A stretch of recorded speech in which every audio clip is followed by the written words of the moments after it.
Alright, we'll hit the go live. Get this rolling so I can get some audio checks in real quick. And refresh this one more time. We have 1 minute left. Everybody's checked in except for Commentator, Doombear, and Urian. That might just be how it goes. Alright, we'll hit the go live. What up, CJ? Long time no see. Long time. Long time.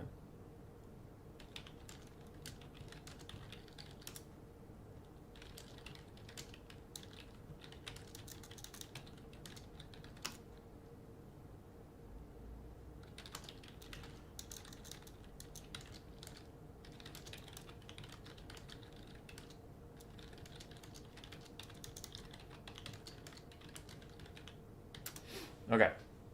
Sorry. Typing some messages to people. It is officially noon. Captain Ducky, you playing tonight too? Of course I am. Of course I am. I actually did a warm-up set with CJ. CJ in the chat and I just played a warm-up best of 3, so I'm not coming to this cold. Alrighty, let's pop over and get the shit underway. So I'll take you to left screen so you can at least see what I'm doing tournament admin wise. 69-19. It is 12:01, so I'm going to hit process checking results early, even though it is 1 minute late, because challenge is sometimes a janky monster. No, I want participants. There we go. Shuffle these seeds 3 times, and then we'll make sure no clan is fighting each other round 1. Other than that, we'll call it good. Brutus and Anthrax is fine. Dr. Nerd and Salinator. Sale said he might be a little late. I don't know if Dr. Nerd wants to deal with that. I don't know who the hell ODM Mommy Chicken is. But I'll swap Sale to be my opponent so that if he's late, it's fine. I'll just stream. I'll cast someone else's game until Sale shows up, just so that someone isn't waiting out in the cold doing nothing. Other than that, this looks fine. Yeah, no clan is killing themselves off right away, which is good. So let's start the tourney.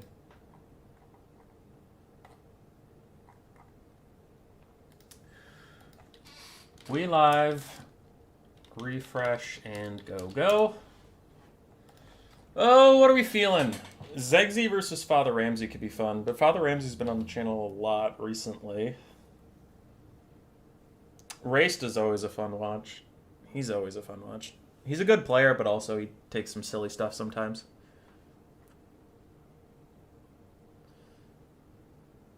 I'm also looking for something that won't lag. It might be on my end, but I've been lagging a lot recently when I spectate. Don't know if it's client instability, don't know if it's Steam, don't know if it's my internet, but I will try and find some people.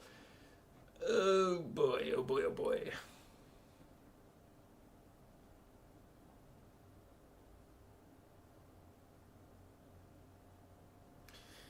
Leopard and Hardress could be weird. Both those players play strange. We don't get them on the channel a ton. That could be fun. What up? Any predictions on the Nurgle goodness for the DLC? Sure. Hey, Crown Metal. How you doing? Alright, I'm going to message the players to see if I can spectate a game here. Holy shit, it's Everchicken! Never mind watching that.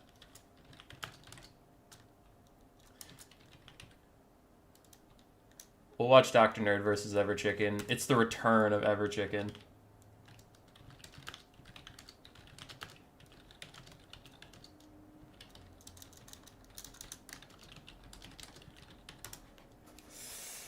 We love Everchicken. He's a patron. He's a good guy. And then he just stopped playing for a while. But if he's returned, then I'm fucking here for it. And Dr. Nerd's gonna be like, what? I'm not good enough for you? It tipped the balance, Dr. Nerd. It tipped the balance. Though, to be fair, you also have school shit going on, so I don't get to watch a ton of your stuff either. Okay, so you guys wanted to know about Nurgle stuff. I am not a tabletop expert, but I am a Total War expert. And here's my hypothesis. So if you look back at Shadows of Change, right? If you look back at Shadows of Change, as much as everyone likes to shit on CA, and they deserve a lot of it, but let's take a second here. What were the three factions in Shadows of Change? What was Grand Cathay missing? Grand Cathay was missing aggressive options. So they got the Jet and Jade Lions, which the Jet Lion allows for you to send something out with Jade Lancers to give it harmony. They got Onyx Crowmen for some more light flyers. Now, they way overperform, but hear me out. We're not talking about balance. We're talking about units. They got some light flyers, because the only other flyers they had to defend Sky Junks and other balloons were very expensive Long Macav. And then they got a Netcaster, which they didn't have a net. Fair, but Yanbo's not really the point. So they got some of that stuff. Okay, cool. Kislev, what did they get? Well, Kislev didn't have any Vanguard, Stalk, or like non-hybrid bow units, and they got the Akshin Ambushers. They didn't have a Chariot Lord. They got a Chariot Lord. They got some Chariot Heroes. And again, whether those things are balanced, whether those things are smart, is not my point. Just hear me out. And then they got some light armor-piercing War Beast units, which they didn't have. They had the Bears, which again is very expensive. Cool. And then the last faction, you flip over to Tzeentch. What was Tzeentch missing? Big SEMs. They got the Mutal Vortex Beast and the Cockatrice. They were missing medium infantry, because they had heavy infantry and they had dog shit light infantry. They had nothing in the middle, and they got Zongors. And you got some Lords. So clearly, CA, while paying attention to tabletop, is acknowledging, and they're using their DLCs to not add more of what the rosters already have. They're adding what the rosters are missing. So now let's look at Nurgle. What is Nurgle missing? They have heavy cav. They don't have any light cav. They have Marauder Horsemen, but that's skirmish cav. They don't have any light cav. They have heavy infantry. They have medium infantry, and they have light infantry. So they're good on infantry. They might still get an infantry unit, but I'm guessing if they do, it'll be ranged focused. They have single entities. They're fine. And they have one chariot, but it's not very good. So if I had to guess, Nurgle is probably going to get some light cavalry. And that might come in the form of... Because Plague Toads are more like War Beasts. They're too slow to be real light cav.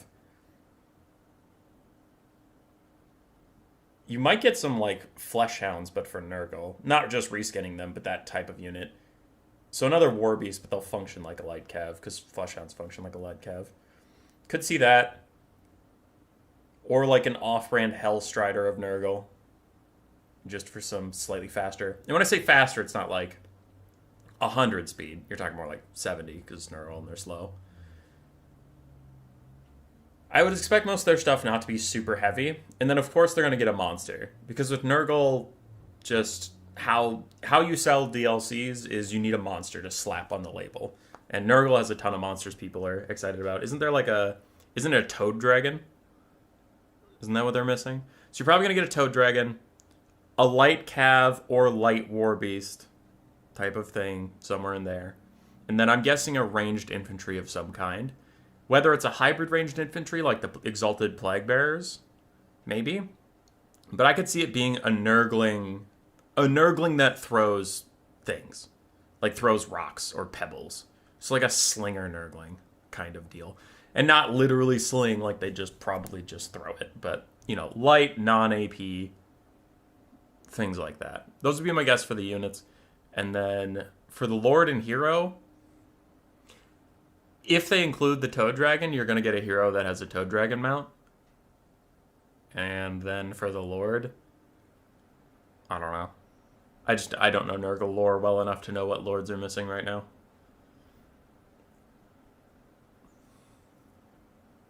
Nurgle's missing anti-large, true. They could use a Chaos Warrior Halberd variant, but I'd hope that would just be... I honestly hope that would be free LC and not DLC. Just kind of like a, hey, we included it.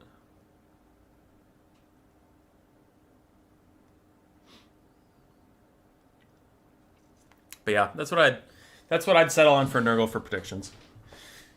Toad Dragon, some form of light cav or war beast, some form of slinger Nurgling. probably like throw snot balls or some shit like that.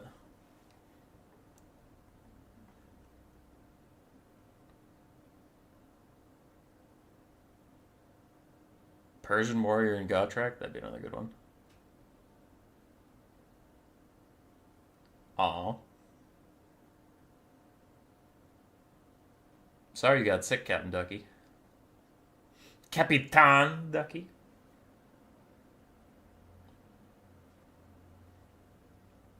Hey, Sir Vidge, how you doing? Nurgle is missing anti-large. True. If it's anything like every other DLC, I'm sure the Toad Dragon will have like 50 bonus versus large, because fuck all the old units.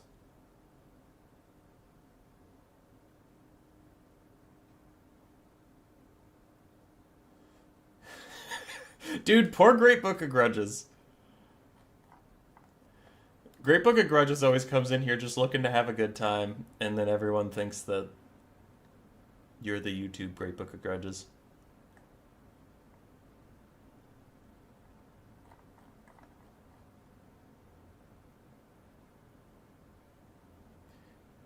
Okay.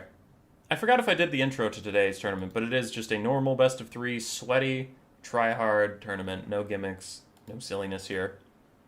Uses the same pick and ban system as our Vermin League, which the playoffs for that will be February. Got delayed because not a lot of people were playing post Shadows of Change. So it felt weird that after patch 4.1 and the game got good and people started enjoying it again, which is great. It'd be like, all right, guys, welcome back to the game. Playoffs is like fucking tomorrow, because we were supposed to. The original plan was to do playoffs in November and early December and be done before Christmas. But it felt weird having a playoffs when most of the people playing wouldn't have been practicing at all, because a lot of people took a break from the game to play Baldur's Gate and other good games that came out while CA figured their stuff out. Figured out how to make a good game again, which it is good. I've been enjoying patch 4.1 a ton. It's very good, and the hot fixes are also fun. I've been playing with Nakari a bit recently. He's very fun. He still has jank around single entities. Single entity dueling is still really, really tough for him. Like, I was just playing with CJ, and we had Ark in the Black, and it was like, in that one replay, you saw exactly Nakari's strengths and weaknesses. I dove Nakari almost alone into a Sporkle Stalker. I had other stuff, but he peeled my other stuff off, so it was just Nakari. And I popped, is it Witstealer Sword? The 100% more damage. And then I threw Acquiescence down onto the Sporkle Stalkers, so they had no melee defense whatsoever. I got a boost of melee attack and a ton of damage, and I, like, 4-shot his Sporkle Stalkers, killed them off, and got my heal and moved on. I'm like, Nakari! Yeah, let's go, Nakari! You kicked tons of ass! And then I net Ark in the Black in place, and I charged Nakari and the Eternal Entourage, the ROR Hellstrider, the ROR Heartseekers of Slaanesh, into Arkin. And Arkin's on horse. He's not even a foot character, so you can't play him foot character jank. And Nakari just T-poses on him, and it's like, what, bro? Bro, what? What, bro? What you gonna do? And just pushes him. And just pushes him. And the Eternal Entourage are like, Nakari, sir, if you stop pushing him, we can actually surround him and we can kill him. And Nakari's like, what, bro? What you gonna do, bruh? You got nothing, bruh. He's just pushing Arkin, not swinging, just pushing him slowly away. And I'm like, hey, Nakari, hey, we got like a million things to do, and Lord sniping the Tomb King's Lord would actually be pretty sweet, and then we gotta move on. You're getting shot by like a whole bunch of archers, so you do have to like kill him and hurry up. And Nakari's like, what, bro? Bro, what? And we just push Arkin into some trees. I'm like, okay, reset. Nakari, take a breather. I send Nakari away for a bit, and then the Heartseekers surround Arkin, and they're like, yeah, we got this. And they take him from full health to 1/3 HP. And I'm like, yeah, nice, that's what we need. And then I send Nakari back in to get the finishing blow, because I was also running out of time. My army was taking a ton of damage elsewhere. And I needed the heal for Nakari, because Nakari was very low. So I was like, all right, Nakari, jump back in for the final thing. And he walks in, gets one charge attack onto Arkin, which was good, and then started broing again. And I was like, no, just swing, you stupid fuck. And then he died. And the Eternal Entourage finished off Arkin, but it was too late. I lost the game at that point because Nakari's like 3,500 gold to not be alive.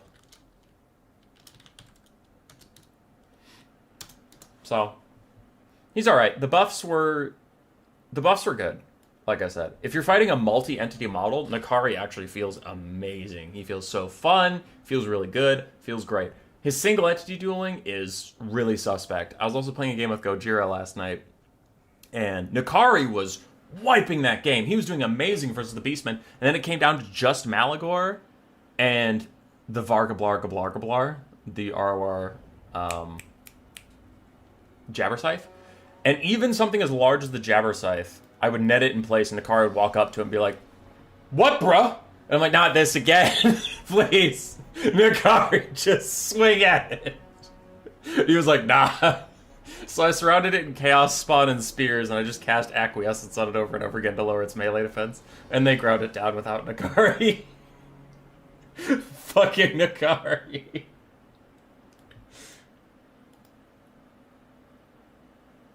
So Slaanesh is decent again? Yeah, decent is about as far as I would go.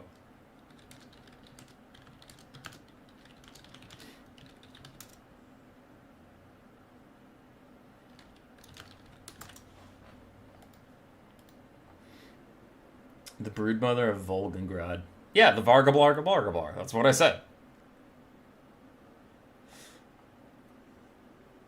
Was this stream programmed? Yeah, it was. Will you be hosting a faction war in January or after the DLC? January. So we're gonna do faction war in January, Vermin League playoffs in February and early March, because it'll kind of take that long, and then after the DLC, we're gonna be doing some kind of big event. And I'm currently discussing with my mod team, and we might put a vote on the Discord. We're not sure yet, so don't hold me to that. Like, we are early in the planning stages, but we're either gonna do pure 1v1, who's the best player in the whole world, big tournament, or we're going to do a nations event, but instead of me inviting 8 players and saying, hey, can you guys just make teams, we'd host open signups where it's like, you know, hey, if you want to join a team, like, if you know 4 people from your country, sure, do that. If not, just like say, hey, I'm from France and looking for a team, and we'll assign you to a team, and then so more of a nations event, but completely open signups where everybody can fight for their nation, that kind of stuff.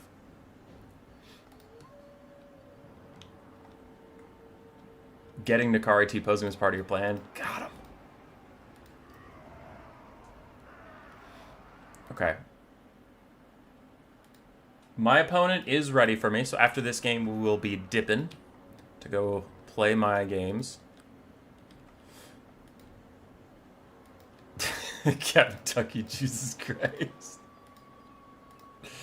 Okay. The best player in the whole world tourney sounds like a must. Yeah, that is currently ahead on the vote, but I don't want to guarantee anything.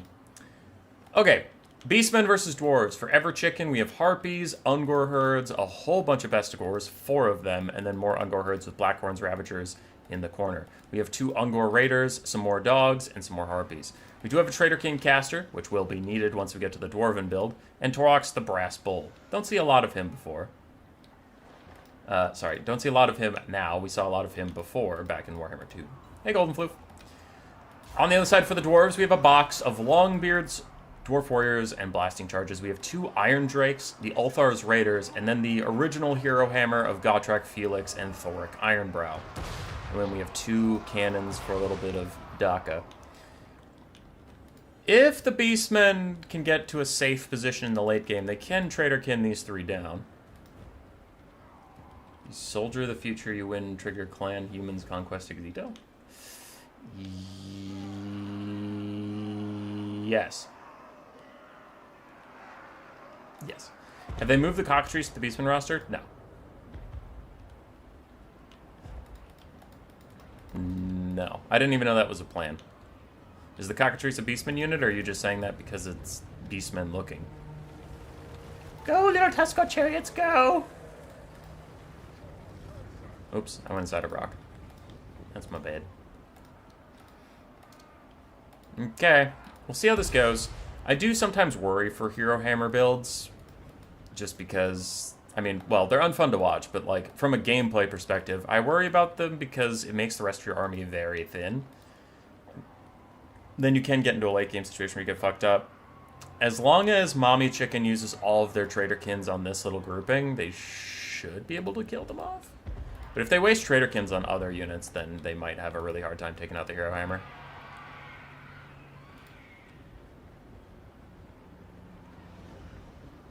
Shiggy Diggy? That's a Pog idea. We love that idea. Harpies moving in. It looks like they're going to dive onto Iron Drakes who try and fire back at them, but don't get a lot done. Their 125 armor will try and keep them safe, but they have a very small health pool, so any of that damage that gets through will actually do a lot. Kind of surprised the Harpies aren't going after the cannons. The cannons feel like an easier target, but I guess the Beastmen are just assessing that, listen, the cannons aren't doing exactly that much, so might as well ignore them. Blasting charge is taking a terrible toll on the Beastmen front line, but it'll all be over soon, and Ogre Raiders are in range to finish off this cannon. And archers can do pretty well versus cannons. Like, it's just a, you know, they're a little bit armored, but not as much as most dwarves.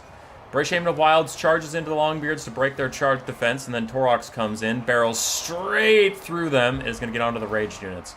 This is the hard part of the game for the Beastmen, the very start, where all the blasting charges are hitting you, and you try and disrupt things, but we'll see how the late game starts to favor them. As blasting charges chuck back into this blob, everything is routing for the Beastmen on this lower flank, but a nasty Traderkin overcast hits everything right here. That is gigantic value on that. And now dogs are sweeping in. There's not a lot of stuff routing yet, so the dogs won't have a great time, but we'll see.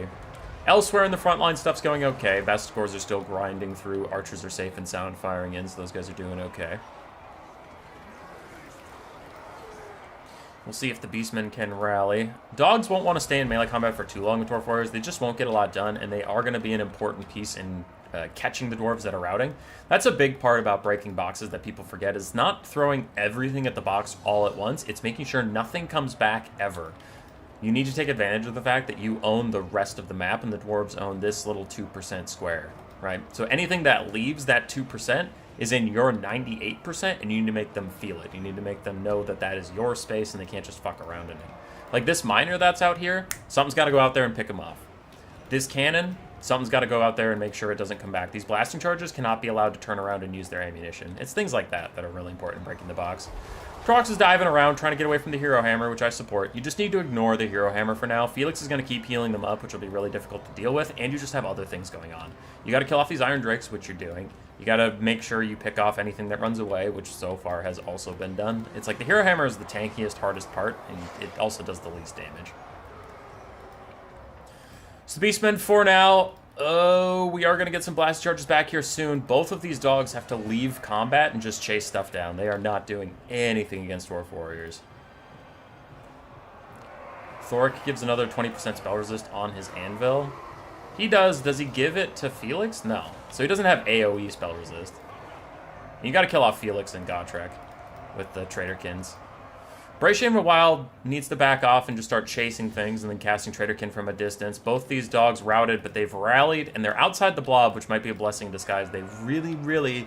I don't mean to be a dick about this, but it is important. They have to go chase this stuff down. These miners are coming back with a bunch of blasting charges to throw. These other cannons, I mean, they're just lurking there, providing balance of power. These dogs have to get active in the backfield. Another Traderkin is cast. It's overcast, so it double hurts the Shaman of Wild. And there is a blast charge on the Blackhorn's Ravagers doing some decent damage to them. But the Traderkin is whittling down the dwarves, but the dogs... One of the dogs is going after a cannon. I like that. These other dogs are recommitting to the fight, and I just don't know if it's worth it. Rune of Speed is out.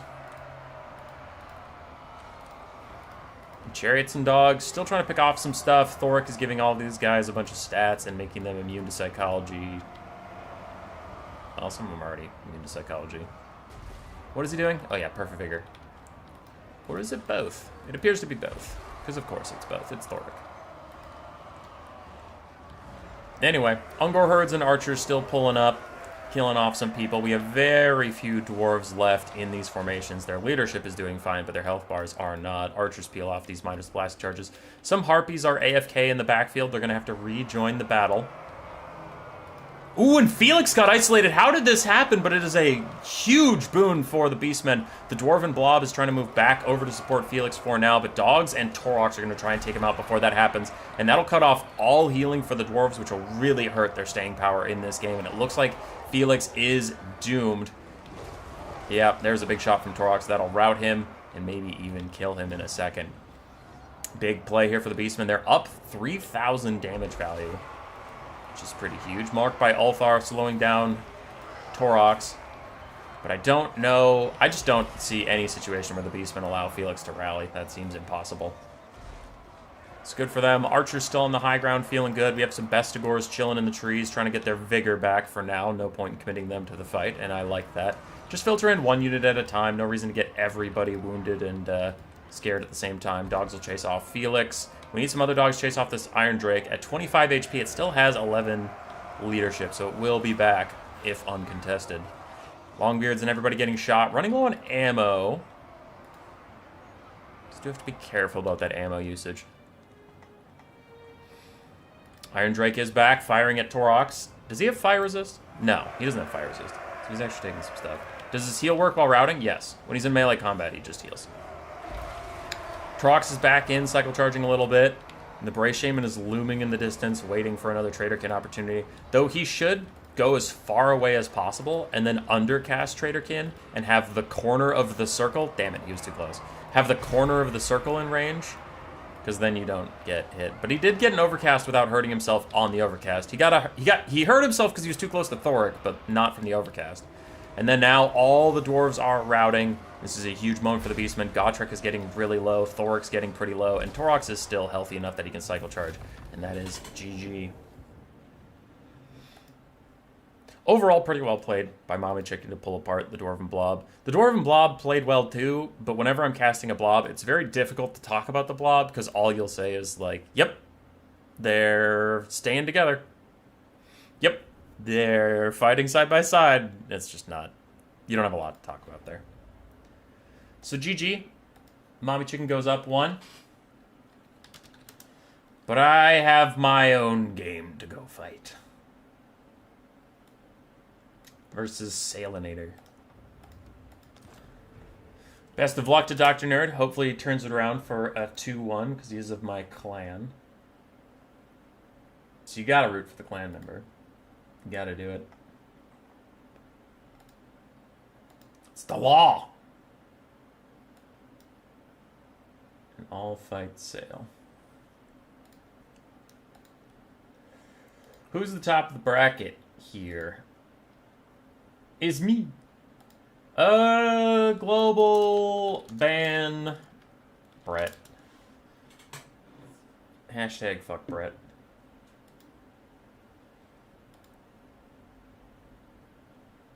Thanks for tips on box breaking philosophy. Yeah, dude. It's my specialty.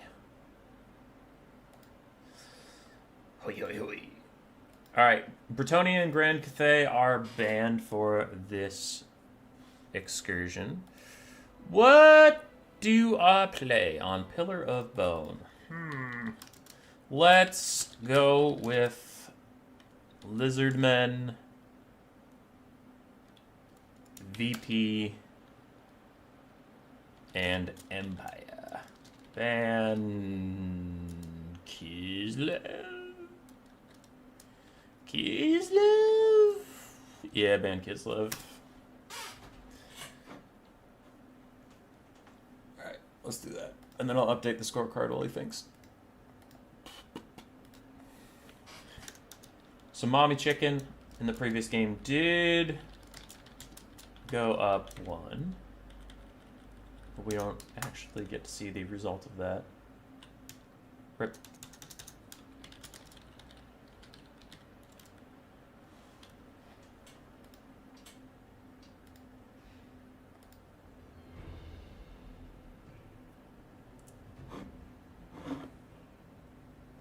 We just global ban healing, call it a day. Dude, I really like going wide with dwarves. But I don't get to pick dwarves often, because I feel like, not to blame you guys, I'm just processing my thinking. Dwarves are not a popular faction, so investing time in getting good at them is just not a smart idea for me, unfortunately. So, I'll play them once in a while in the way that I usually prefer to play them.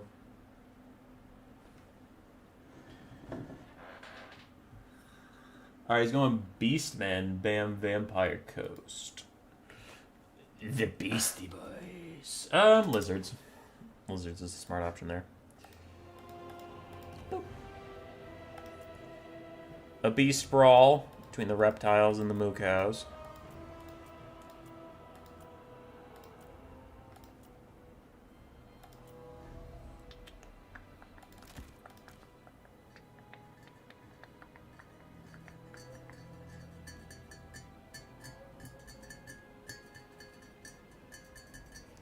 Bok time? Indeed it is.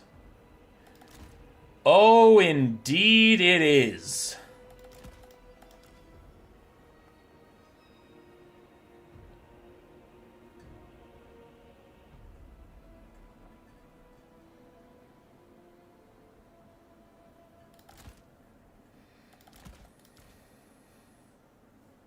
Bring the Pawhawk Sentinels.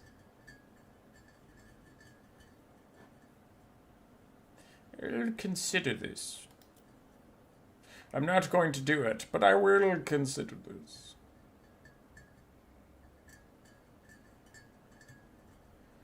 I'm not going to do it, but I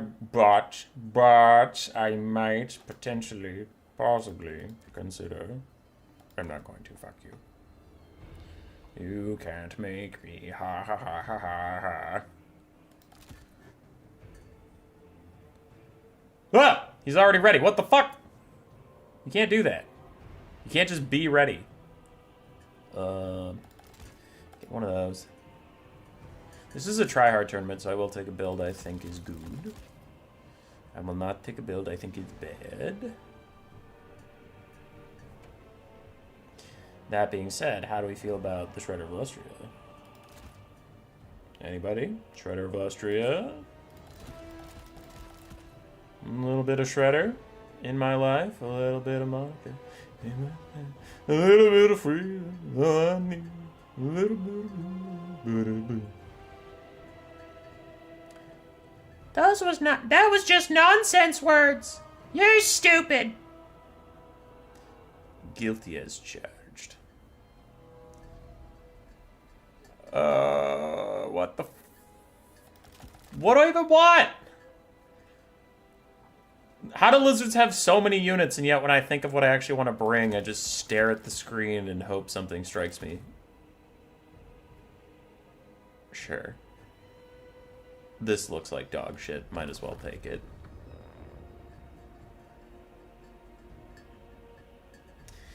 Would be even better if you ate a glizzy while being a lizzy wizzy. The glizzy guzzling lizzy wizzy.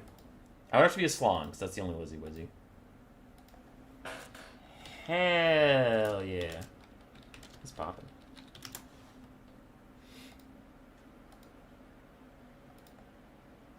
God damn it, Patrick.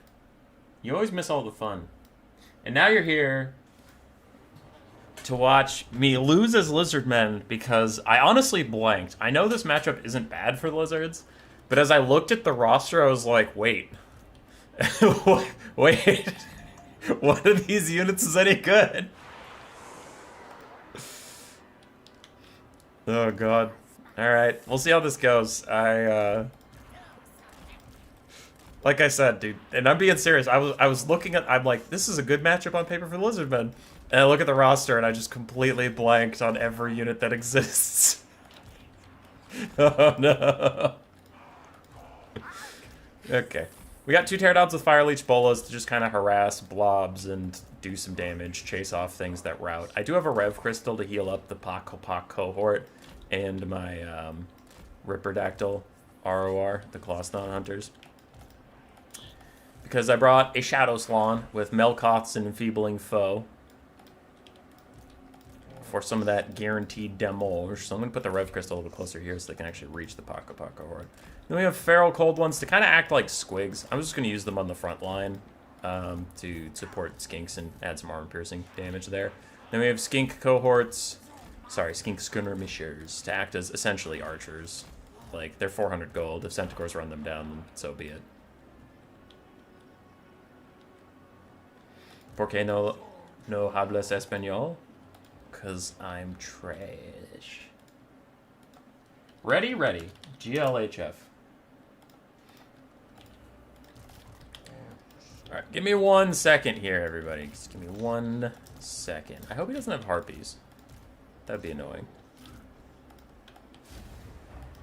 Okay, the Paco Park cohort are unspotted right now. Let's proceed forward. You guys just pop the missile resist right now. Just because. Just because. Just because I felt like it and I said so, and that's good enough sometimes. Alright, you guys go do that. You, Blood Statute of Spite, support this area, and Melkoths, those butchers at Kalkengard, and really mess them up. And you do that. You come over here. Pakapa cohort getting a bit of a flank. And my Rev Dino is going to heal these guys ahead of time. So they're currently taking a little bit of damage. Rock drop.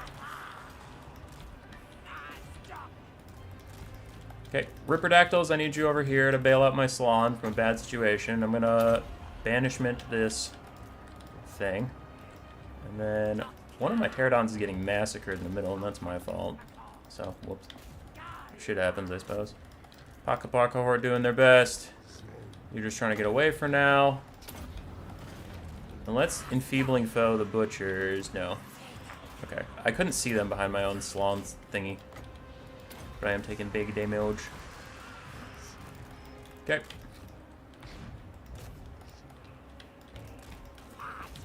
Still trying to get this Slann away.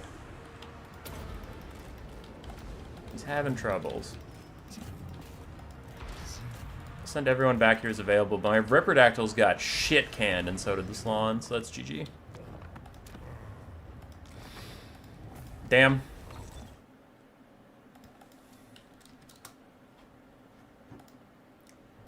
Fireleech Bolas didn't do much. I left one of them just getting shot, unfortunately, but even the other one just didn't get damage out. So it was a bad idea to bring them. Feral Cold Ones did fine. They just didn't have a lot to do. The Saurus frontline, the one Saurus frontline did okay. The Pakapa cohort did okay. The Ripperdactyls did okay, but we just got steamrolled.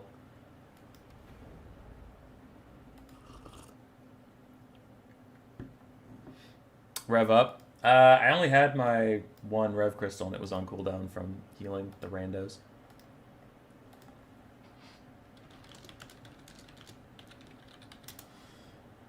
Right.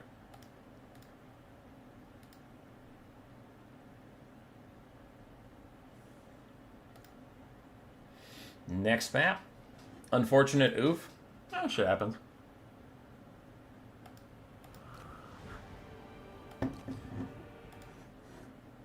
Took a bad build, got punished.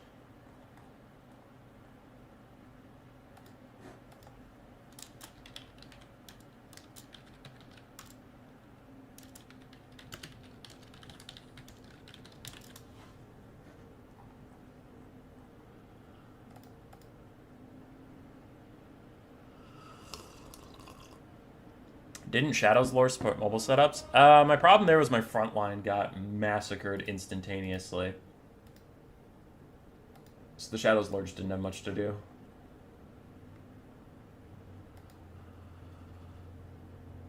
Best of 3? Best of 3. Yep. So I have the scorecard up. I don't bother putting the scorecard up unless if it's a best of 1, because I just be changing the names all the time.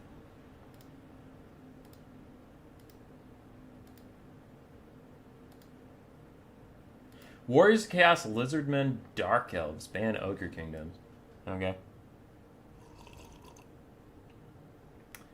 Warriors of Chaos, Lizardmen, Dark Elves. Could do Coast. Coast ban Dark Elves? No, I do Coast ban Warriors of Chaos. I'll hover that for now while I think, but I think that's probably my best option. Skaven are countered by Warriors of Chaos and Lizardmen, and they're not countered by Dark Elves, but I personally just hate that matchup, so Skaven's not an option here. Greenskins... I have a Greenskin build in the Lizardmen, but I've only played it once, and I won it, but I've only played it once. I have a good Greenskin build into Warriors of Chaos, and I could ban Dark Elves. God, those both sound like good options. Those are my two options. No point going through the rest of them when I have two good ones in front of me. So Coast, Coast ban Chaos or Greenskins ban Lizard? No, Greenskins ban Dark Elves because I've just like never played it.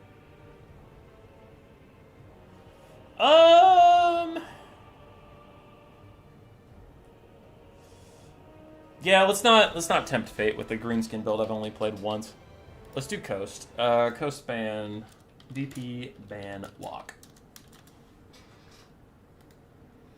You're good at Coast? I like Coast.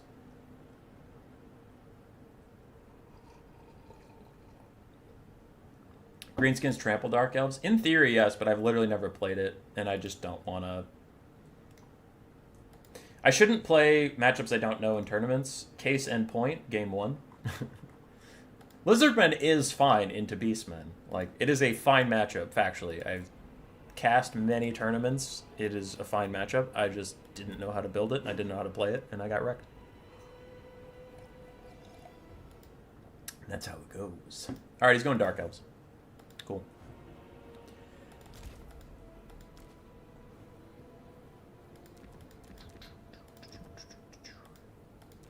So, we'll do that.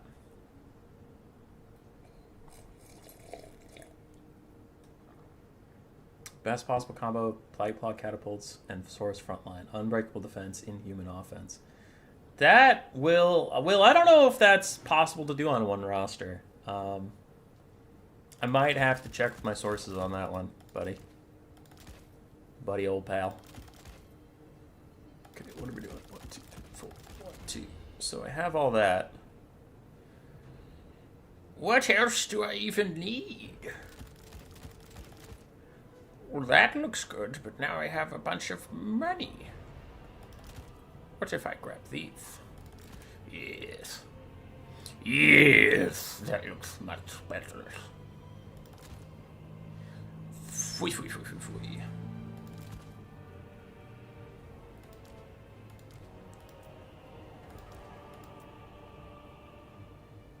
Shit.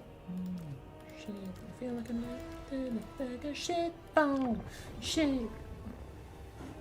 Let's go.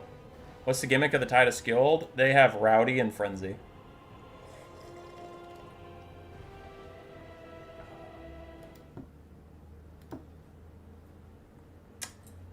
Pestigors. Oh! Somebody asked me earlier what was going to be in the Nurgle DLC. That's true. They could have Pestigor Raiders for archers.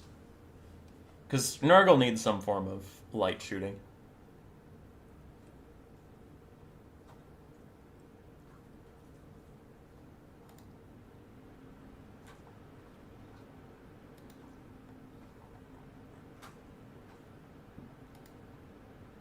$20 for every bloat? Well, we're loading into the game now. I would throw the tournament. I would throw the tournament and have 5 bloated corpses just to make you pay me $100 million. Hazel's looking at me like, you didn't bring any bloats? It's true, Hazel. I failed you. Coolest design on a unit in Warhammer at this point. Let me just list them and then decide. So this isn't... I'm not deciding yet. Chaos Dwarf Blunderbusses, Scarbrand. All of the Tomb King's roster looks amazing. I'd probably go with the Tomb Scorpion. The Tomb Scorpion looks really good. Its model holds up real well for being a Warhammer 2 unit. It just looks incredible. And its animations are super cool. The Tomb Scorpion's probably the coolest designed unit. It's not that good, but... You didn't ask me what's good. You asked me what's cool.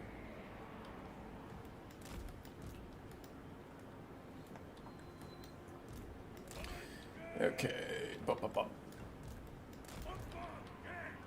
What am I deploying?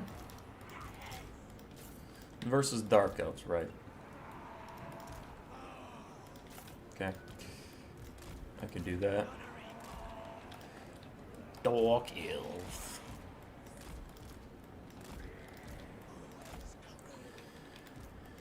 Okay, so we have Noctilus with his heal and Melkoths. I really just don't take his summons. I don't find them to be worth it, personally. Which is an unpopular opinion to have, but I'm an unpopular guy, so... Take that. And then other than that, we want to deploy our handguns to cover each other in case of danger. And then we'll put the Shade Wraith Gunners right smack dab in the middle. And then we have some animated hulks to provide a little bit of mass in places where I need mass. Have some dogs to run after skirmish cav or archers or something. And then the Lamprey's Avenge are chilling in the back trying to avoid dark shards until I need them most.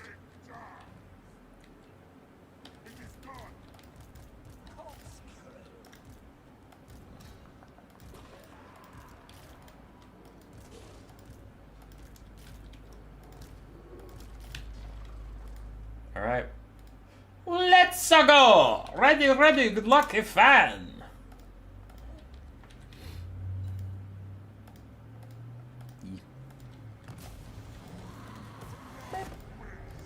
Dark Riders, Dark Shards, Firecaster with just Burning Head, a bunch of Harpies. Okay. Cool. There's probably some Coldland Knights in those trees or something, but shit happens.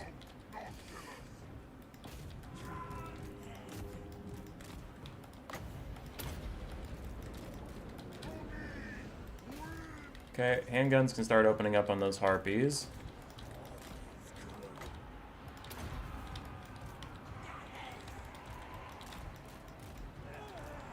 There goes one of my bomber mobs, but I'm trading a bomber mob for a shade, so that's overall fine for me.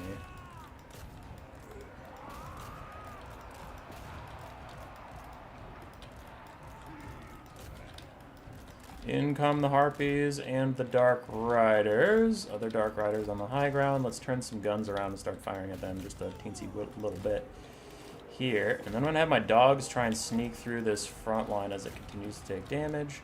Shades are moving up to shoot at my guys, which we don't like that at all, so we're just going to back off.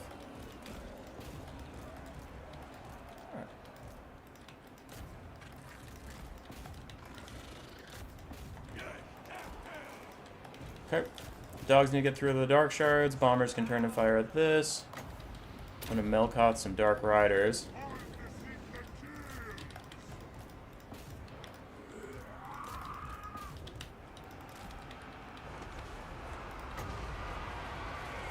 They're not worth invocationing. I think they're just going to die. No, never mind. They might make it. They might make it.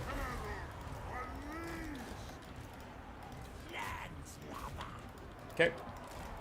So routed off those guys. Now my animated hulks can start wandering towards the front line. Dogs are just getting caught up on all these archers trying to do their best as the Shade Wraith Gunners attempt to survive. I'll get Noctilus right next to them, try and keep them safe. Lamprey's Revenge and handguns still trying to peel these randoms. I'm going to have my... Oh, okay, dogs can go get those shades. I'm going to have my handguns try and poke the Lord a little bit. Shade Wraith Gunners trying to survive in this in a man's world. It's not going great for them. I would like to target something. Thank you.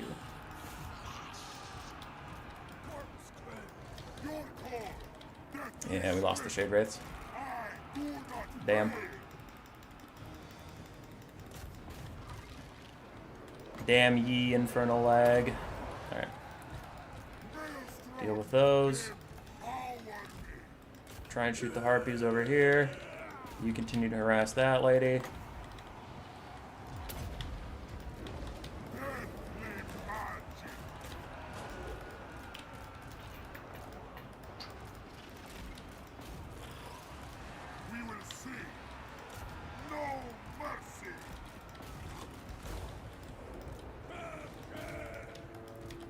Dark Riders are back, briefly. My Lamprey's Revenge are trying to move up. We do have to stop those Dark Shards and Shades from firing for a while.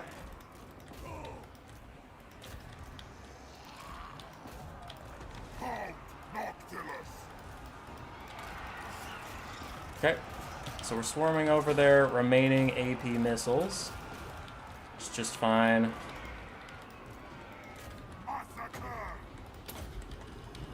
Trying to heal up those guys to keep at least one handgun alive. Alright. And there's another Shade hidden over there, which is neato. So we'll try and kill that.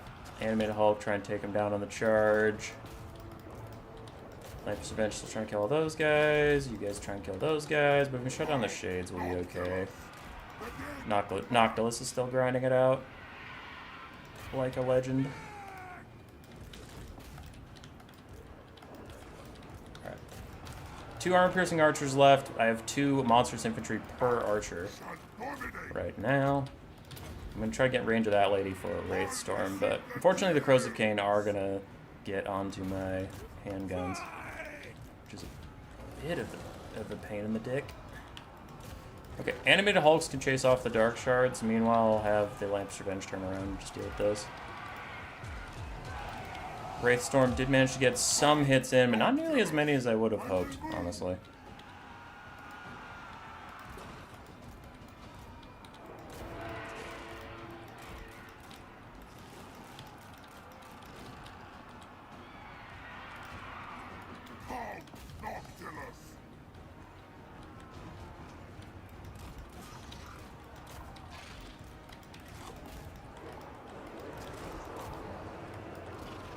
Okay.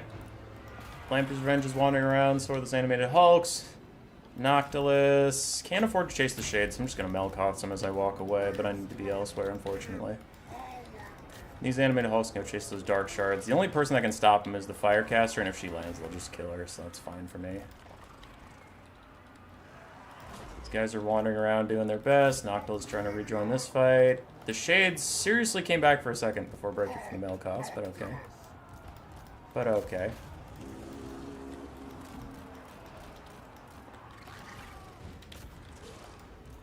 Somehow those Dark Shards rallied. I have more speed than them, but okay.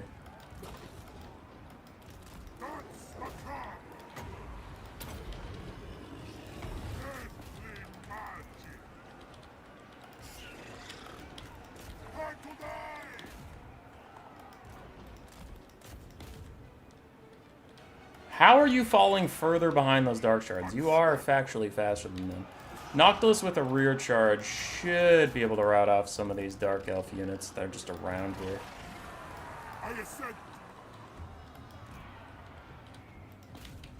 Dark Shard's getting a nasty volley on my Animated Hulks. Maybe the charge will save them. Somehow these guys just keep getting stuck on nothing.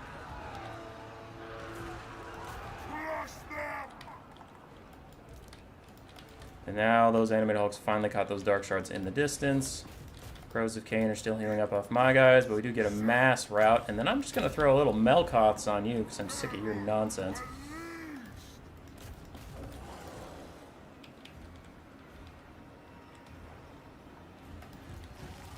Alright, the Lamper's Revenge have stopped crumbling, so now they can just chase people into oblivion and heal up from that.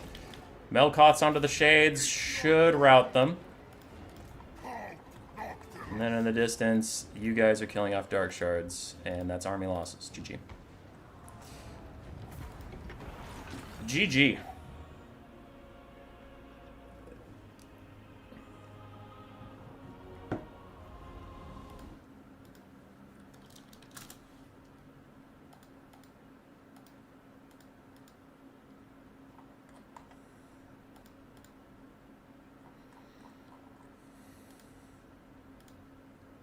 Some guy named Strong just joined my server. Just Strong. I'm intimidated. Noctilus did fine. And Mobs did fine overall. Like, one did amazing, the others struggled a bit. Animated Hulks did good. Dogs did okay. I did some good disruption. Salinator shut down my bombers super quick. So it was a nice, close game. The Shades were difficult to deal with, but we dealt with them. GG, GG.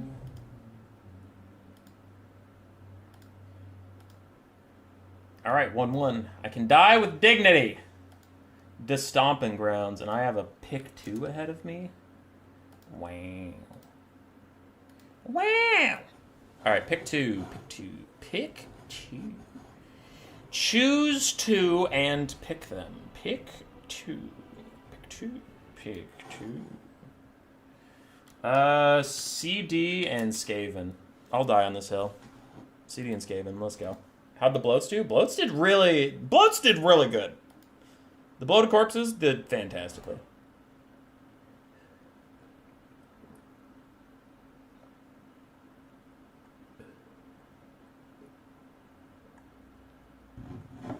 All right, chat's popping off. I can't follow it. You guys are too quick for me. Like a plague monk slinger.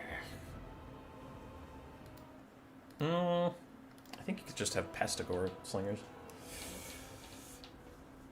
What's an ungore of Nurgle? Is it an unpestigore? Because a pestigore sounds like a bestigore. Is a bestigore a pestigore? What's a gore? I don't know. It's too confusing. This game sucks.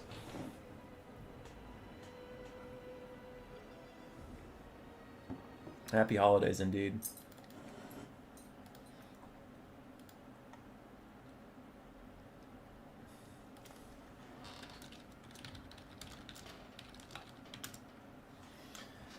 Okay.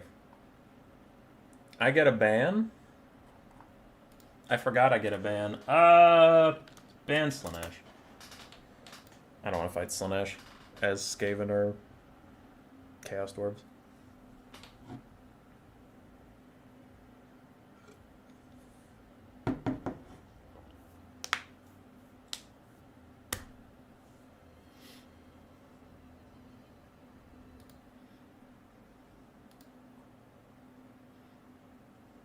I don't want to deal with Slaanesh, not as the Chaos Dwarfs or Skaven. Ba, ba, ba, ba, ba.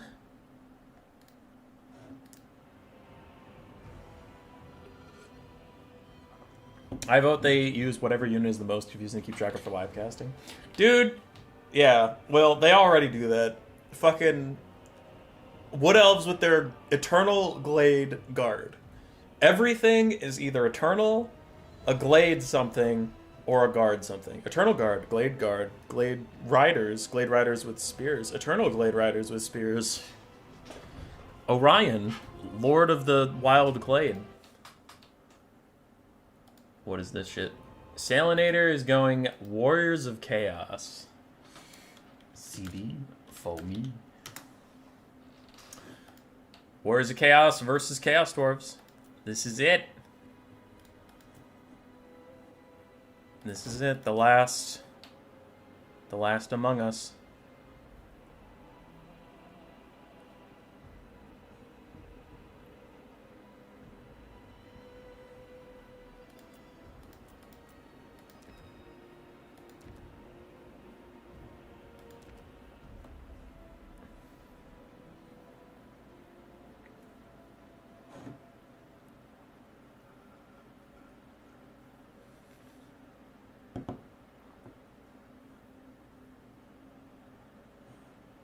You better win. Dude, I'm trying out here.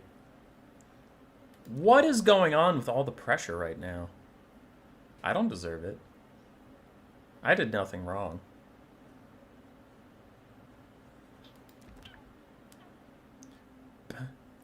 Bum, bum. Or else I'm going to passive-aggressively do nothing. Fair. You know what? Fair. I accept. Okay. What are we looking at? He will win. Cap Ducky threw on purpose for suspense? Oh, shit. Did I? Did I do that?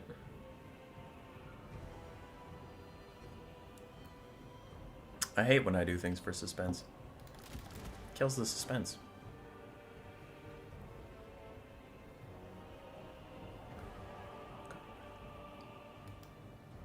I want to take a supply train. I think a supply train would be pretty pog here. Must not troll, but trolling so tempting.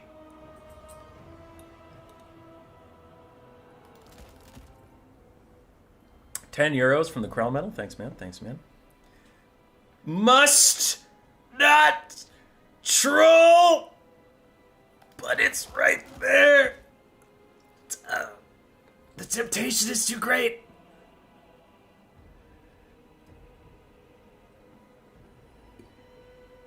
They're pounds. Fuck! You're right. I'm an idiot. You're right. Strike me down. Just put me back in the ground where I belong.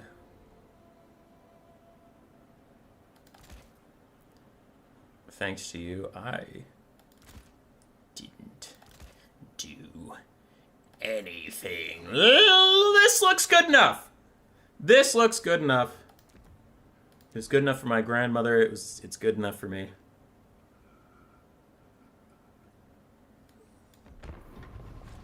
You think this is a 5 blunderbuss matchup? I have none. I have 0 blunderbusses. Is that enough? You said you're trying to stop playing so trollish? Yeah, true. True. This is a tryhard build. This is a tryhard build. I cast a game recently. I don't think it's on the channel yet because I have videos scheduled out until January 6th.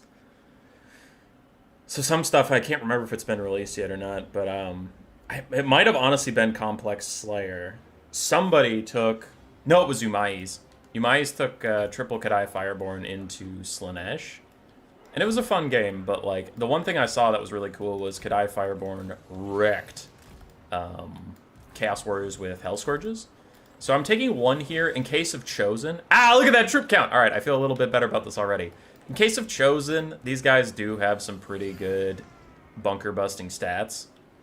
So having one is okay, but it's mostly just in case of Chosen.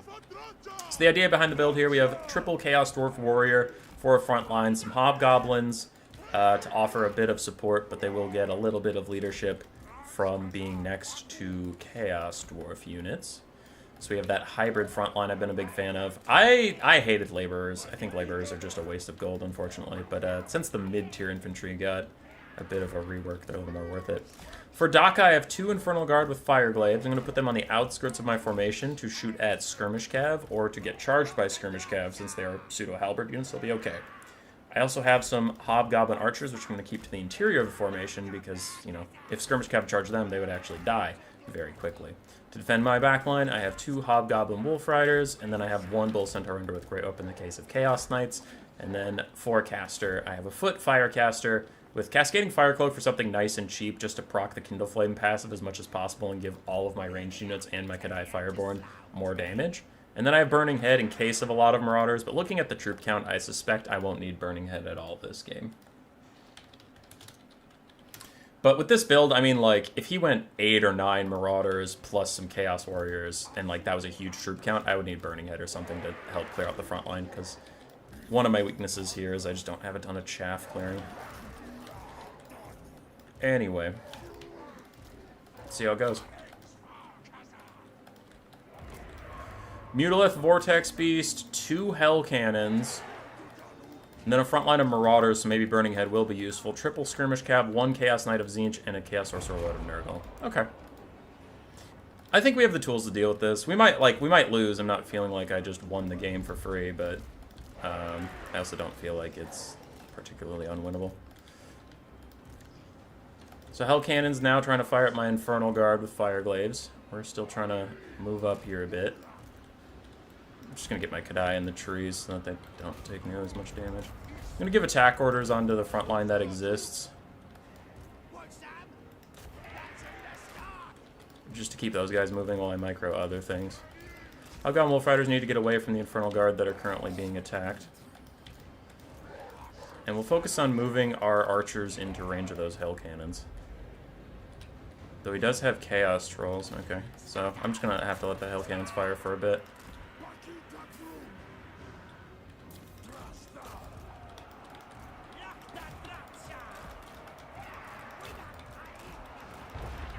Okay.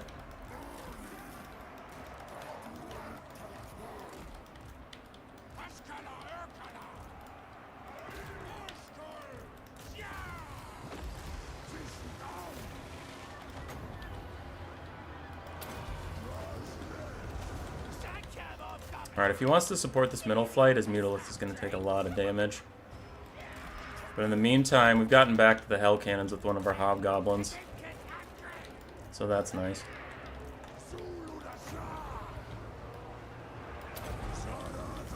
Okay. So these hobgoblins are just going to be sacrificed to the dark gods. But they'll try and take out something on their way. You guys come back here and shoot at skirmish cav with me for a bit. And then you guys plow into some marauders from behind while these Infernal Guard continue to move up. But we're winning the front line, even though I accidentally got some archers into melee because I'm a dipshit.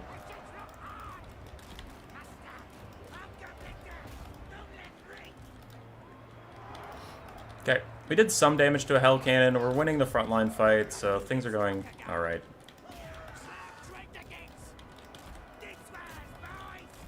Okay, Kadai Fireborn. Go deal with the Mutilith for now. Bull Centaur renders.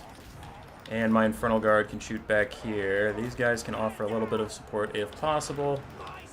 And these Hobgoblin Wolf Riders can go fight Marauder Horsemen for the meantime. Chaos Dwarf Warriors wander towards the Hell Cannons until someone stops you. Kadai Fireborn continue to do their best over there. Bull Centaur Renders are here to get some damage out onto those guys. You guys actually support against the Mutilith Vortex Beast for now. I do have a Burning Head. No real good targets. I'm going to check it here because I really need that bonus versus... that bonus fire damage is super critical at this exact moment in the game for my Kadai Fireborn and for the Infernal Guard. So we just gotta do it. Chaos Dwarf Warrior is about to shut down the Hell Cannons, which is good for me. This Chaos Dwarf Warrior doesn't need to go over there. And that Bouncing Burning Head is going to do some friendly fire damage that I don't enjoy.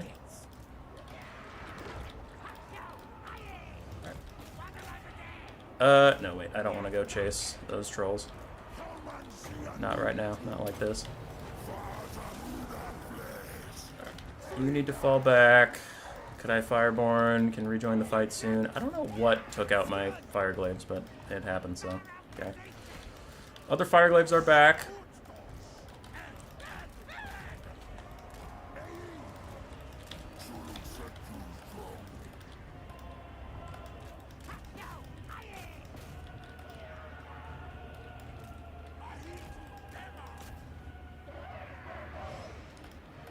Okay, Hobgoblins have shattered those guys. Now they can come over here. Killed both Hell Cannons, which is good.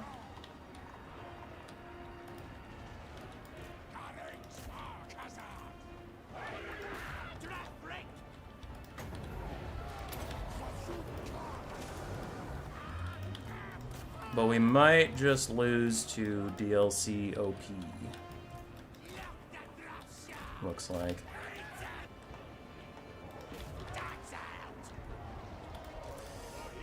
Yeah, I don't know what we have left that can even kill the Mutilith Vortex Beast.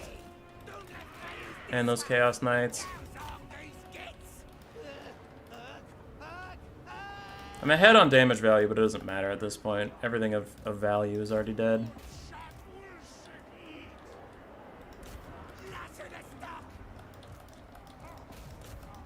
Damn, dude.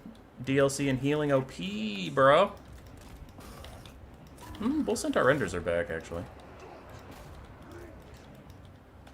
Not all hope is lost.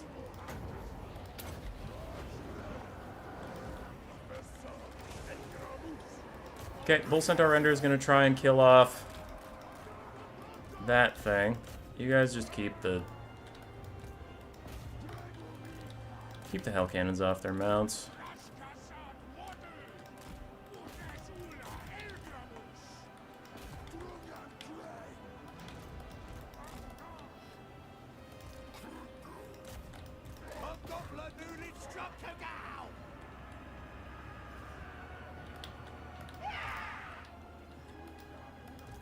Bull Centaur still trying to chase down those Chaos Knights.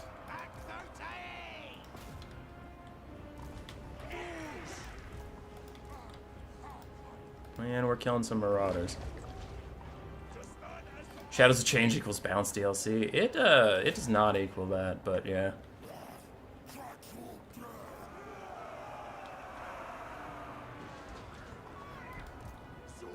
Another Fleshy Abundance healing up the Mutilith Vortex Beast, and that is probably going to be GG, as all I have left to kill it is melee focused, and now it's full HP, so it's just going to kill us. but we have a higher, we have more damage value. I feel like we played good. We just got, we didn't play the bullshit DLC factions and we lost, and I'm okay with that.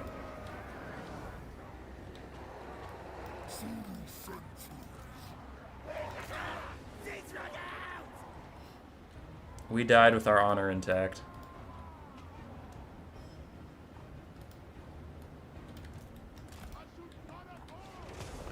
So GG.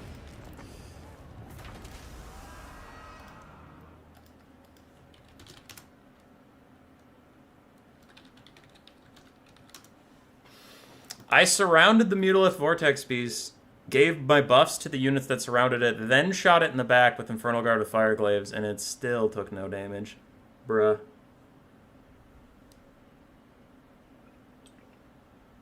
Infernal Guard did nothing, unfortunately. I wonder why they were so dog shit. Normally they're good units, but in this game they just didn't do anything. Hmm.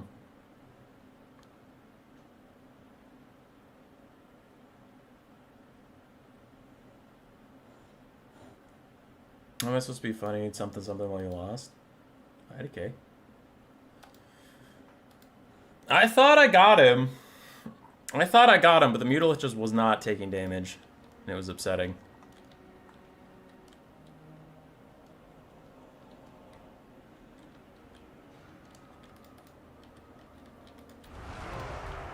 So all my archers get in range of the Mutalith. They start firing.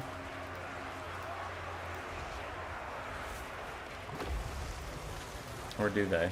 Some of them are firing at Armored Castrels. Okay. And then these Infernal Guard are firing at Marauder Horsemen, not doing much damage. What happens to these guys? I tell them to fire at Chaos Trolls.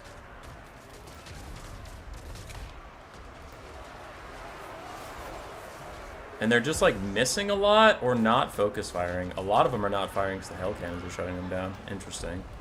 Then we crush the frontline fight. Hobgoblin Wolf Riders go back to disrupt Hell Cannons for a bit and just give my Fire Glaive some time to do some stuff. While I do that, I clear out the front line. That's all fine and dandy. Mutalith Vortex Beast is in the back line. Yeah, we don't care about that. Also, while they're over there, we'll see the winner of... We'll catch Xmas-Eve versus either Persian or Gotrek. That's fine. But then what happens here? This is the big moment that should have been great for me, and then it just wasn't. In the backfield, I don't know what happened to these Infernal Guard. They got massacred by something. Because these are just two Marauder Horsemen, so they're not even throwing axes. They wouldn't do that much damage, but here. So I order my Kadai to fight them. They have all the stats in the world, but they're kind of doing that dumb thing where they don't actually surround him. Then I have some Flaming Archers helping out. Infernal Guard are ordered to attack Chaos Trolls, but they're kind of fucking around. Okay. So I soon abandon that, turn on to the Mutalith, and this should be big damage. Because he's now fighting a ton of Kadai Fireborn, and he's getting shot. But again, man, they're just not... They don't have a lot of models left, I guess. And then he gets surrounded in Bull Centaurs with great weapons and Kadai Fireborn, because they eventually come in here. And the Chaos Sorcerer Lord of Nurgle is also surrounded by Fireborn, but he's just not taking a lot of damage from it. Which I suppose he has the Crown of Domination, so he's probably just slowly healing up any damage they are dealing to him. But the Bull Centaur Renders are in here, trying to kick ass, but oh, he got another Fleshy Abundance. Okay. So he is taking a lot of damage, he's just also getting a lot of healing at the same time. Gotcha. Then the Infernal Guard just did fucking 0 DPS because the Hell Cannons took him out. Rip. And then we lose this fight somehow, even though we surround them in better units. Mutalith and healing OP, I suppose.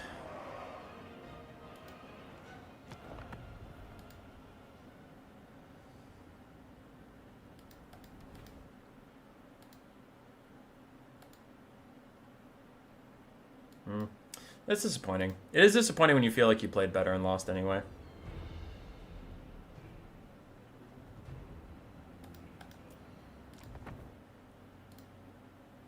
Xmas-Eve does not have an opponent yet, and there's one more thing I wanted to check. I also hoped we could dissuade the healing with all the fire damage we had, but it wasn't enough. How many Death Streaker rocks does it take to kill a Hell Cannon? Not too many. The only thing I worried about with the Death Shrieker was, like, Hell Cannons plus Skirmish Cav could probably outdo it. I just want to see what happens to this Infernal Guard, because I feel like he was full HP and then just literally died. Could I Fireborn do fire damage to counter the Chaos Healing? It should, but it didn't. There was just too much healing, I suppose. So these guys are, like, still full HP. Okay, that volley fucked him up pretty bad. And then another volley down the side. Okay, so it was 5 Hell Cannon shots. Took him down, and then they're dead. Damn. Rip.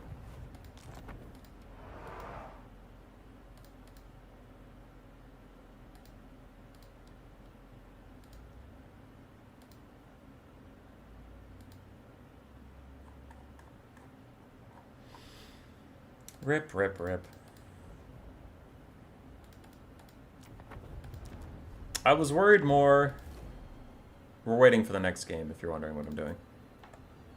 I was worried more for a different kind of build, one with like 6 Skirmish Cav, and then some Chaos Knights, and then he just runs around the map and skirmishes me. So the Infernal Guard would be good for that. The 3 Hobgoblin Archers would be good for that.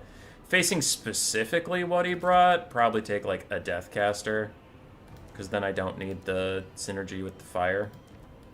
So just take a Deathcaster with Fate of Buna to kill off his Chaos Knight of Tzeentch, and then just Spirit Leech's Lord after that. Could just take, like, 3 Blunderbusses, 4 Archers. Now that we know that he has a Hell Cannon, trying to snipe out anything expensive, just don't have anything expensive for him. 4 Hobgoblin Wolf Riders to run down Skirmish Cav, or to run down the Hell Cannons when he gets separated out. Since I know his front line is just Marauders and Trolls, 4 Chaos Dwarf Warriors is fine. I didn't need the extra Goblins or anything. And then I have some extra funds, so I don't know. Get something, but this would be better with that specific build in mind. I was worried about Chaos Warriors existing, which this build has literally nothing to deal with Chaos Warriors or Chosen. Like, nothing. You might say, oh, the Blunderbusses. The Blunderbusses are never going to get a clear line of sight, and if they do, then that means the Chaos Warriors are walking straight at them, so they're going to get 1.5 volleys before they get tangled up, so it just wouldn't work out for them, but yeah. Against that specific build, just something like this, and you'd win. Blunderbusses plus 4 Archers could take out the Mutalith Vortex Beast, which is Volume of Fire. He had very little Cav presence, so the 4 Hobgoblin Wolf Riders could just ride around, and one of them's going to fight the Chaos Knight of Tzeentch and die, but the other ones would be fine. How about a Metalcaster with Plague of Rust? I don't need Plague of Rust, though. Yeah, I don't need it. This roster already has a ton of armor piercing. You either want fire for the Kindle Flame synergy with your whole roster, or you want death for just Fate of Buna and the Knights of Tzeentch. Kill them off. Is this the last stream of the year? Nah. We got streams next week. Sneaky gets to flank. It's really risky to do that, though. Like, you can't just plan for, oh, you lost to a build, so that's the only build Chaos could ever bring. Right, because Chaos could go with something like... Or even, actually, just 2 of these. And then, like, 3 Chaos Knights, make some of them of Tzeentch, some of them not. And then a front line of Chaos Warriors. And that's, like, a fundamentally different but equally viable build that they could have brought. So over-analyzing what you could have done versus the specific build you're facing isn't really worthwhile. It's much easier to just say, where's the Chaos OP? And then not fight them.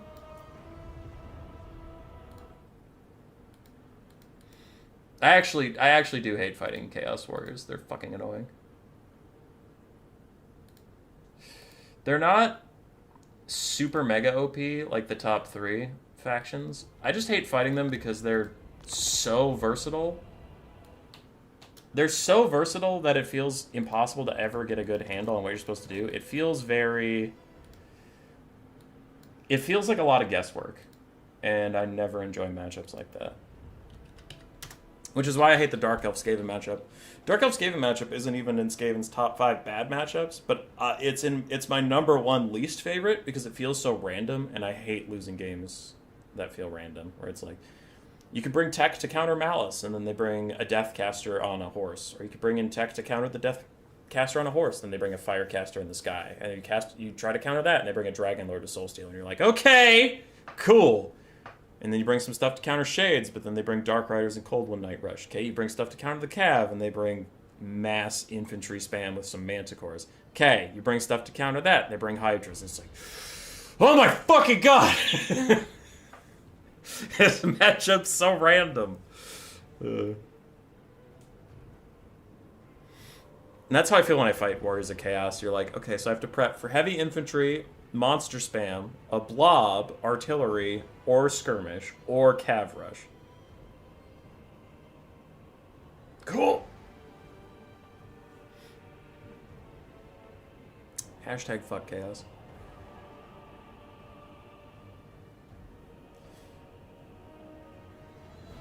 Happy Xmas-Eve-Eve, bud? True, dude. What's the passive of Drazov that's inside? Oh, that's a terrible passive. It's just +8 melee attack for people around him, which is pretty whatever. Dwarves, the Chaos Dwarves don't rely on melee attack for anything.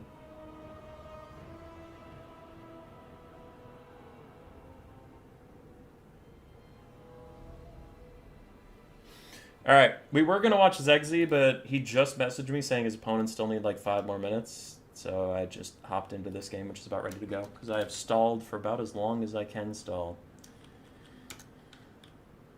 I usually don't like to just follow the same person through the whole tournament. We are back with Salinator versus Sir Groot. Hopefully it doesn't lag too much, though I have had lag in the past with both of these players. But whatever. It seems like these days I just get lag with anybody. Because Warhammer 3 needs some dedicated ass servers. Lizardmen versus Ogre Kingdoms appears to be the matchup. And we have a very strange Lizardman build. The Ogre build is about what I expected, but the Lizardman build is very odd.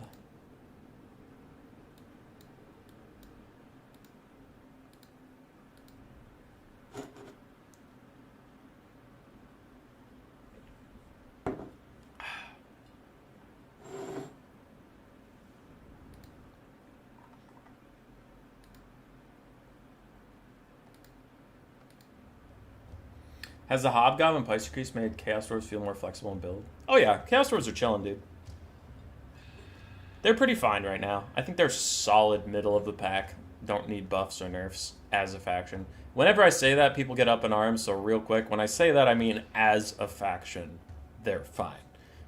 Now, there's specific units in their roster that might need buffs. There's specific units that might need nerfs, but like overall, it's not like this faction is way too fucking strong, or this faction sucks dick. It's like, they're fine. They win some matchups, they lose some matchups. It's good. Like, Lizardmen, Grand Cathay, and Bretonnia as a roster are too strong, and Slaanesh, Wood Elves, Demons of Chaos as a roster are too weak. Shame. Hello, everyone. What up, dude?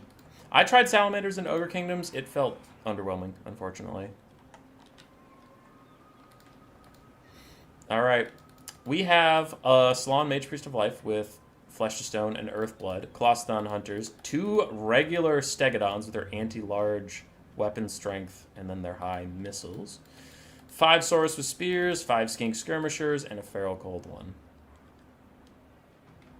On the other side, for the Ogre Kingdoms, we have 4 Noblar Trappers, 4 regular Noblars, the Powder Guts, Man-Eaters with Pistols, Reckon of Renown. We have a Troll Guts Caster, a Hunter on his Stonehorn, a Lead Belcher, and then some Mornfang Cav, and some Ogre Bulls.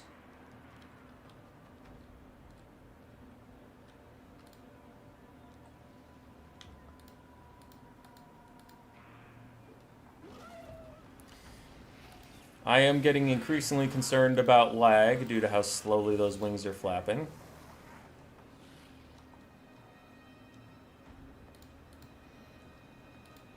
Yeah. Sakura, those are legit changes, but I was saying, as a roster, Chaos Dwarves are doing fine. Like, every roster in the entire game needs buffs in certain areas and nerfs in other areas.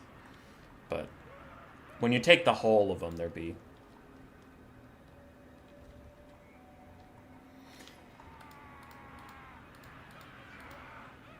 Destroyer's not OP? No, the Destroyer sucks. Regular Kadai Fireborn could use probably just like a 100, 150 gold cost decrease, but they're serviceable. I mean, they did well in our game. They fucked up when they surrounded the Mutal... Well, they didn't surround the Mutal Vortex Beast, and that was part of the problem. They just kind of stood next to it. But aside from that, like, they actually... I think they... What did they get? 1350 for value, and they're worth 1500. So, yeah, almost paid for themselves. What buffs does Bretonnia need? A lot of people are going to get mad at me, but their trebuchets are still pretty inaccurate, like most artillery is.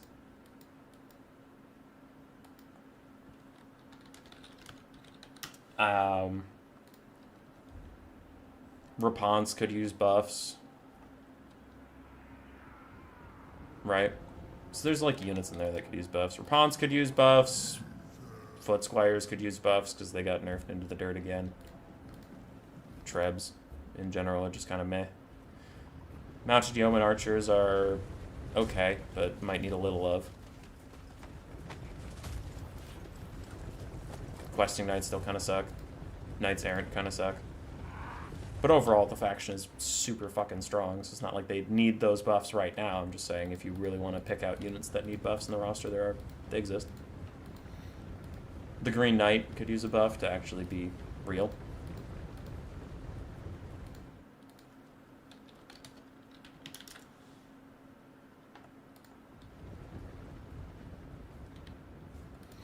Lag City.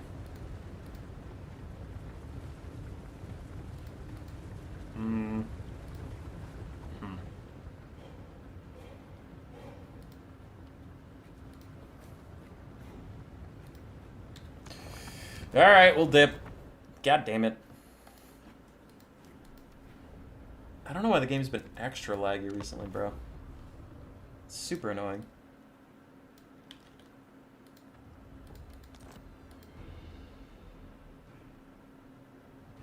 Well, that's weird.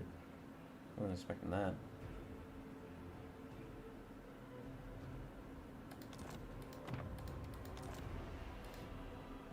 Okay. Might have to restart my game. Yeah, that hurts a weird one-off bug. Yeomen need buffs? Yeah. Horns of Montfort could have armor sundering? It could.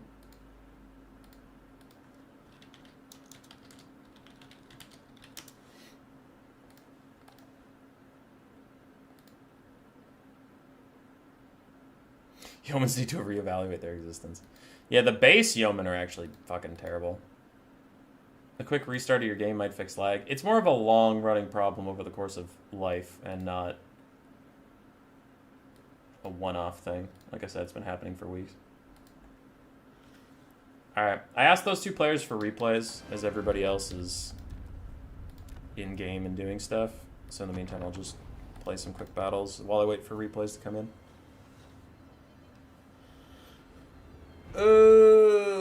Blah, blah, blah, blah. The Flying Piggy. Sounds spoopy. I'll play some Skaven, because I don't get to play them very often anymore ever since I started trying to win. Which I was trying to win. In Game 1, I just made the mistake of picking a matchup I'm not comfortable with because it's good on paper, but then I didn't actually know how to play it very well. And then Game 3, I misguessed what my opponent was going to do. But it was still a pretty close game, even with misguessing. Okay, Kislev's a matchup where you can get away with picking Deathmaster, so let's do that while we can. Not often I get to play with the Deathmaster. Grab the Eshin Sorcerer too, just for giggles. Lamasu, never. Since Great Book of Grudges is here, I'm gonna do this one fucking time, but I swear to God it's trash, but fine. We'll do it one time. I'll grab Veil of Shadows so that I can disperse a unit and then run Death Runners through the gap, but just so you stop asking for it. But it is not worth your Winds of Magic or your time. Black Whirlwind is, wait, no, sorry. Veil of Shadows is 8 Winds of Magic for a jank-ass push. Because it doesn't work against anything large, so you can't even stop cavalry from getting to your globes or something, which would make the spell useful, but we can't have nice things. We'll grab a Doom Wheel. It's okay here. Not great, but it's okay. So what else? What else are we worried about? I mean, Cav Rush could be a problem, but that's always a problem for Skaven. They don't have a lot of Storm Vermin unit for you. I'll grab a Council Guard.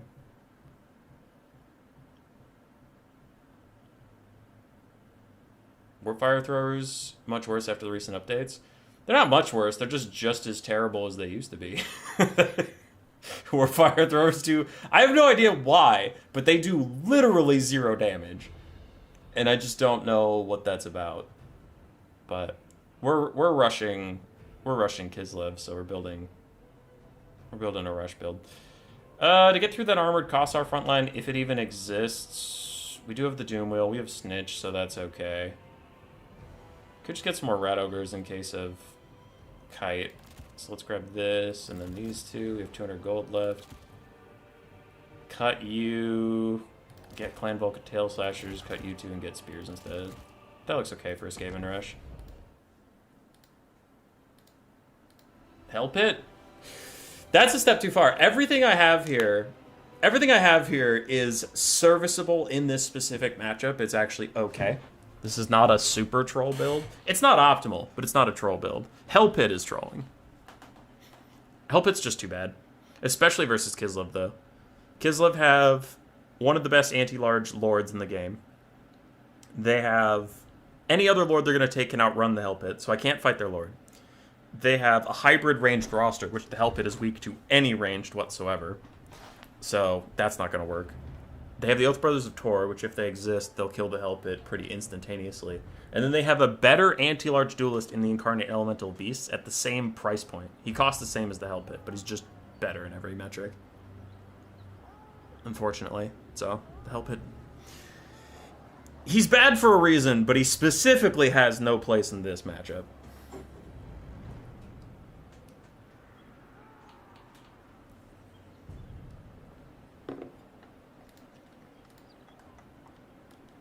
Last I know, Dwarf Fire Thrower instantly melted Nurgle in just a few seconds. Did they get nerfed too? No, but I mean, like, insta-nuking some Nurglings is not a great metric for if a unit's good or not, because anything can insta-kill Nurglings. They're low armor, demonic, and weak to magic damage, so the Warp Fire Thrower is uniquely good there. Doesn't feel like a fair comparison. Anyway, we have the Council Guard for Bears or the Incarnate Elemental of Beasts, because the Incarnate Elemental Beast, actually, if it just sits on my Council Guard, will die very, very quickly. We are rushing. It's a Skaven rush build, so we get some Rat Ogres scattered throughout here to offer a little bit of armor piercing to those guys, and then we have dogs to do some flanking dog things. And I do have an Eshin Sorcerer with Death Runners to sneak in there all sneaky-like. Deathmaster Snitch should do good, and a Doom Wheel can go burr. Hummus, I want you to win. I'm going to try. Like I said, this build isn't that troll, aside from my caster. I think the caster here is the only thing that's objectively terrible in this matchup. Warp Stars can do okay, but the Veil of Shadows counts a lot. Death Runners are fine here versus Kislev. They're fine. Wait, I want the Doom Wheel. Dogs are decent, running down stuff, dealing with light cav, things like that. The rest of this is a fine little rush build. Tee-hee. Alright, let's advance. There's a little Grom.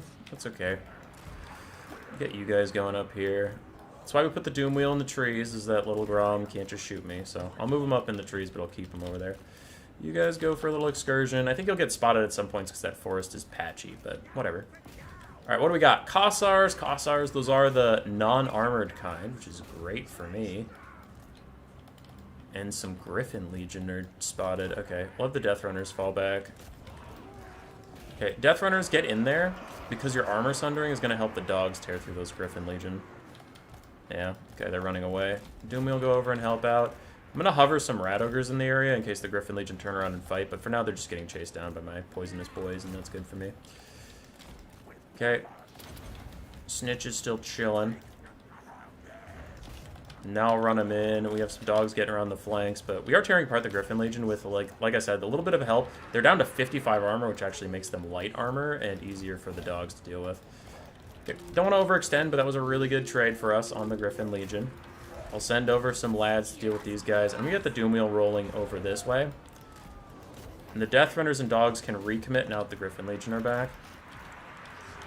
And meanwhile, Snitch is getting good sniping here. All of my enemies' ranged is falling back. So we'll keep moving up, but they can only fall back so far, because they do have Wolf Rats behind them. We're taking a fight in the trees.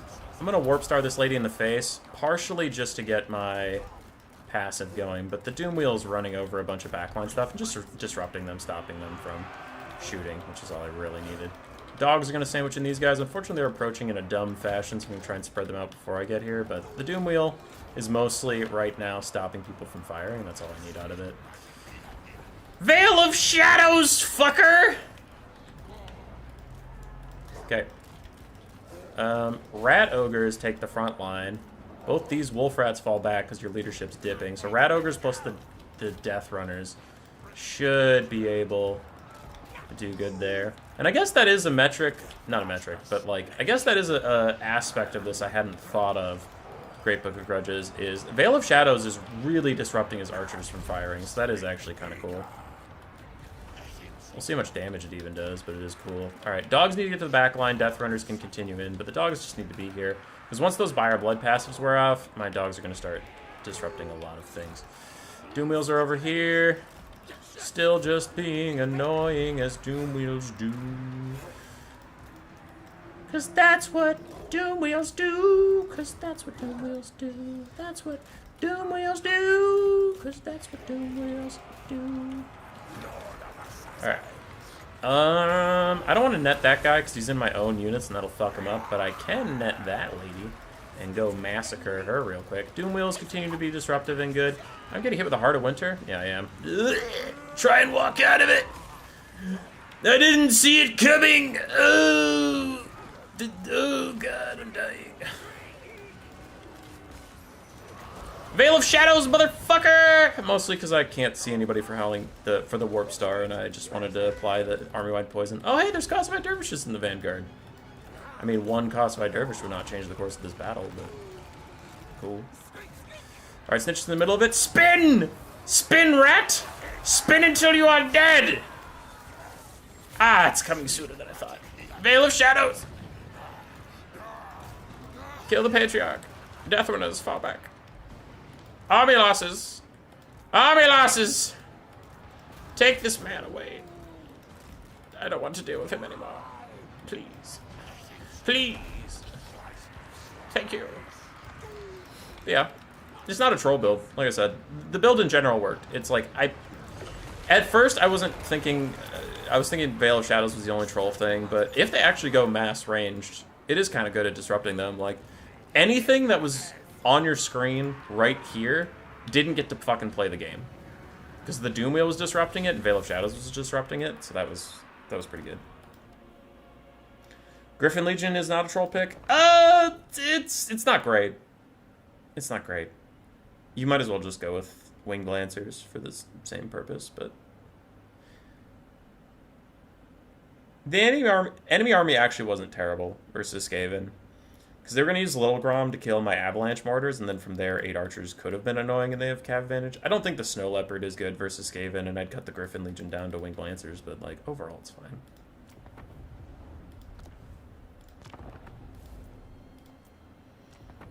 Why didn't you pick Armor of Darkness instead? Because you're always telling me to do the Veil of Shadows thing.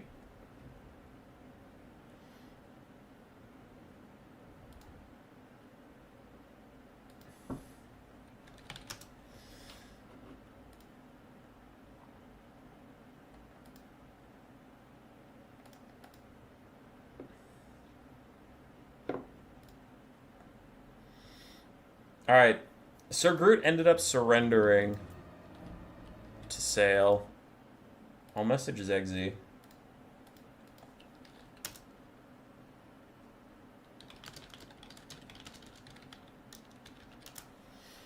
Let's see what they're up to. Yeah, man, look at these guys. They just, like, never get to shoot. They get some shots there, and then the Veil of Shadows disrupts them again, and the Doom Wheels are rolling through them. And then these guys start to reform lines, get a couple shots off, and there's a Doom Wheel. So all 3 of these archer units are just like, please, let us shoot, you fuck.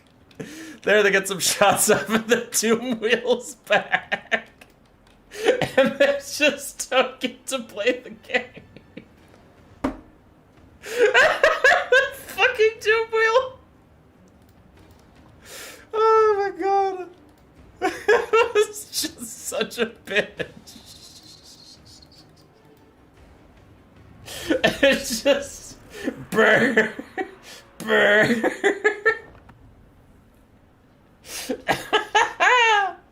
Oh my god, I love it. Fucking Doom Wheels, man.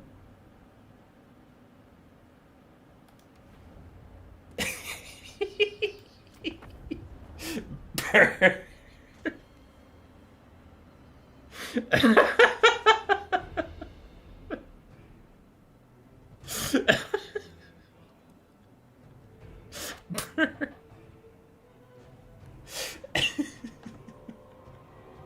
The concepts are like, stop it.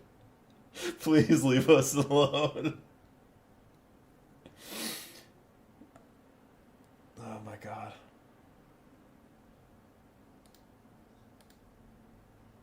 Alright. We have a game. I'm on my way to it. I'm on my way. I'm on my way.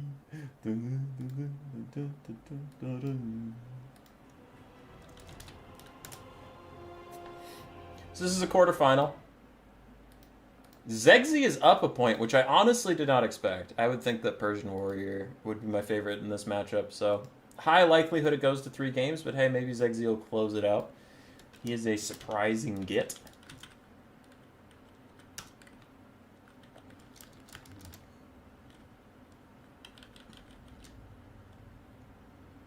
On the other side, Odium Persian Warrior. Haven't got to cast a lot of his games recently, but he's back at it.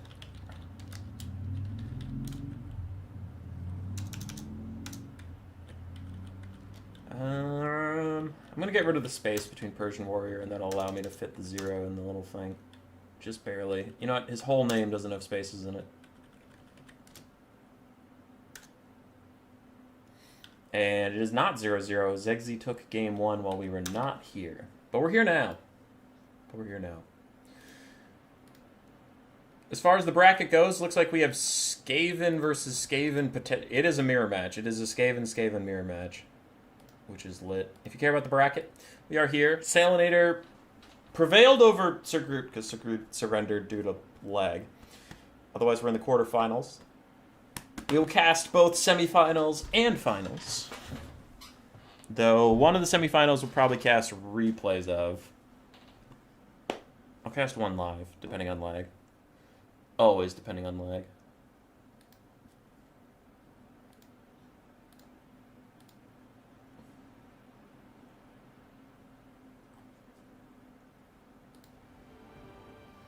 Wing Lancers are a lot cheaper than the Griffin Legion.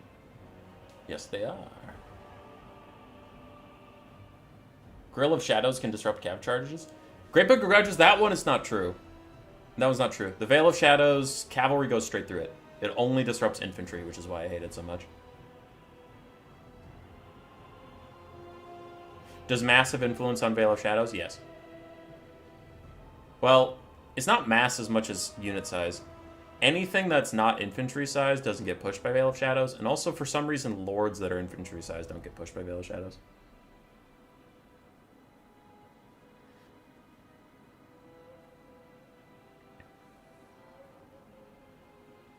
No, it does not send anything large flying.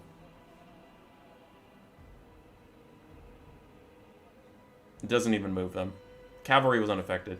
You could see it in that last fight where the Kossovite dervishes were piled on top of Tsarina as army losses hit, and I cast a Veil of Shadows for fun on them. The dervishes didn't go anywhere. If you rewind, you'll see that. No, it only pushes infantry. And even then, it doesn't push infantry characters. It just pushes infantry. Well, it might push characters. Might? But that is a hard might. Because I remember in Warhammer 2, when the DLC first came out, I was playing around with it, and I used Veil of Shadows to get people away from my Warlock Engineer, and it pushed back a bunch of Marauders, but Sigvald just walked into the Veil and killed my Warlock Engineer in front of me, and then I was like, well, this spell sucks ass. So maybe they changed that, but I know for a fact it doesn't affect large units. They can just walk through it. Monsters, infantry, cavalry. They don't care about it. Does it break bracing? On infantry, yeah, for sure. And I will say I'm more positive on that spell after that game because of how big the area is. And I honestly think it's better if you don't use it defensively, if you use it offensively. To disrupt archers and stuff. Because it was a nuisance for those 3 Kislevite archers.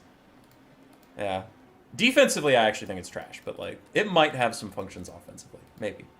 There's other better spells, but if, like, Warp Lightning and Howling Warp go get nerfed, maybe you'll see it. Do large units even have knockdown animations? My friend, can I introduce you to the mutant rat ogre? He's very excited to show you his knockdown animations. It's what he does most of the time. All right, Xmas-Eve versus Persian Warrior. We have a Skaven mirror. The map is a ridge, so I think Xmas-Eve is already at a significant disadvantage having 3 warp block Jezzails on a map with a big old hill in the middle. But aside from that, he did go with a bunch of wolf rats and rat ogres, Lord Skrulk in the distance, plague monks and clan rats, 2 Skaven slave slingers, and 3 warp block Jezzails. Skrulk brought his summon and poison. On the other side, for Persian Warrior, we have 4 wolf rats all in the vanguard at cardinal directions around the enemy army. We have Night Runners in the vanguard a little bit, double Hell Pit Abomination, and then some Skaven slaves, some rat ogres, and a Grey Seer of Ruin on foot with just Warp Lightning and Scorch.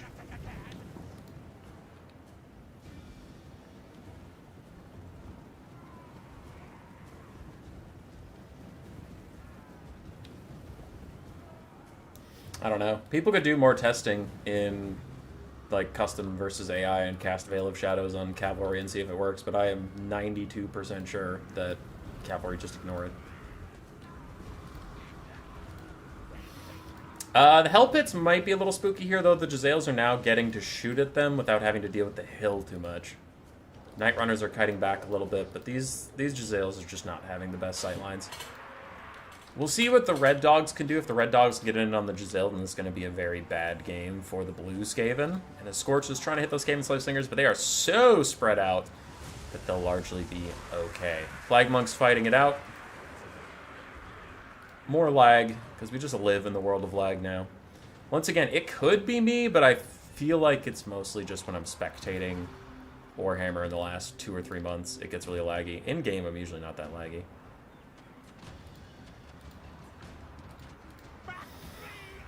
Alright, Slinger's still firing, but Skaven Slaves are walking past the front line to disrupt the Warplock Jezzails, and they will get down there. Rat Ogres are trying to peel dogs as best they can. They're doing pretty good, but there's just so many threats, because now Skaven Slaves are going to get onto those Warplock Jezzails.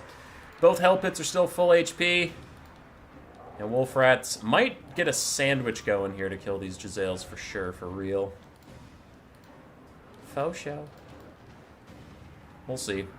Jezzails continue to fire up at the Night Runners, but firing up over the hill, a lot of their shots are curving over the enemy instead of actually hitting them.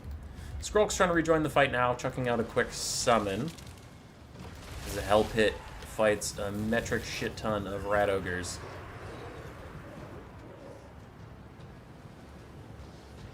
So it takes away their masses? Weird. I have to do more testing on it, but based off one random replay, I don't know.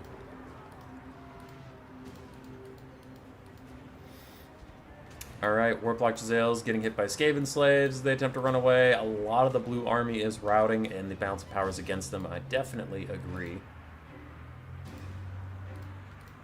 Plague Monks pushing through the front line, and then some Wolf Rats getting onto Night Runners. They're doing fine. They're doing okay damage, but the Hell Pits and the Rat Ogres and stuff are just rolling over the Warplock Jezzails for now.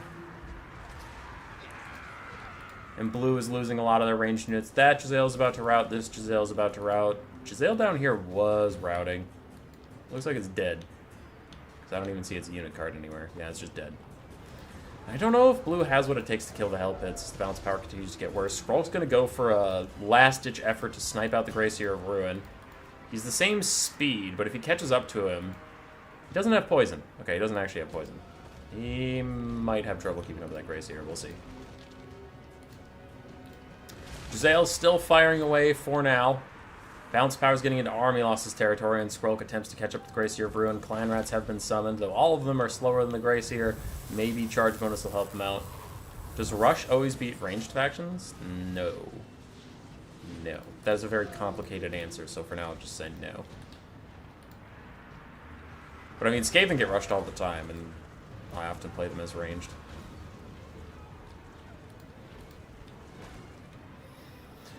Army losses imminent as the blue Skaven continue to rout. And even though the damage value isn't that bad, Balance of Power says otherwise. And I would agree, because a lot of their units with ammunition are getting routed off, and that is a big change. Greyseer does rout. Here comes the Hell Pit. Do a little bit of disruption. He has 150 whopping value, and this one has 360. Amazing, incredible value. Gotta hate Hell Pits. Trash. Skrulk gets out a pretty huge Rod of Corruption onto a whole bunch of units. It'll rout off that Rat Ogre. It won't do that much versus the Hell Pits. Yeah, not really. The Skrulk keeps trying to kill the Greyseer. As for the rest of the map, Red has Rat Ogres and Wolf Rats that are ready to come back to the fight once they're done chasing down stuff they're chasing. Skaven Slaves just walked Jezzails off the map. There's other dogs going to shatter or kill those Jezzails outright, and then they'll be fine. Meanwhile, the blue team, what they have going on, they have almost killed the Greyseer. They're still working on it. They have one Hell Pit down to half HP. And then they have a decent number of Spears and Rat Ogres for themselves. So if they can finish killing this Greyseer and then have their guys group up around Skrulk, they could cycle route the rest of the Skaven build. I think the Balance of Power is getting way over eager about this army losses shit because Zegzi's only 1,000 damage value behind. But I get it. Like, stuff with ammo went off the map. I understand that, but I still think it's a little ambitious to say it's army losses already. As Rat Ogres throw the Greyseer, honestly, to safety, and Skrulk turns around to fight the Hell Pit Abomination with the help of his little clan rat friends, trusting Rat Ogres to chase off the Greyseer. Might be overbold as Skaven Slaves and Dogs are nearby to help try and peel those guys off. And you're not going to be able to kill the Greyseer with Rat Ogres. They're just going to walk him off, which is a lesser leadership debuff. But I guess Skrulk was trying to kill him for an awfully long time, and maybe just said, fuck it, listen, we're not getting the kill on him. I guess we'll just walk him out. Rat Ogres are getting a little distracted. Blessed with Filth is popped to poison these Hell Pits, still getting poked down. Spears are joining the fight, paired with Skrulk. That could be pretty huge, but one of the summons is about to fade away.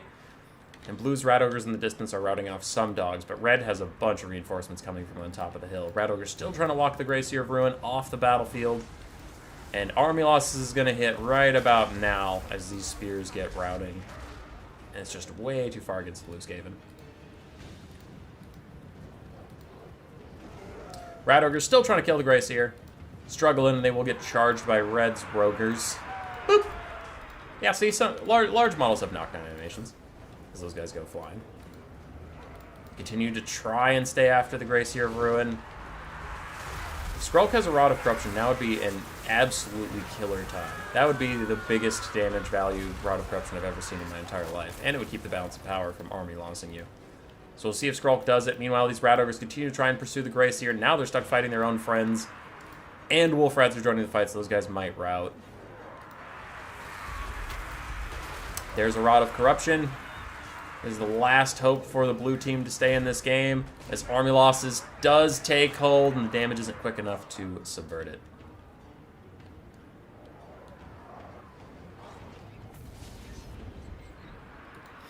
The sheer childlike glee with which you watch the Doom Wheel. Doom Wheels are silly, and I enjoy their models, and I think they're fun, but they do need some buffs. For the blue team, the Jezzails were definitely not it on this map, or versus what his opponent brought in general. That's 3,000 gold, getting about 700 damage value back. Plague Monks did okay. They didn't have a lot to fight. Once again, it was just a build roulette, which the Skaven Mirror is also abysmal, because it is a bit of build roulette. Dogs and Rat Ogres did fine. Clan Rat Spears did fine. Slingers did fine. Skrulk did fine, but Jezzails and Plague Monks didn't have a home. On the other side, Hell Pit Abominations, 500 value apiece. They were big terror-causing units, but didn't have a ton to do. It was the Dogs and Rat Ogres that really won the day for this side, and their Night Runners also did do pretty darn well. Skaven Slaves were neato.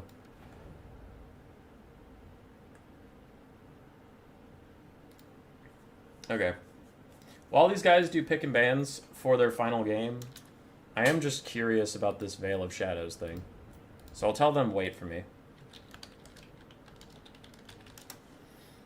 So they're just doing pick and bans while we investigate this. Fill for Skaven. You. Get rid of everything besides Veil of Shadows. And then, sure, I can have a Warlord. I don't give a fuck. On the other side, let's do Hellstriders and this guy with nothing. That's fine.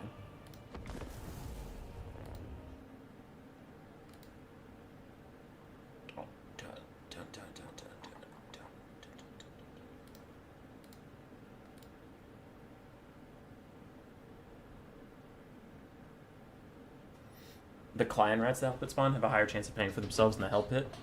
Nah, dude. It spawns Skaven slaves. We testing if it reduces mass? Yeah. Because then the Hellstriders should be able to surround me and I should just walk out of here, right? Yes, good. Oh, get over here, you fucks.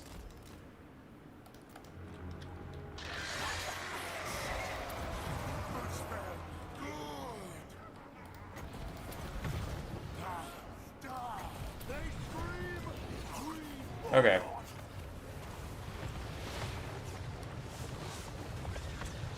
So they just left because they're dumb. It is keeping the Chaos Lord of Slaanesh out. 10 seconds left on it. I'm going to retreat in here.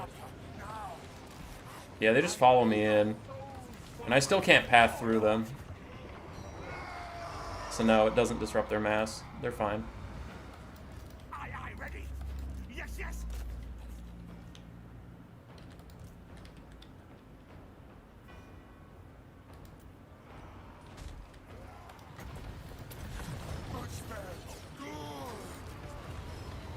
Okay, so there's that. I'm going to try and path through them. And I can't. No, it doesn't affect anything that's large at all.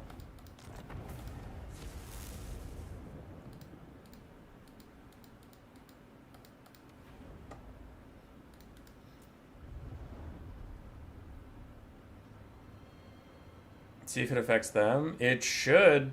I did try again. It should affect the Severed Claw. I mean, it literally just affected a Lord, so yes, it would affect the Severed Claw. But I have to get back to the Zegzi game. Yes, it affects Aspiring Champions, because it affected the enemy Lord, and he has more mass than the Aspiring Champions do.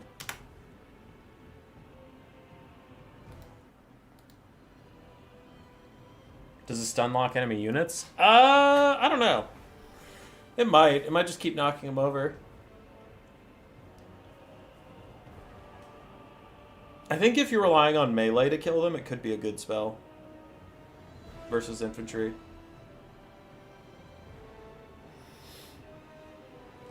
If you're rushing, it could be okay. The main problem for it is better than I gave it credit for. It's still garbage versus large units, but whatever, right? Just talking about infantry, it's better than I gave it credit for. But I still think it has the problem of there are better spells. You could have a Clan Rat summon. You could give everything in an AoE poison for 4 winds of magic while draining the vigor of your opponent globally. Could have Warp Lightning, which is a 6 damage, huge damage spell. Howling Warp Gale, good aerial net for very cheap. Death Frenzy is honestly pretty good. So, like, the problem with Veil of Shadows is it's maybe... I'll be generous and say it's a B or C tier spell. Let's just say B, like, for the sake of argument, but I personally would put it more in C or D. But, like, even if it's a B tier spell, you have 4 or 5 A tier spells ahead of it that would all need to be nerfed before we'd even be talking about Veil of Shadows. And I think that's the larger problem. Because Skaven have some good magic. Warp Lightning's great. Death Frenzy's solid. It's solid. It's not great, but it's fine. Howling Warp Gale is really great. Howling Warp Gale is honestly OP as long as the enemy's flying. That's the main problem. Is if they don't have any flying units, that it literally doesn't do anything. But otherwise, it's a fucking amazing spell. Clan Rat summons Pog. Wither is honestly pretty good. The minus armor spell. Skaven have some good spells. They have some real good spells. It's not Spirit Leech level. It's not Earthblood or Regrowth level, but they're good. I would rather have either of the main Skaven lores than the lore of Little Wa. Or even maybe Big Wa. That one's more maybe. Because Big Wa is alright. I'd have to think about it, but... You know what? Fuck it. I'll go out on that thing. I'd rather have either of the Skaven lores than lores of Big or Little Wa. Warp Lightning on the Greenskin roster? Yes, please. They're so bad at killing armored infantry. Post-Warzag nerfs. Warp Lightning, pew pew. Globally lower the enemy's melee attack and leadership during a Greenskin rush. Oh! That would be glorious. Goblin Summon, because it's a clan rat. Goblin Summon that you could just chuck out behind the enemy line and disrupt their archers while your orcs and squigs and shit work down the front line. Yeah. Okay, actually, the more I talk about it, yeah. Lord Big Wa can eat my ass. Both the Skaven lores are better.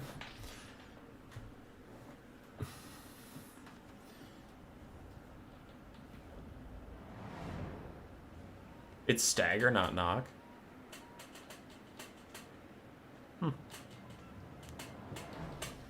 Could you do stuff like disrupting infantry in order to surround monsters units? Shiggity? Yeah, dude. And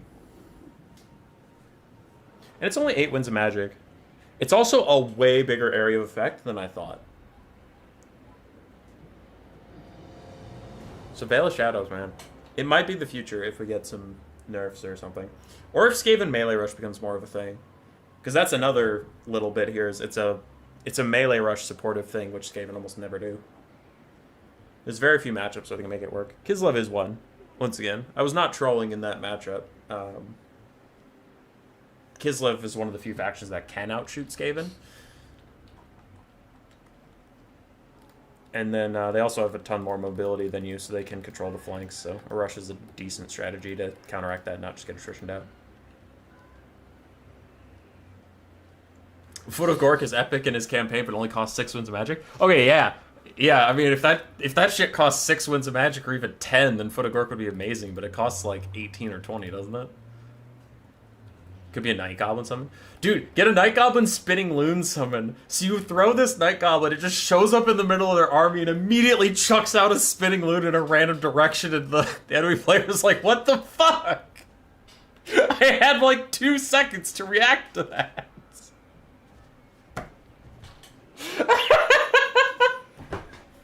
Goblins come out of the hole. Surprise, motherfucker! And just start spinning around.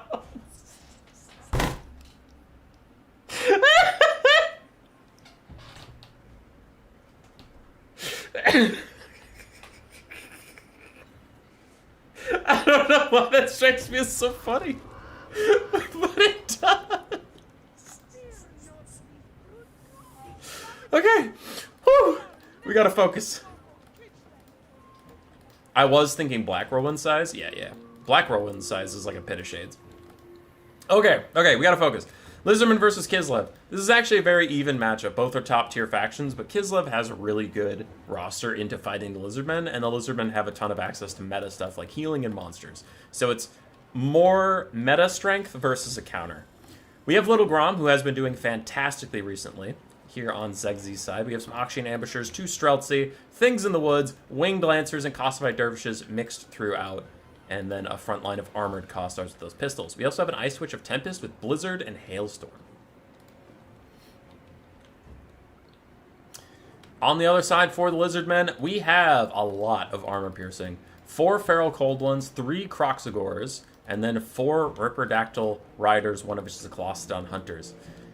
4 Skink Cohorts with Javelins as a front line, and then a Life Salon to try and heal up these guys. These guys. The gaves.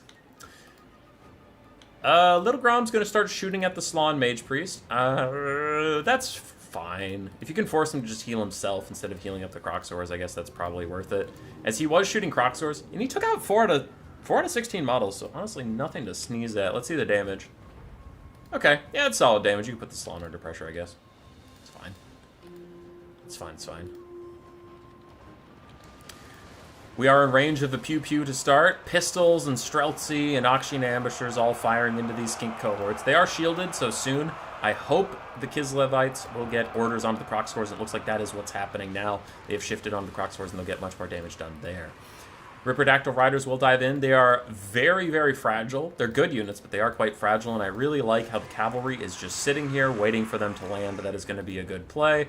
And they're shadowing the Ripperdactyl Riders as they start to land. They do land in the Auction Ambushers, and now they need to get torn apart by these Winged Lancers and Mordheim Beowulfs.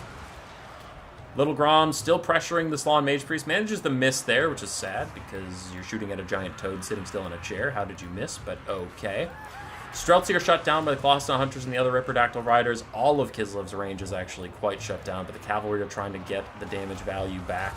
A Blizzard is thrown out onto the Skink cohorts. Now, is that a great target? No, but between Hailstorm and Blizzard, there's not a lot of stuff for them to shoot. Everything here is monstrous, so might as well get it out on those Javelins. And then there's a Hailstorm to hit those other guys, so good targets considering what's left for you. Bound Banishment from the Slaanesh is going to go through these clumped up cavalry, and Streltsy doing really good damage to them all.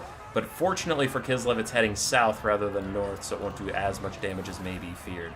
The front line for Kislev is taking a lot of damage. Their back line is also taking a lot of damage, and I am getting increasingly concerned. The Little Grom is taxing the Slaanesh Mage Priest of Life, already getting down to half HP, and he has to choose, and he has chosen. He is trying to heal up his offensive units rather than healing himself, but the Mordheim Beowulfs going for a big snipe on the boy, with Little Grom still helping out quite a bit. I don't know if anything from the Lizardmen can get back here in time to help out the Slaanesh, and he is Darkblood tainted right now as he takes massive damage. And even if he tries to Earthblood himself now, which it's probably still on cooldown, he probably just can't do anything. That 100% heal reduction is huge. The Lizardmen are losing their Lord. They're losing their healing, and a really good play from Zegzi to snipe out that Slaanesh Mage Priest. Now, the Lizardmen have a ton of shit left on the boards. This is by far not over. Not army losses territory yet, as the proc scores, as the Ripperdactyls are tearing stuff apart. And the balance of power is artificially inflated by a full health Little Grom and a full health Ice Witch, which if any of these Croxidors or Ripperdactyls give it their time, they can kill Grom very, very quickly. Things are looking tough for the Lizardmen, though. Without the Slaanesh, they lost their magic, but they also lost their leadership. And while Lizardmen are generally a hardy faction, they're not the High Elves, they're not the Dwarves. They can't just function without a Lord. A lot of their skinks are starting to break. Clawstone Hunters are rampaging due to that Toad Rage buff of theirs, and they're trying to kill off a lot of good targets for themselves. But actually, it is just going to be a GG. Lizardmen player surrenders from that point. Missed the tourney. When did it start? It started 2 hours ago. It's a really good about face there. Things were looking rough for Kislev until those ROR things in the woods just abandoned their backline and ran down the Lonely Slaanesh. That was wild. Little Grom did fine. Icecaster did fine. Streltsy and Auction Ambushers got shut down immediately by Lizardmen advance. Things in the woods did pretty darn well. Armored Kossars held for as long as their little Kislevite hearts could stand, and Dervishes did fine. On the other side for Persian Warrior, Life Slaanesh got sniped out. Ripperdactyls did a lot of disruption. Crocscores also disrupted things. And they were doing decently. Their value isn't indicating it in some cases, but Kislev's backline got shut down immediately, and they were taking a ton of damage. It was just, the Lord Snipe was so powerful that he forfeited, because in the long game, Kislev would maybe grind him out. Excuse me. So GG. Still greetings from Bavaria. For you, it'd be Guten Nacht. Because it's not even Guten Abend anymore. That is full-on Nacht territory.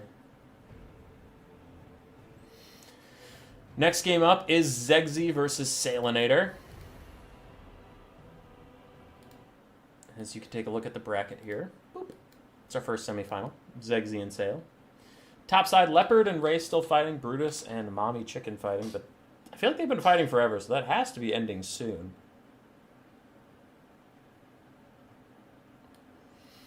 Somewhere. Salinator listed us as a 1-2. Okay, wait. The way he listed it, it looks like a 0-1, but it's a 1-2.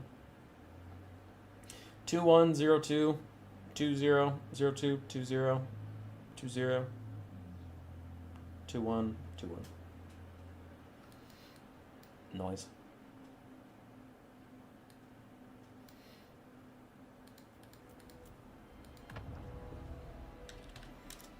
Okay, I'll hop back in the lobby since Salinator's probably just going to come here. Boop.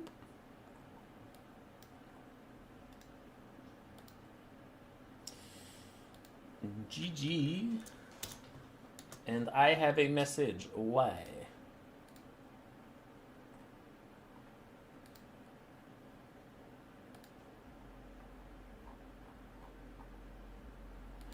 Bet away.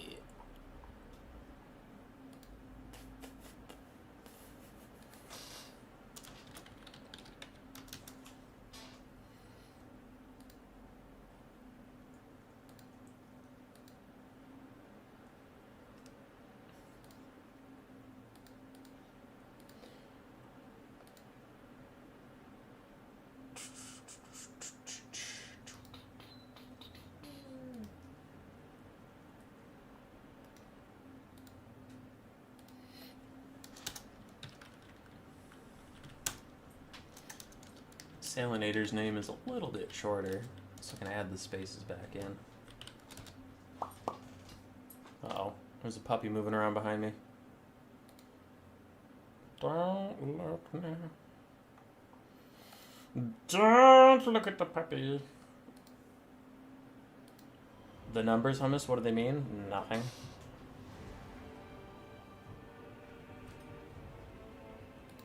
Do you have encountered people that are thirsty for me? No, never.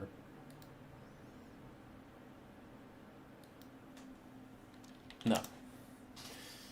I am engaged, and even my fiance finds me quite repugnant, but I do have a lot of money, and that keeps her mildly interested. Just barely. When I asked her to marry me, she looked at her bank account, and then she, thought about it for a very, very long time, and then shrugged, and I took that as a sure. So no. No, I'm not popular in the women department. Not at all. Is it because I'm off-putting? Yes. Is it also because my laugh is like a witch's laugh? Yes.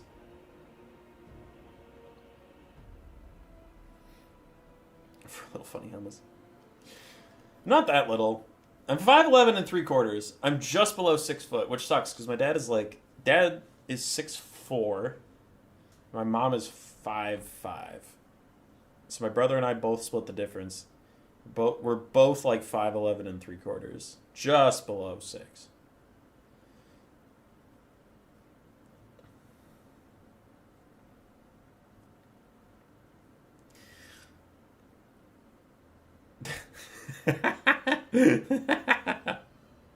Soccer on nice. I love that the Wii Sports thing. Where you bowl a strike and then instead of saying nice strike or something, it just goes nice cock. Hazel, that is not a great spot to sleep right behind my rolly chair, because then I'll roll over your little paws.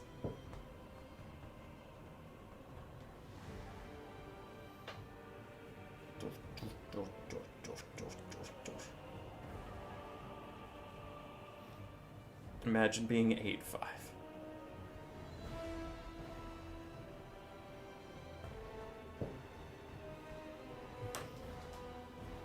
This is a puppy down here. This is a puppy down here. Go watch Mark Norman standing about women being height supremacist. Oh, dude. We could get into that for hours, but this is the internet, and I imagine that won't go well.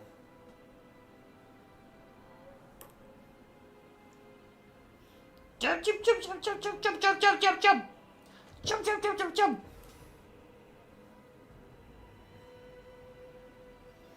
Yeah, I know it's stand-up, so I'll probably go check it out later. Hey. I go in phases with stand-up. Sometimes I just love listening to random stand-up comics I find on YouTube while I'm working, and then there's other times where I can't stand stand-up. Looks like we have Kislev versus Shorf.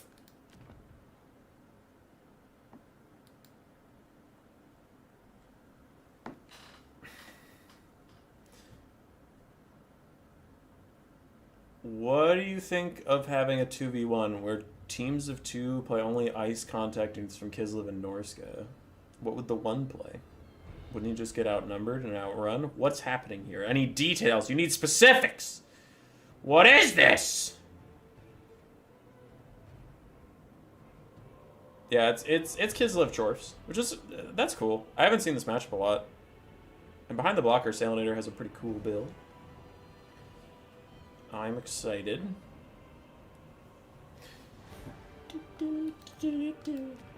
Behind the block on the other side, Xmas-Eve-Eve has a build. I don't like it. I don't support it. In fact, I'm actively against it.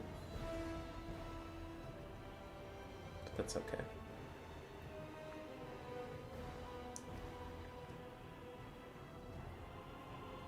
Alright, Slaanesh readied up, then Xmas-Eve-Eve readied up, and now Slaanesh has unreadied up, and now he's waiting and looking and searching. I'm watching his army behind the blocker. I am seeing if he is changing anything. I repeat, we are watching for any cheat mod usage. Is he changing the army? As we're fading to black, I'm still watching to see if he's changing the army. And now, Xmas-Eve-Eve, you're fine. I'm just trolling, dude. Just filling time. Though I will say I do hate Mother Ostankia. Your build overall seems fine. Do you still plan on visiting Germany? I did once in my life, and I never will again, so middle fingers. No, I'll probably head back at some point. I'm back at some point. Oh, my balls. It's just a hard time in life right now to do that. Because Xmas-Eve-Eve got dropped from the game. What the fuck?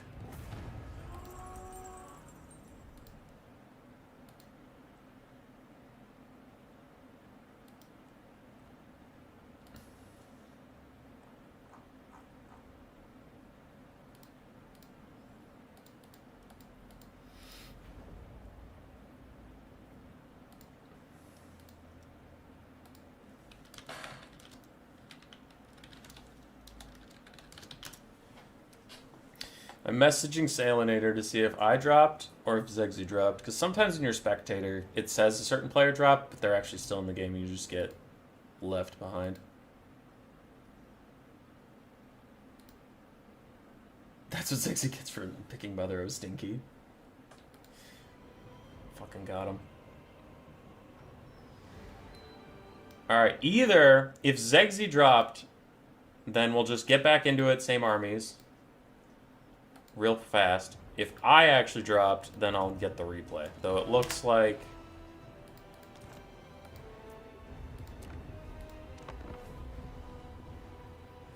I don't know. He just sent me a code, so it looks like he did drop, and then he immediately rehosted.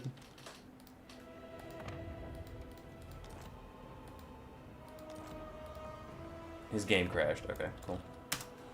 Lit. I'm not going to put the blocker back up because we know what their armies are and they should be the exact same, so there's nothing to help.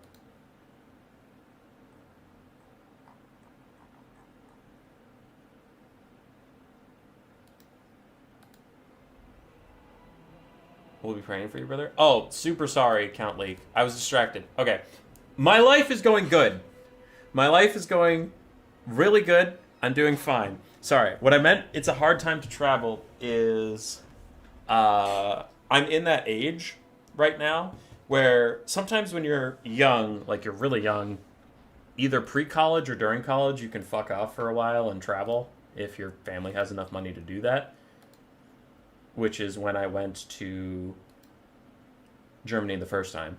And then now I'm in that 20s period, right? I'm 29, where in your early 20s, just out of college, you're just trying to get a job and you don't have a ton of money and you don't have any paid time off built up. So then when you get a job, you're trying to build up PTO and stuff.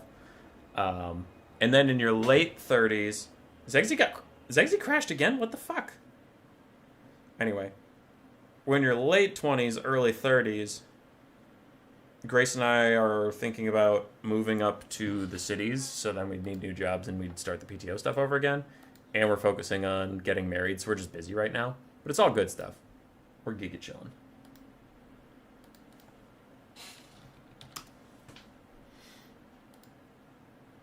So I feel like the good times to travel are in your late teens, super early 20s, or in your like late 30s and early 40s.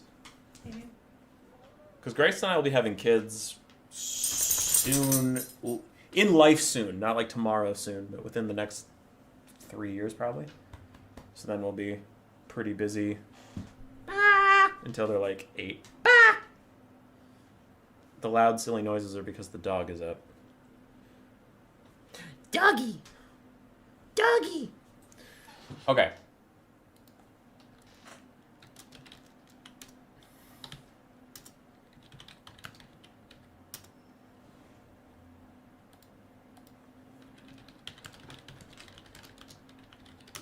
So what we're gonna do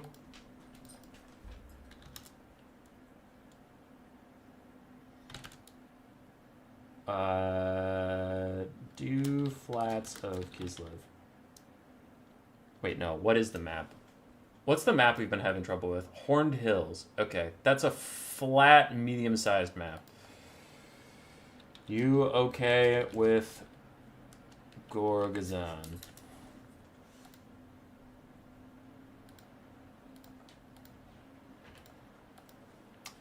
Gorgazan is map medium size in case Horned Hill is the issue. Okay, so the players are going to play without me. Send me a replay. I switched the map for them in case that's what's causing the crashes. And ladies and gentlemen, you know what that means. Oops. It's time for more quick battles! Oh my god! No, wait. Okay, wait. They invited me. I guess I'll come back. I guess. If I have to. God damn it, I just want to play quick battles.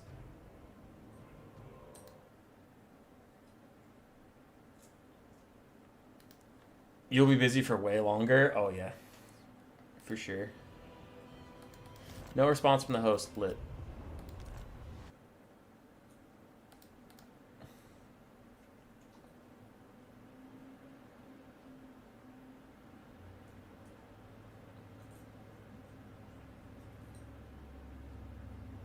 I'm traveling in 3 weeks to Vietnam. Just started work. Got 8.5% holiday vacation pay.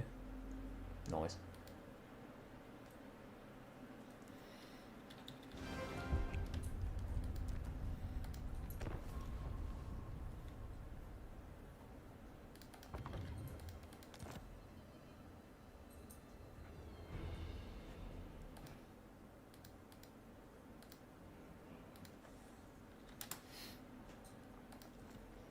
All right.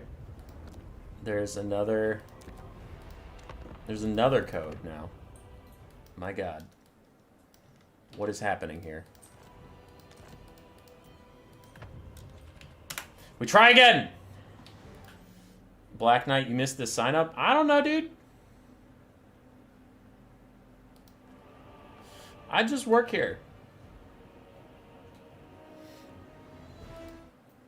And yeah, YouTube's notifications have been weird. Usually it notifies me if people comment on videos that are recent. But it just started working again yesterday, but it was for a while there, it wasn't sending me anything.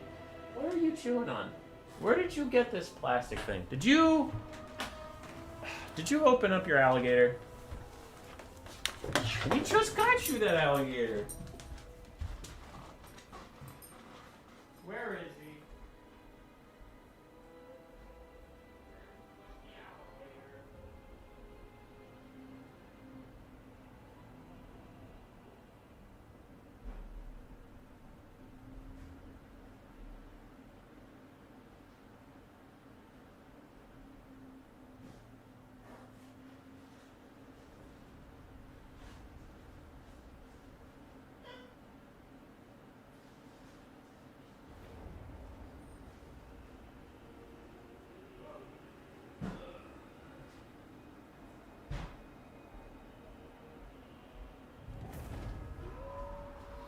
Did they start?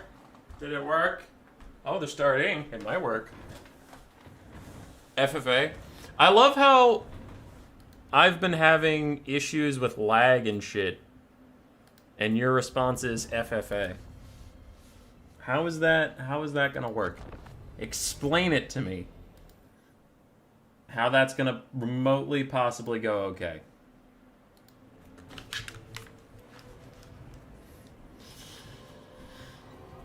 Holy shit, the crashes.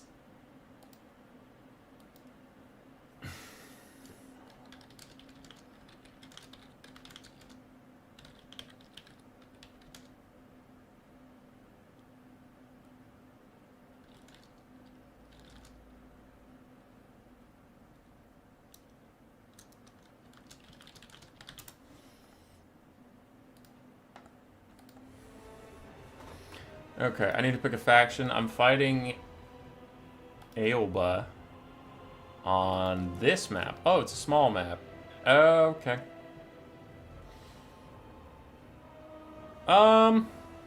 Small map. Meaning I should rush them. Dwarves. Oh, Slaanesh? Yeah, actually I've been enjoying some Slaanesh recently. Let's do it. Let's play some Slaanesh. Greenskins versus Slaanesh. Okay, so we have to take N'Kari. Like, we have to. Otherwise, why pick Slaanesh? Because you need N'Kari. It's just a fact. It's how this works. I'm gonna take some Hellstriders and Hellscourges. Even though they're poop. Because they are poop. They're poop. I don't know why they're poop, but they are.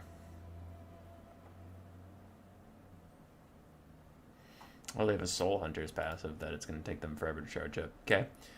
So we have our Eternal Entourage. We have our 2 Hellstriders. Let's get 1 Chaos Knight. That leaves us with 800 gold, which is just enough for a Secret Chariot that we're not going to take. Yeah, I'm not going to take that shit. That shit is garbage. Giga trash. So we could get some spawn. Ooh, we could get some spawn. Ooh, I like spawn. Yeah, let's get some spawn. Fuck this nonsense. That's an OP build right there. Holy cat's pajamas, that is an OP build.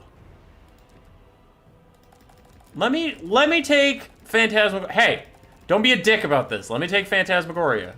Let me take it. Give it to me. Hey. Hey. Hey. Stupid ass game. Fucking hate this game. Okay, we just have those guys now. Give me Phantasmagoria. Get out of my face. Soul Grinder? Nah! Nah, we have N'Kari! We can't afford a Soul Grinder. If I take a Soul Grinder, I'd have to cut some of my already limited mobility. To get a Soul Grinder, I'd have to cut a Spawn and a Hellstrider. That is too small. Slaanesh spawn of the Musk contact effect? Yeah. Yeah, they do. This build's unbeatable, so... Sorry.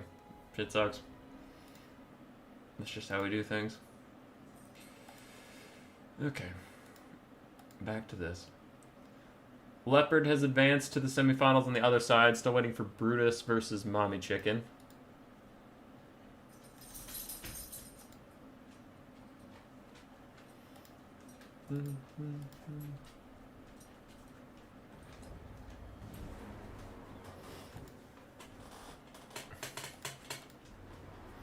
Hi, puppy.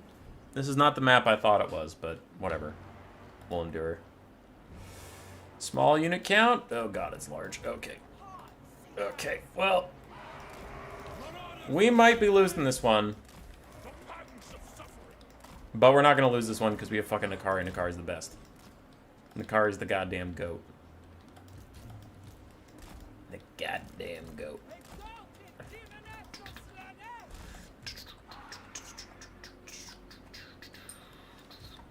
I want to be over here. Screw this. I want to be over here. And then N'Kari can be in the woods with you. And we're good to go.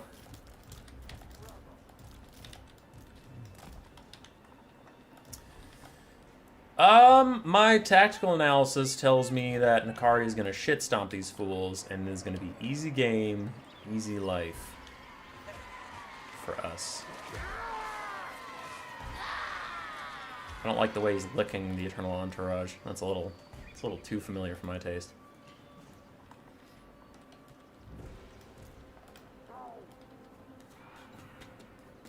Okay.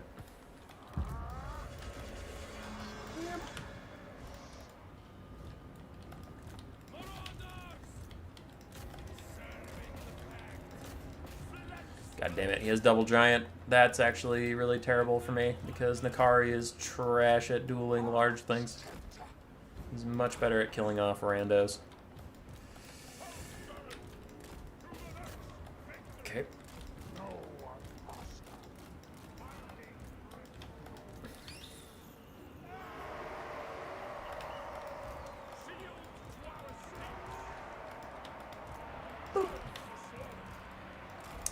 Okay, we'll back off for now as we move up with those guys. Front line's nice and engaged.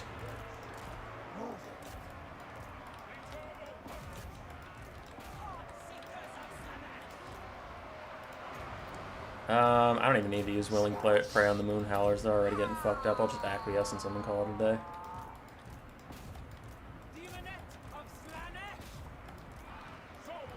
Okay, so we're trying to stop these basic-ass archers. There's the first Wah. We'll wait it out before we get too engaged over here. Alright. So Wah's wearing off, and now we're going to charge in with Nakari and the lads. Front line's going alright for us. We do have to push through.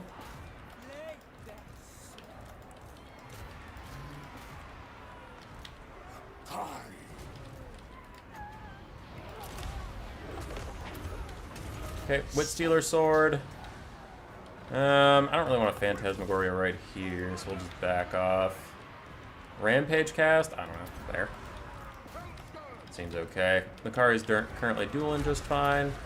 Let's net all these guys and lower their leadership a little bit, so maybe they stop fighting back as hard. And we are pushing through that front line just fine. Rampaging all these guys, doing good. I have some sleepy marauders, so let's just throw them back in the fight wherever we can find a battle. Nakari's still trying to duel the giants. We're doing good damage, but I don't know. Like I said, this isn't really Nakari's cup of tea, so let's just leave. We'll go somewhere else. We'll kill someone to get Nakari's heal proc. Okay, continue to chase those guys down.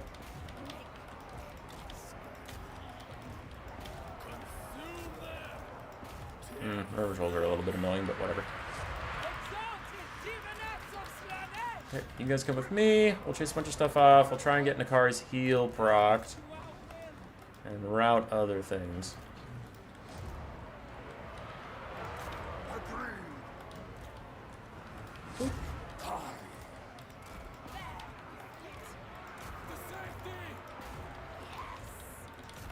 Okay, still trying to chase all that stuff down for now.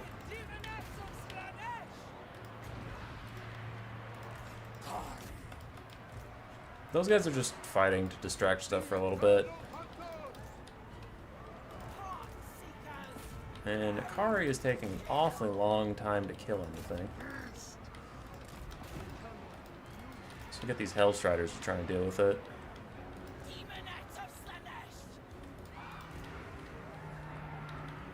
Looks like they're going to make it to the edge of the map, though, which is actually a pretty big problem for me. Okay, shouted those guys. Still trying to kill these guys. We have another Rampage cast. We'll throw on Morgans and Magi Marauders just to get rid of them. Spawner fighting over there. That's fine. 18 health. Heal for Nakari. Heal. There we go. Dumb bastard. All right, let's swoop down and get those goblins. These Hellstriders can continue to fuck off for a bit. And if those Death Creepers keep coming towards me, I can use some spells on them.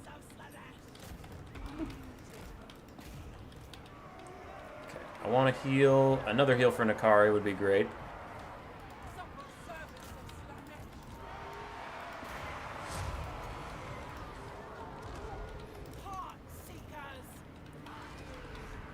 Okay, still trying to kill the goblins.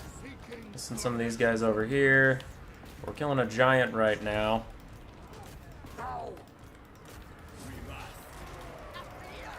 Okay, Nakari can finish off those gobos on his own. Oh, I let my guys get run off because I'm a dumbass. Alright, net them. So that they can't run away, and you get a free charge. Nakari's still trying to kill some goblins. But I do need to come over here. Let's throw down a Phantasmagoria. And hopefully this giant dies while I'm here. There's a Phantasmagoria, so it should route everybody as I attempt to kill that giant for the Nakari heal. Everybody is routing. You guys are getting some decent damage down over there. Witstealer Sword is popped. Make this giant worse at his job. We're still trying to kill off these guys. And Nakari hits the giant in the face. Okay. I'm going to try and peel off here and go get the archers. I do have some more randos to rejoin the fight with as Nakari continues to beat up on a poor giant. I'm just throwing out a debuff to give my units more leadership and more damage and shit.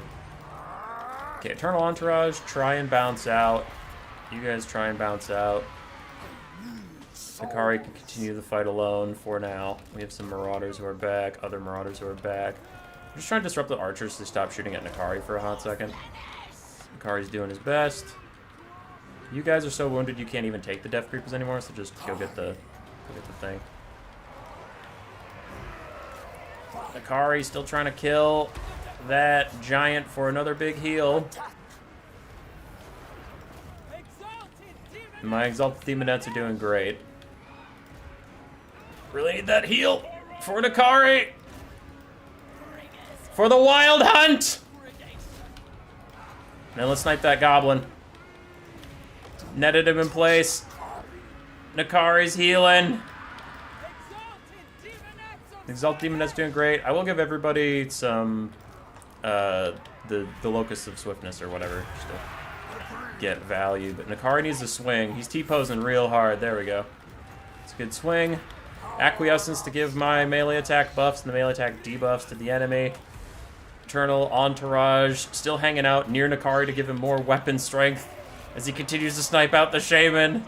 Nakari's got a hard carry! Go!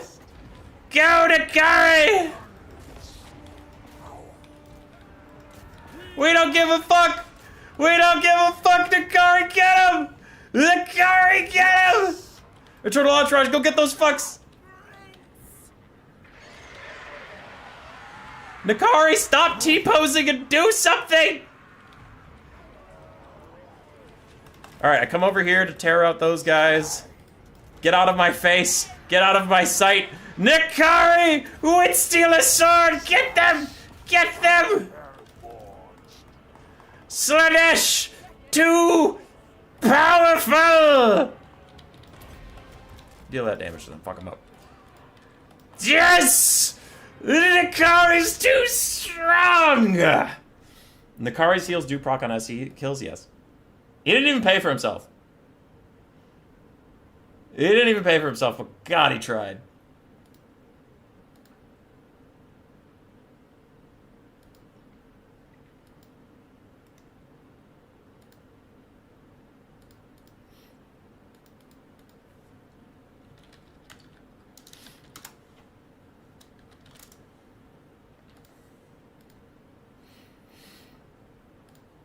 Nakari did great. Bringers of Goblin did great. Heartseekers of Slaanesh did great.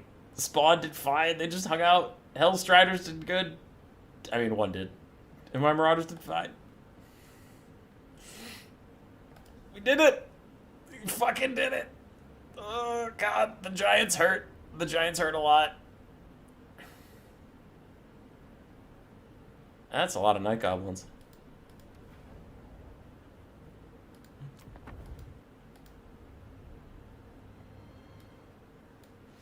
Is this the peak of Warhammer gameplay? Yes. Yes, it is.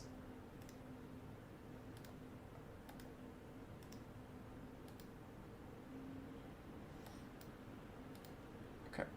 3v3. No. Sorry, somebody had to send me a thing they saved. Okay, so Salinator has advanced to the finals by beating me and only me. Everyone else he fought had to FF. One due to crashing, one due to lag. Brutus and Mommy Chicken are still fighting, and Leopard is awaiting an opponent. I'm gonna message Ever Chicken and wonder what the heck.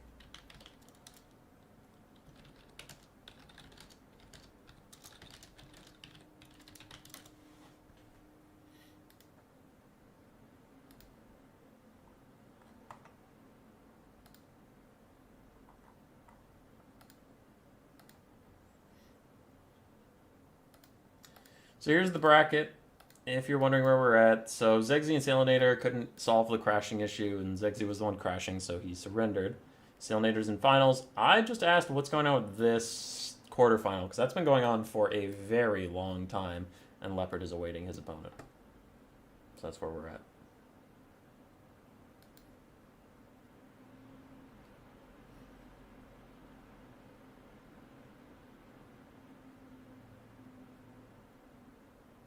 Nakari greater than Konteb? Oh, of course. Of course. A horse, of course, of course.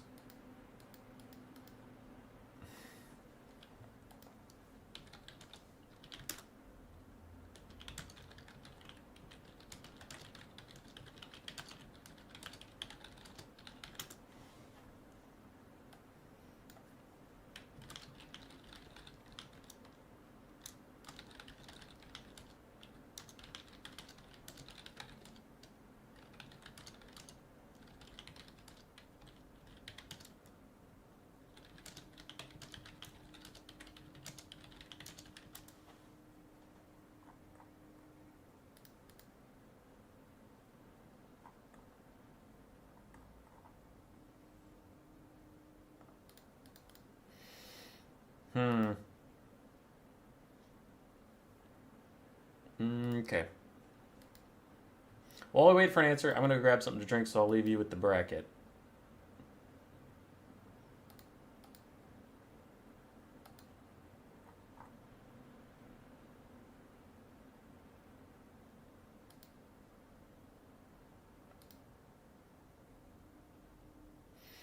Because I feel like if this message is to be believed, Brutus and Everchicken started 2 hours ago. So I don't know how a best of 3 could take 2 hours. Let's try the Magnum Cannon. It's hella garbage, isn't it? Hold on. On the other screen, I'm just pulling up a Magnum Cannon. What's it even supposed to be good against? It's supposed to be good against infantry or cav? Or single entities? Cav, infantry, single entity.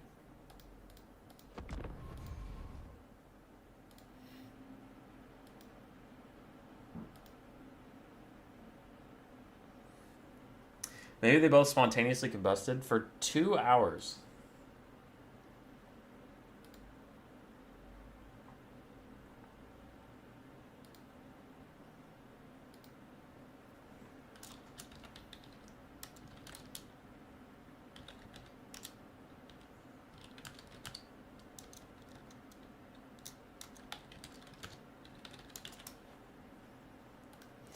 Okay.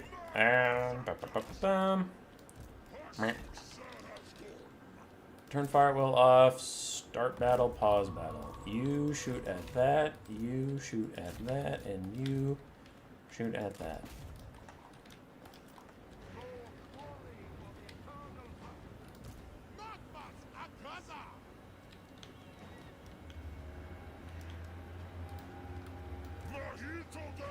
Wow, you guys are taking a long time to shoot.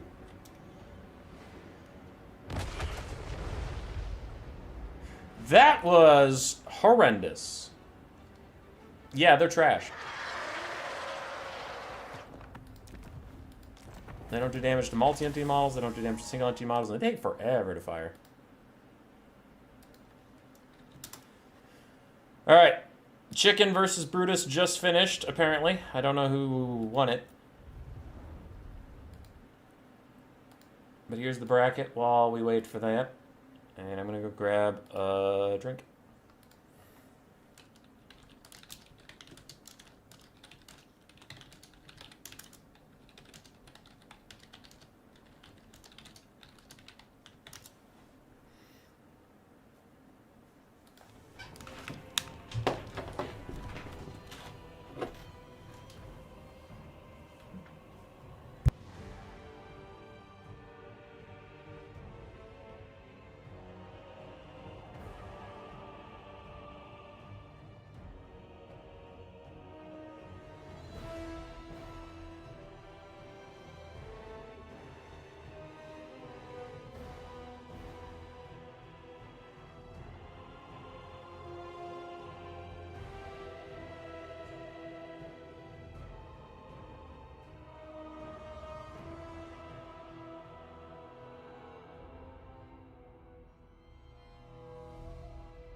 Okay.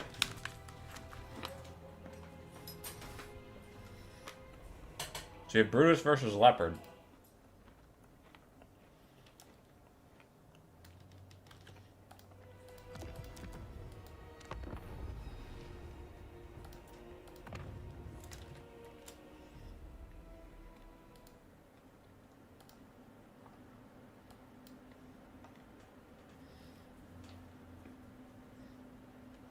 Ladies and gentlemen, will we get to watch a best of 3 today? Or is that apparently too much to fucking ask?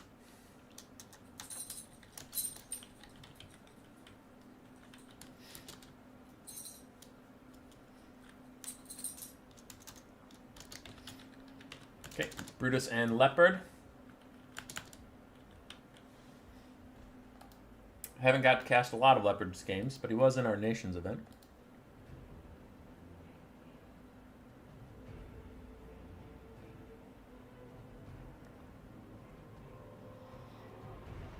Mag Cannon seems like it's fine. It kills infantry.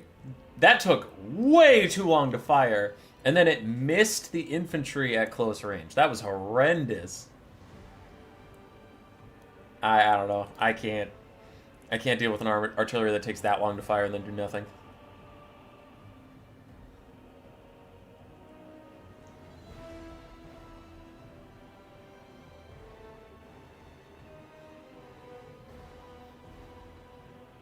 I'll leave my llama say to you. Alright, Great Book of Grudges. Later.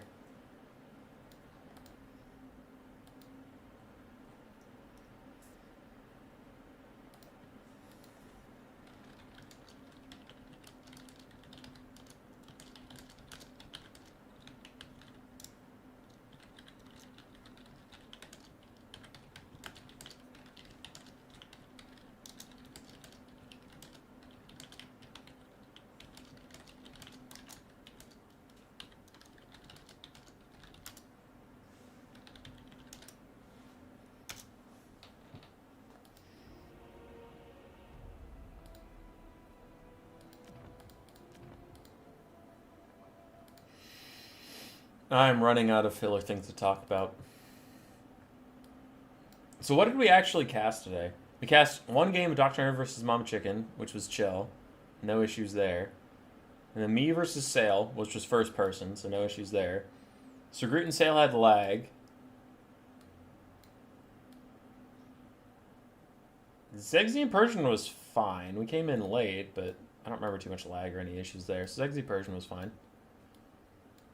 Zegzi Sail, they had crashes. Okay.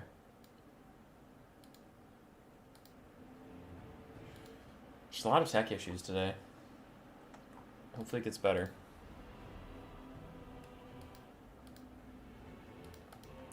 They had crashes even after I left, though, so that makes me feel less bad. Ugh, and I didn't have any lag in my quick battles. I wonder if there was, like... I don't know if this is the case. I'm literally just speculating. But I wonder if there was, like, one of the hot fixes caused spectators to be more buggy than usual. Because I have, in other tournaments, I have noticed that when I spectate, there's more lag than when I'm playing. Looks like we might have High Elves Tzeentch for the round 1 matchup. Brutus is a very strong Vampire Counts player. Outside of that, I've seen them play other undead factions, like Tomb Kings. I think. It's hard to remember exactly when I see them sporadically, but Tzeentch will be interesting. For anyone who doesn't know, Kairos Fate Weaver is banned in my tournaments. Just, we had a vote in my admin team, and it was 13-1, if I remember correctly, about banning Kairos. Now, that's a little disingenuous. I believe it was 7, 6, and 1. And the 7 and 6 was a split between banning Kairos altogether or banning regrowth from Kairos. But I was against the regrowth option because, one, people are going to forget it. Like, you might say, well, then you do this and this. Yeah, but it's just annoying to admin that stuff when people forget it. People are going to forget. And then also, if you just ban regrowth from Kairos, it's like, okay, well then let's ban regrowth everywhere and let's do this and that, and it adds a bunch of complications. So it's, in my opinion, it's easier just to be like, all right, this specific guy is clearly not balanced around having healing. He is cheaper than he should be. His melee stats are horrible, yet he's an amazing melee combatant anyway. His mass is insane, so he can push outside of cavalry and can't get caught on the ground ever. He barely ever takes melee damage as long as he's trying to move, because his mass is so huge. He has insane ward save on cooldown whenever he does fuck up. He has a net. He still has the best Lord sniping spell in the game in Blue Fire. And he has the best lore passive forecasting spells, which is the Winds of Death, because it gives you more reserves rather than more regen. Because if you have 100 Winds of Magic total, which is more than you get, but bear with me. If you have 100 Winds of Magic total, regenning that faster is fine. But instead having a passive that gives you 150 Winds of Magic total over the course of the game, that's way better. So no, Kairos was just a horrendously unbalanced monster, and I'm glad we voted to get rid of him. Fuck that guy. Will Hiles finally win on this channel? They win on this channel all the time.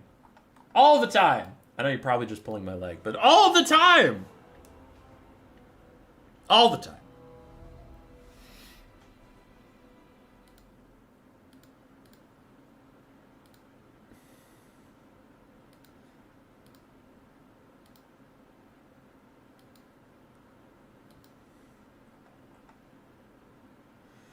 Alright, let's see.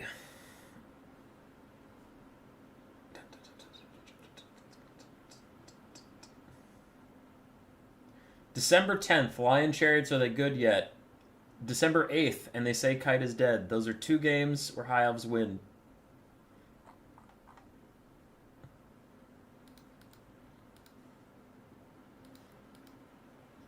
Kairos banned, but Queek's still allowed to take heads. Did no one double check this? Oh, we double checked.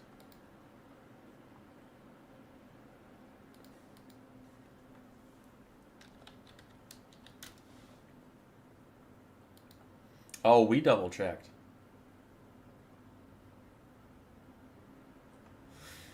Brutus is ready.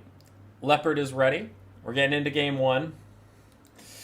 Fingers crossed that both players make it into the game, but that there's no lag.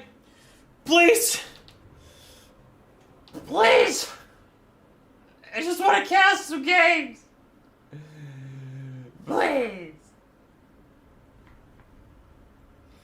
Imric and Lions versus Village and a Soul Grinder.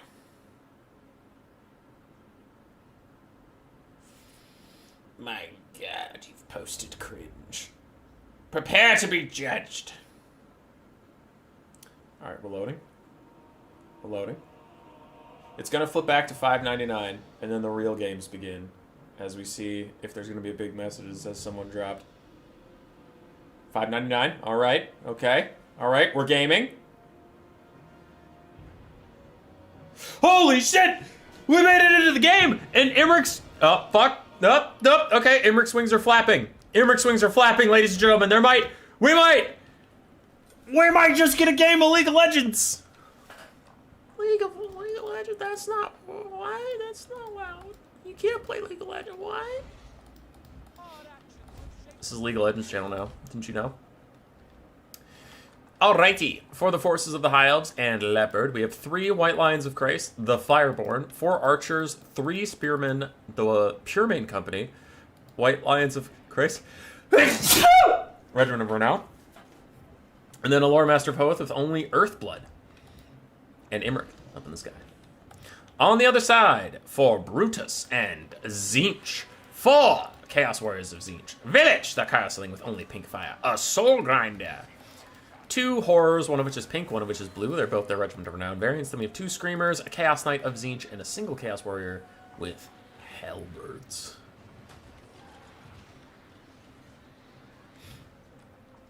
Tzeentch Chaos Warriors look so good. Thanks. Tzeentch Chaos Warriors look amazing. A lot of Tzeentch units actually look amazing. A lot of Warhammer 3 units in general look amazing.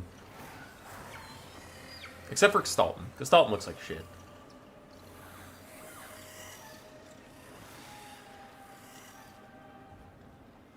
Oh, there's also a Fury. 1 flanking Fury.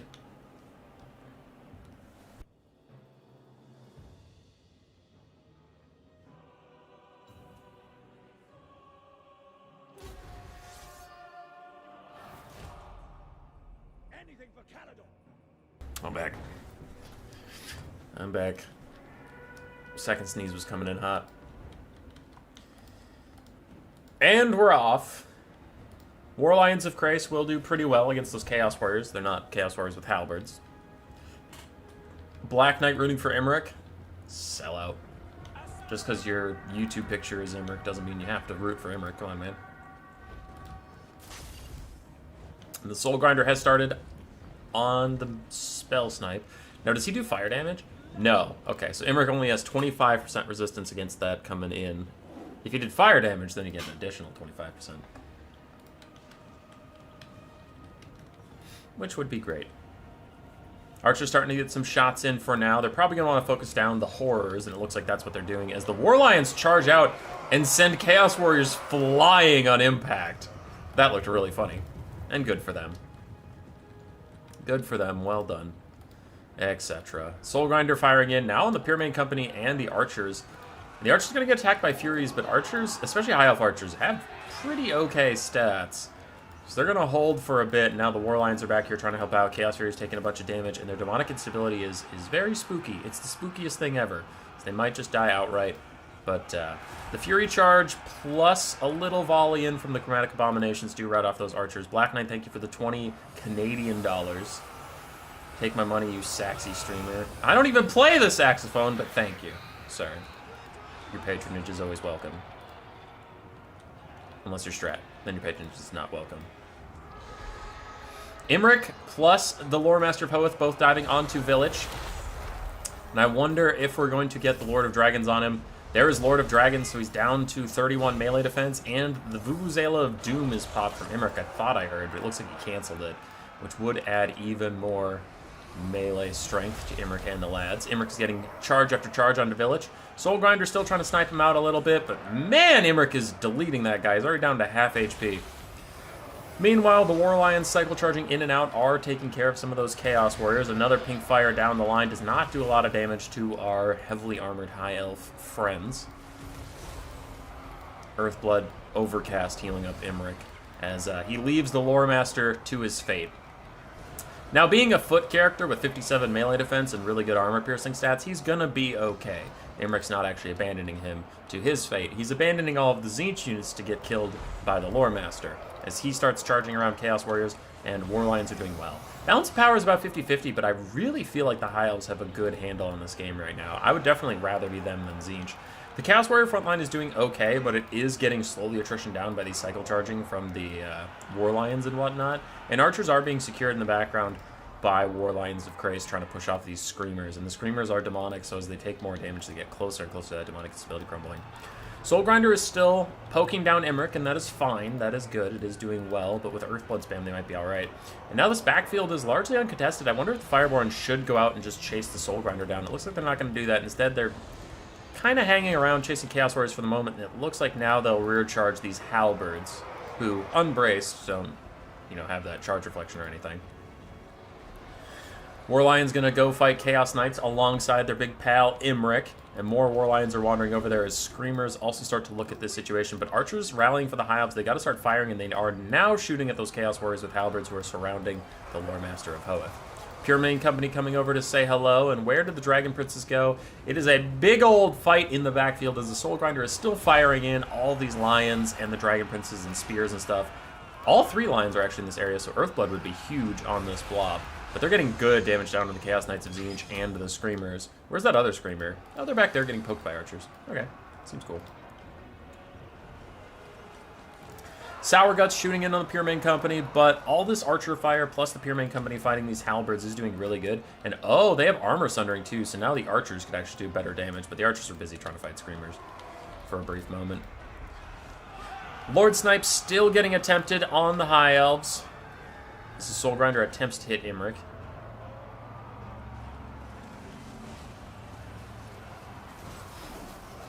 Yee. What was that? Okay, it was just a roar. I thought he used one of his breath attacks and I missed it, which would be bad while I was reading chat briefly. Archers once again attacked by Screamers. Good job by Brutus to keep them on them, but Leopard has just been really on top of it with his micro of his Fireborn and his War Lions. They're almost never fucking off to a random city doing nothing. Quick breath attack from Imric. It was too far away from Village. It didn't even break his shields. So that is a bit of a whiff.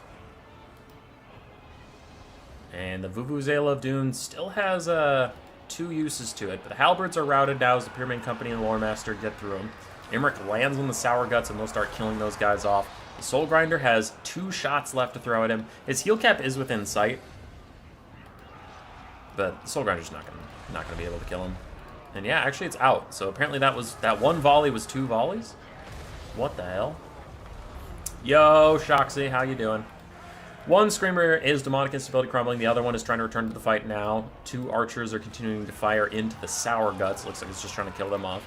And Tzeentch does still have 3 Chaos Warriors. One of them has about half HP. Other than that, they're running on empty. The Sour Guts have that little passive where they explode when they die. That'll do some decent damage to the Pyramid Company as they kill them off. Especially when that demonic instability hits, they'll just kind of do a little mini nuke. Doesn't do crazy damage, but it does enough. Screamers fighting Imric will lose. I wonder if they're going to try and land and drag him down into Imric and into Village for the Chaos Warriors. Not like it matters. There's no mass here to keep him in, so you can just path out. But there go the Screamers. They are gone. Earthblood tries to heal up Imric a little bit more. Pyramid Company pushed away. The Sour Guts holding on for now. And the Loremaster Poeth is actually in a little bit of danger as the Soul Grinder is beating the shit out of him. And that is your only healing. The High Elves have such a lead at this point. I mean, you have a healthy Fireborn, you have some healthy Lions, Archers are still around being annoying, and Imric uses another breath attack onto Village, barely gets through his shields, doesn't quite do any damage to his real health bar. Lord of Dragons is down, and the Lord of Dragons himself is down, landing on Village and getting a big hit in. If he terror routs him off, this game will end as the Sour Guts fade away, as do the chances of Tzeentch. Big pink fire from Village, but just too little too late at this point. And that is army losses. And the High Elves win again. Something they never do on this channel, according to the haters. The haters. Killer Boy, I was joking. No. No, you weren't. You were hating. And hate is not a joke.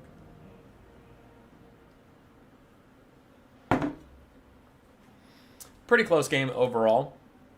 Imric got good value, so did the Lore Master of Hoeth. Liked that pick a lot. Warlions of Krace did well. What Pyramid Company did well. Spearmen just kind of held. That's all they could do. And Archers got not great value. They didn't have a lot of good targets, just firing at Chaos Warriors with their thick armor and shields. Chaos Warriors, for their part, did okay. Blue and Pink Horrors. The Pink Horrors did a lot better than the Blue ones. The Blue ones got shut down earlier. Soul Grinder did amazing. Chaos Knights of Tzeentch got completely destroyed. Village did okay. So GG's.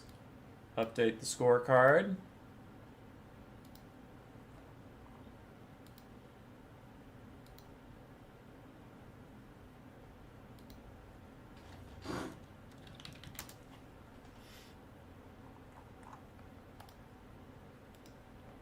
And that is Leopard with the 1-0.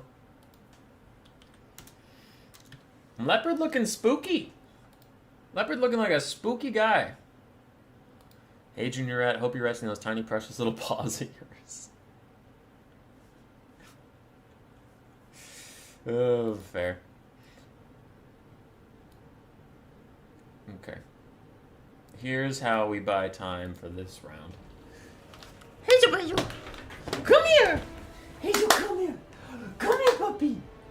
Oh, sleepy pup. Come here. People want to say hi to you. Who's that puppy laying down, looking all sad? Dad or dad? Come here. Hazel, Hazel, come here. That's my lady.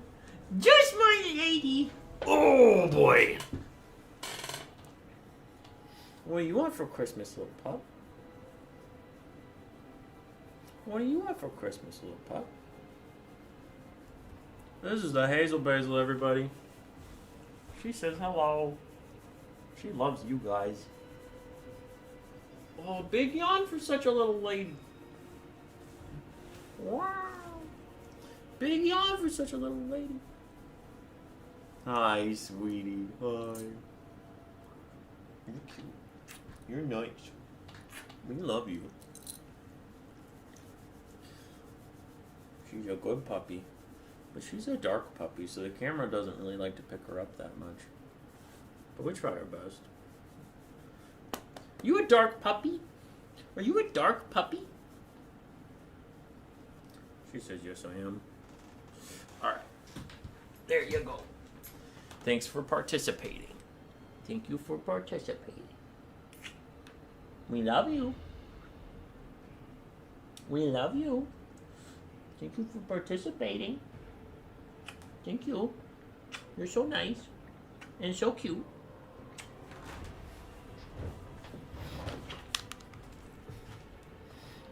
Oh, if you want part 2.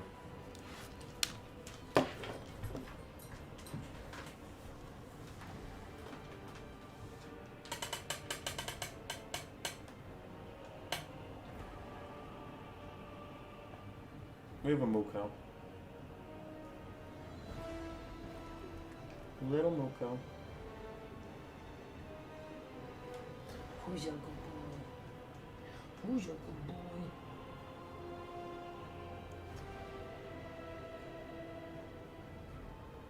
Turn him back to his original spot.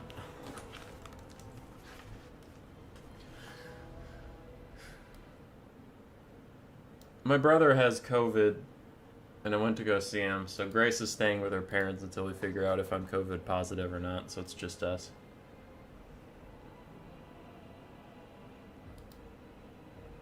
You feel like Hazel should earn part of the revenues of this channel? Yeah, she should. She's a good lady.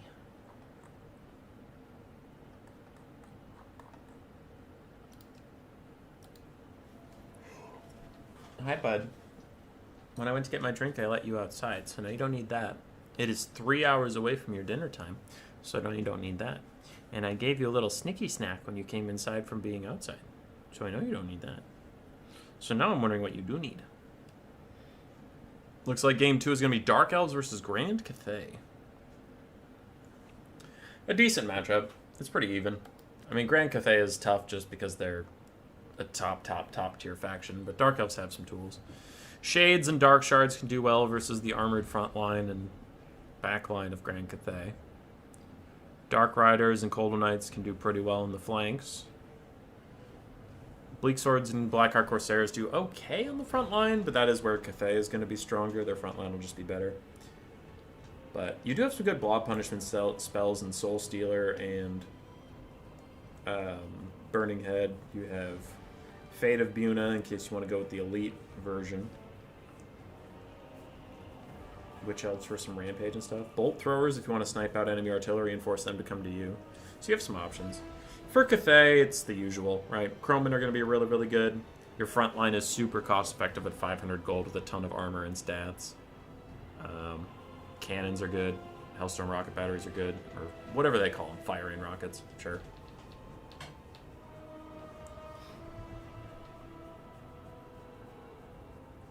Imagine if during March 20th, literally everybody in Canada got COVID. Why March 20th specifically? What's happening? Is this one of those things I don't want to know? Is this about to be about politics? Are you politicking me right now?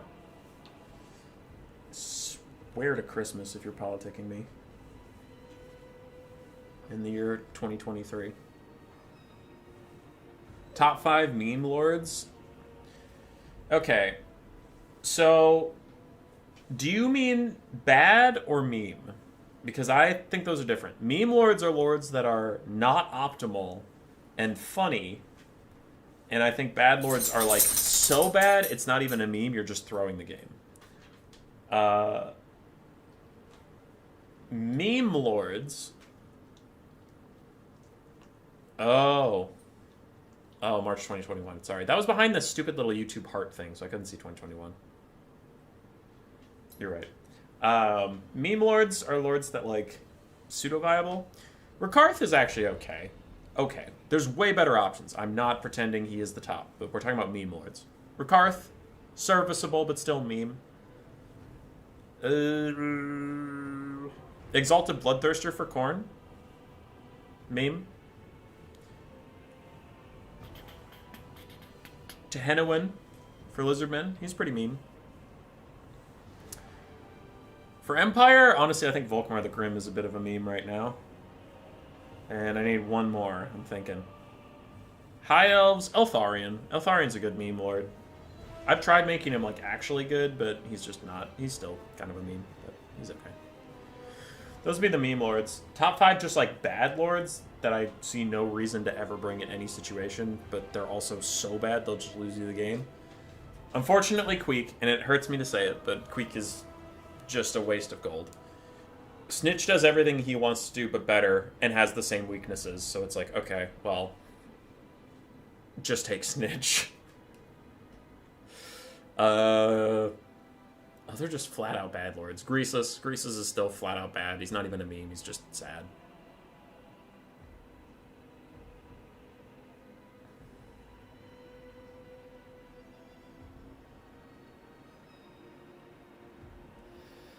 Cathay is sitting on a 0 gold build right now, and Leopard is ready. So I think Brutus is just having some last-second thoughts, and then we'll be getting into it. Anyway, bad lords. Queek, Greasus. Oh boy. Arcalux. The Demons of Chaos base demon is just worse than other demon options at a similar cost. So Arcalux is trash. Kolek Suneater is unfortunately trash. He has some hitbox animation issues. If you have him fight a Foot Lord, no matter how much melee attack you give him, he'll frequently just, like, miss the Lord. And I'm not talking about, like, melee attack versus melee defense miss. Like, he'll physically miss the Lord without knocking them down. So Kolek has some serious issues right now. And that puts him in the so bad he's not even a meme category. And then I need one more. So bad, not even a meme. I feel like the High Elves have to have one, but I can't think of one right now. No, Queek is perfection. Master Necromancer is up there, true. Though I don't give the generic lords much credit because, I don't know, a lot of the generic lords are underwhelming. Bretonnian Lord, Empire, General of the Empire, that guy. Master Necromancer is trash. Like, we could just do that, and that'd be a very boring list. So I'm thinking more legendary. Come on, there's got to be one more trash lord in this game. Grimgor? Nah, dude, Grimgor's alright. Sartorial? There are better lords, but I don't think Sartorial's so bad he hurts my eyes.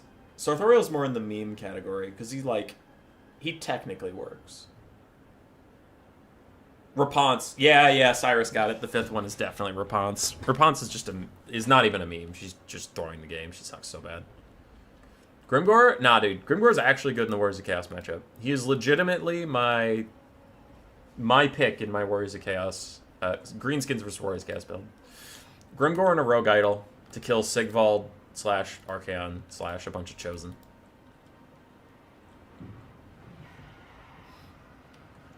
Yeah. But no, Cyrus, you are touching on a very true point. A lot of the generic lords suck. They're just bad. Though I don't think that's necessarily a bad thing. Legendary lords are hype. People want to see legendary lords. If you're taking something generic, you'd kind of hope it's underwhelming so that you're paying for... I mean, you're getting a cheap lord, but then also it's not that cool. They could use buffs, for sure. I'm not saying they shouldn't, but, like... Between a legendary lord sucking and a generic lord sucking, I prefer generic lords to be the bad ones. Orion, Gorok, Tzeentch. Tzeentch is serviceable. Gorok's not. Gorok is actually trash. Salinator, you're right. Orion's okay in a few matchups. There's better options, but he's kind of okay.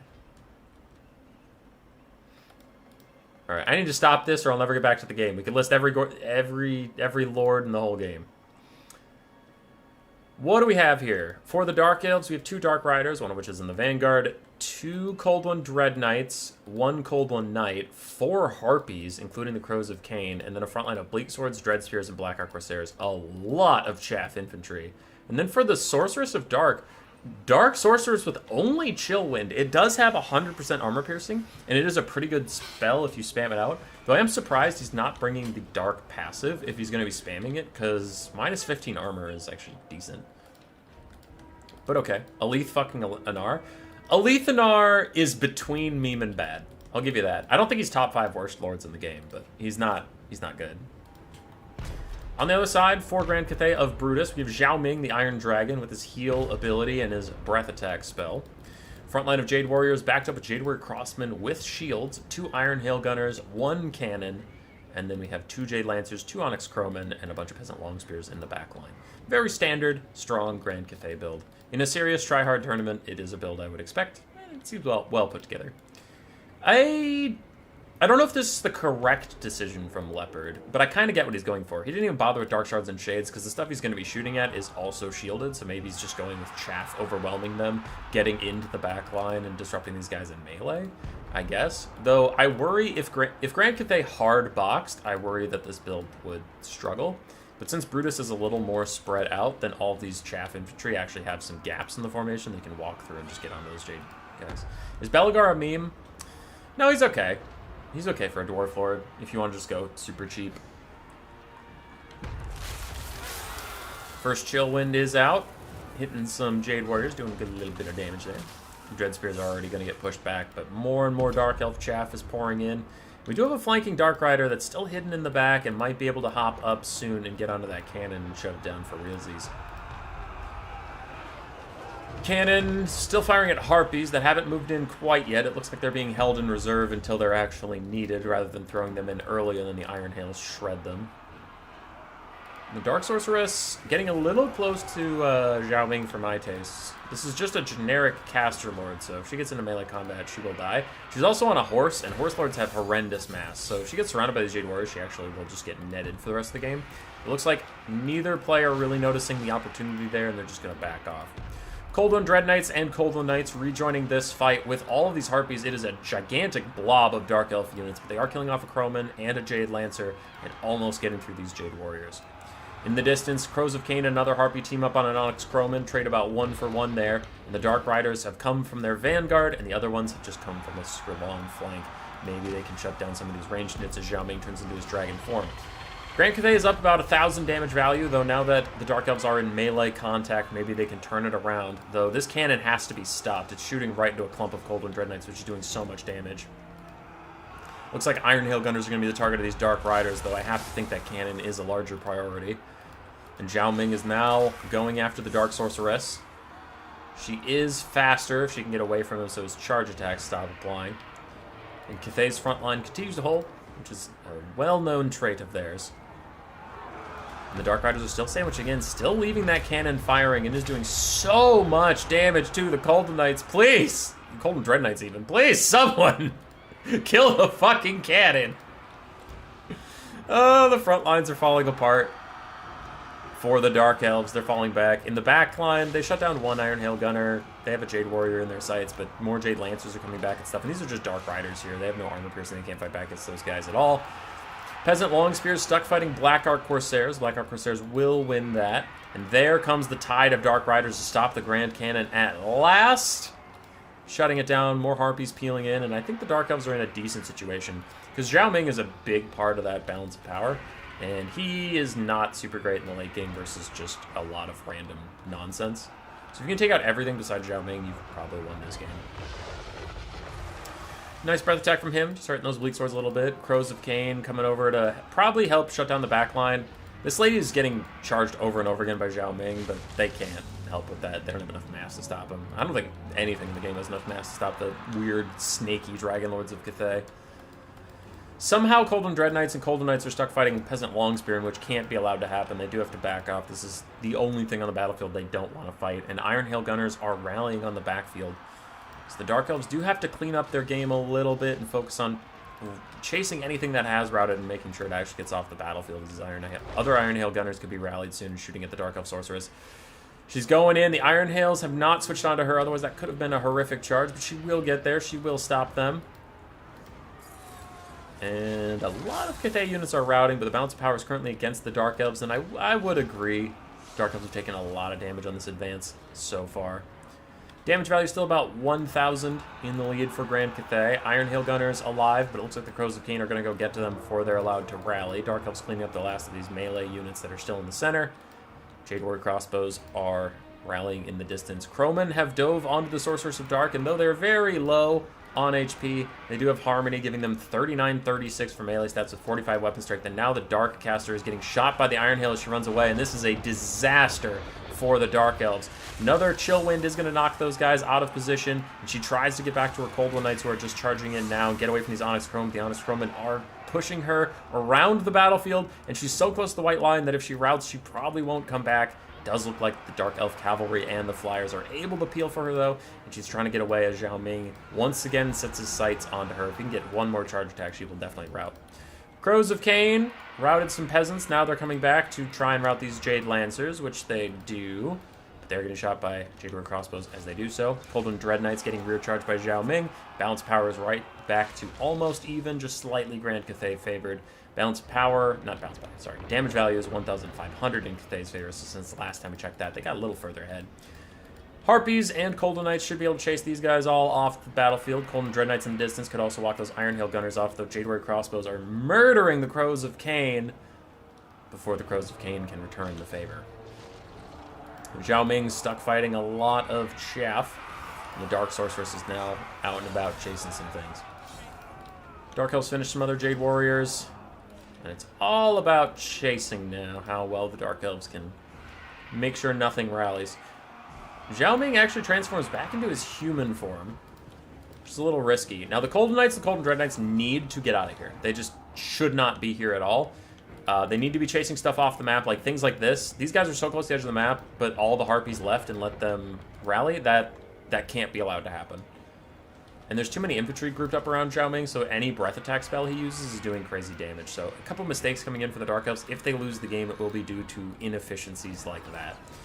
Harpies are going to help chase stuff off, which is fine, but the Coldwind Knights also need to be out here doing so. Some Jade Lancers have rallied, and those will crush your Harpies on the charge. Thankfully, some Coldwind Dread Knights find them, taking a little bit of a nap, get a rear charge on them, and should be able to rout those guys off the battlefield, so no harm, no foul.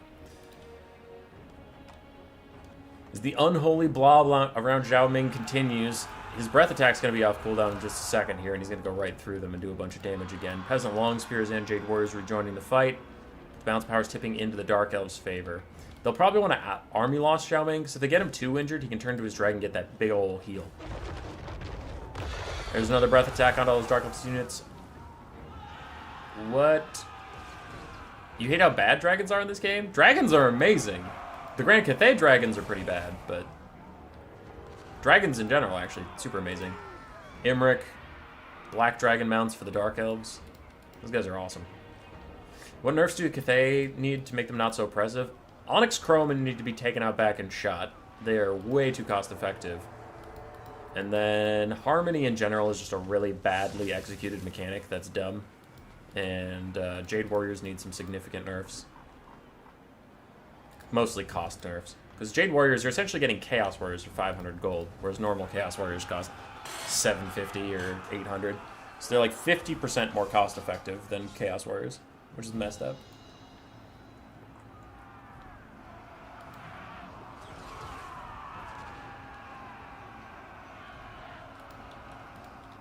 Zhao Ming transforming back into his dragon form to get terror once again. That might actually be impactful versus all these low health Dark Elf units. Everything else is routing, except for these Jade Warrior Crossbows who came back, but Harpies are once again on top of them, so maybe they'll get routed off. And now it's just Zhao Ming, and he immediately flies out to take care of the Stream Sorceress of Dark. He's chasing her down. She does have more speed, but I wonder how much that's actually going to matter.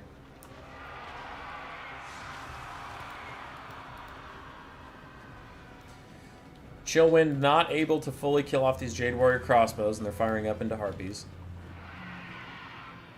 So yeah, with Cathay they need to take an angle, whereas like, you can't have the leadership of Dwarves, the armor of Dwarves, the stats of Chaos Warriors, but the price point of Skaven. That's not how this game works. And Cathay's like, but what if it does? Janky animations, janky flying, janky breath attacks, low missile resistance, speed, living tank, there's plenty of room for improvement. But, like, there doesn't need to be improvement on that front. Imric already solo carries a lot of games. The Dark Elf Dragon meta was the most boring shit of our entire lives, and it finally just now went away because Soul Stealer got nerfed at last. So I don't know. I think dragons are in a fine spot. The Blood Dragon Vampire Lord on this dragon is, like, the only lord the vampire counts can take.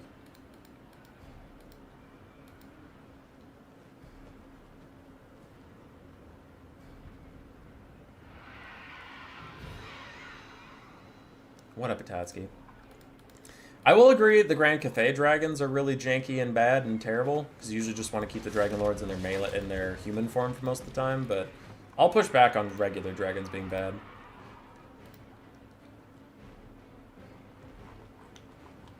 Wood Elf dragons are probably the standout that I would say are bad.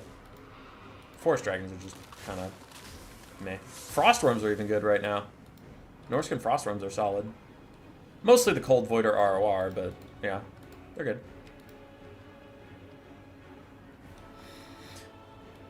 We are down to officially Zhao Ming. He is the only standing unit. That's due to healing?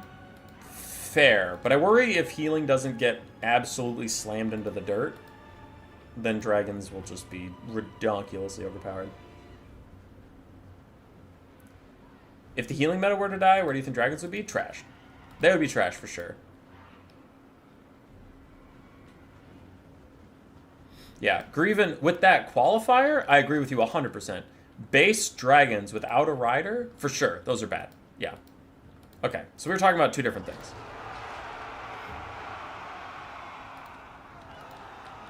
With that, I agree with you for sure. I can't think of any, like, blank dragon I would take that isn't a mount option. Alright, Dark Elves clustering up on Zhao Ming, try and hold him in place. Terror routes are starting to come in as a breath attack went through all those guys. He is, now that he's the only thing left, I honestly don't think he can get low enough to get his heal, otherwise he'll get army lost. Unless he does so much damage that we get into a super, hyper, ultra late game scenario, and then the Dark Elves don't have enough balance of power to army loss him. But like right now, if his health dips, you might be like, yes, get your health low enough so you can get your heal and your big ward save. Nah, the game would just army loss him before the heal procced. Are Grand Cathay nerfs not happening because of Dom? I don't know. They were pretty bad in Dom for a while, and then after this last patch, they were OP in Dom, so now they might get some nerfs, now that Dom's also complaining about them. But I haven't noticed anyone playing Dom recently, dude. Turin's been gone. I haven't seen a lot of tournaments up on Total Tavern, and the ones like Cercia and Iskander were trying to host, like, no one signed up for. So I don't actually know how Dom's doing right now.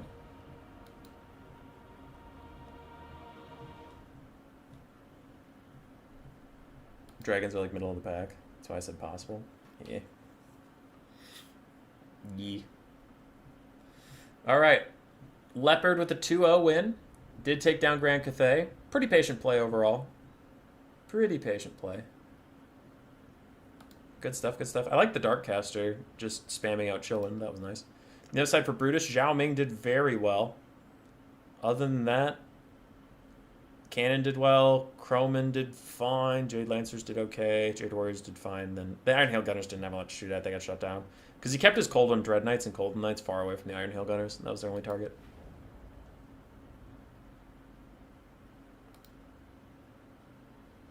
What would non-mount dragons need to be viable?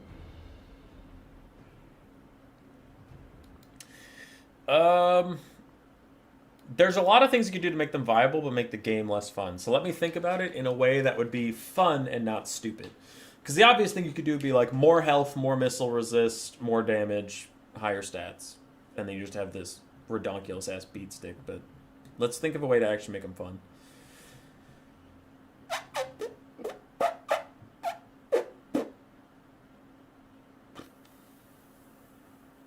More splash damage. So here's my thought. Keep them expensive, because you don't just want dragons to be like throwaway, like, oh, it's no big deal, I lost my dragon, it was 800 gold. That just sounds stupid. But give them more splash damage, so that when a dragon lands and stuff, like Nakari. Actually, yeah. I think Nakari is a good way to do certain big things. But anyway, I'm getting distracted, I'm not finishing my sentences. Give them more splash damage. So when a dragon lands in a pile of random-ass infantry, and swings its tail or bites or something, probably like if a unit has 100 models, 20 of those models should be dead. Chaff, right? Chaff. Not saying like, wait, chosen with halberds? No, that's different. We're not talking about that. But probably give dragons much higher base weapon damage and make a lot of it splash. And then keep their current weapon strength for armor piercing. And you might be like, wait, they lost armor piercing? No.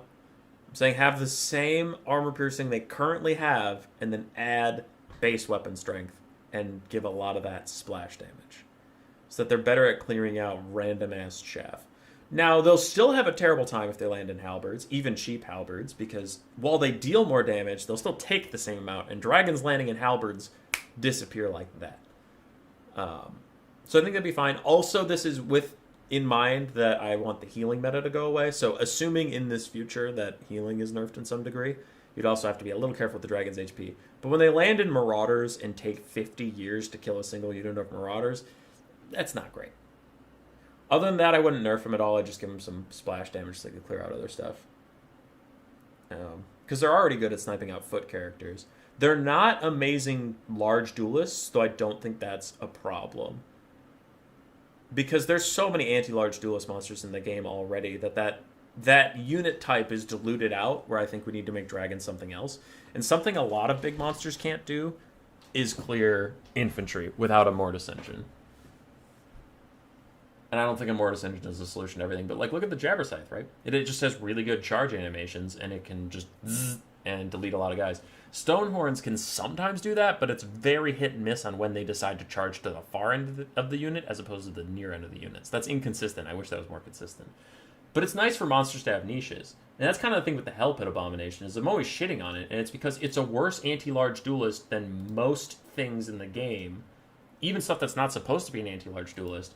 But then it still sucks at anything else. So it's like, okay, you're a specialist monster. That's terrible at your specialty. And it's like, okay, if you really want this thing to be an anti-large monster, then give it insane bonus versus large and call it a day. But it has, I think it has 17 bonus versus large, which if you look at the Mutalith Vortex Beast, the Mutalith Vortex Beast has 30. So what are we doing here? The Mutalith Vortex Beast also has like 60-something melee attack or something, and the Hell Pit has 40. So you're like, okay, even if this thing fights a large monster, the bonus versus large just gets its melee attack up to 57, which is okay, but you're not really rewarding this thing for fighting exactly what it's supposed to fight.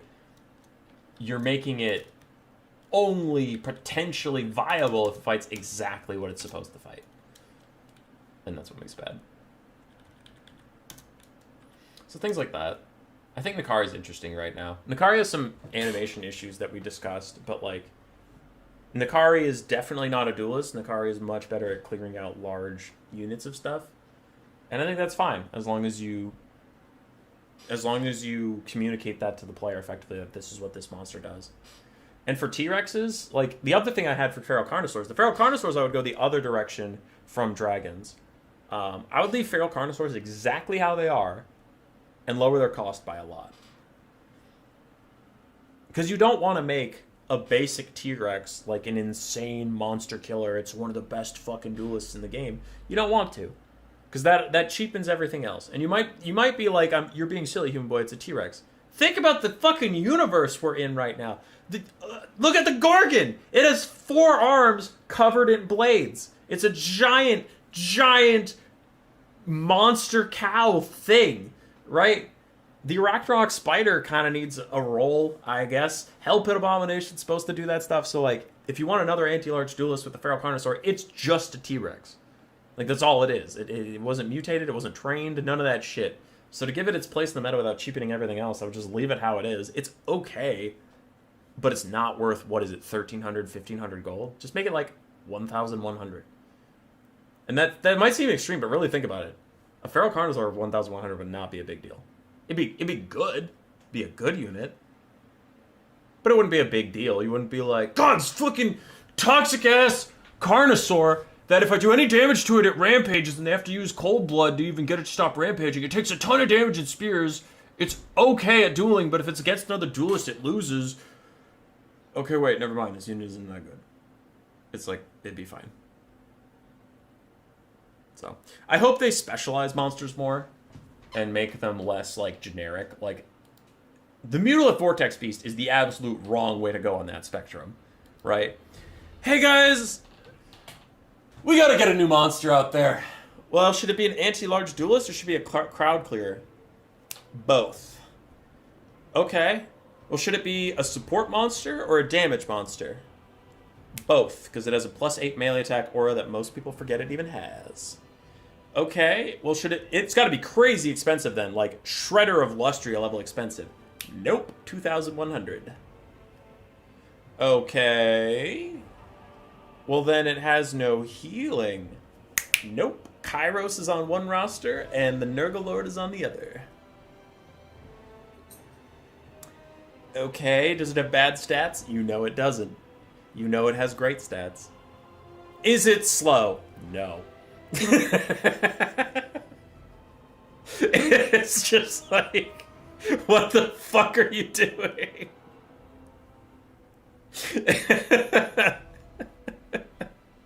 It was literally every box they could have checked. They're like, yep, got it.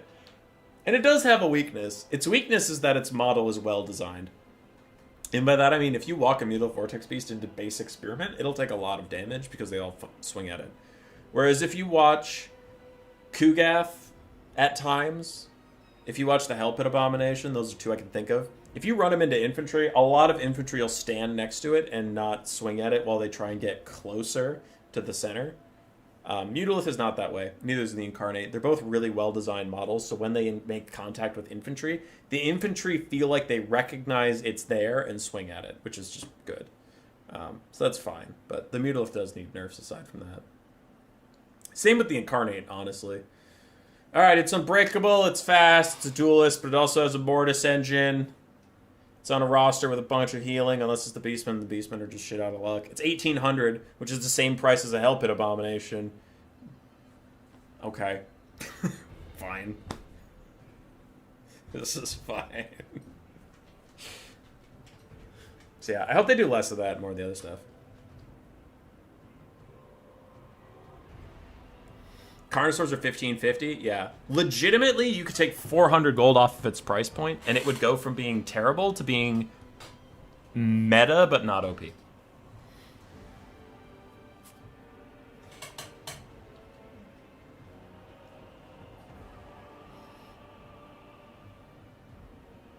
Whenever I bring a Carno, it at least gets its value back without going so far down with the price.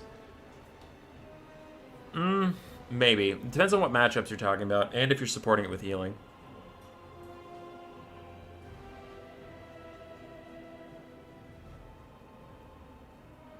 Only weakness is that CA didn't fuck up its model. Yeah.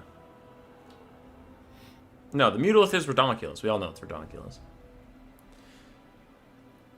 But I think the Jabber Scythe is a good monster. It's really good versus infantry. It's terrible against other monsters. It's not great against cavalry. It's bad at killing single entities, but it's amazing at its job, and its job's killing infantry. Good monster. Bloodrack Medusas, after the update, they're a weird skirmish monster that's got enough anti-large to defend themselves, but not enough anti-large to kill off anything that gets near it. Okay, good monster. Has a role, fills that role.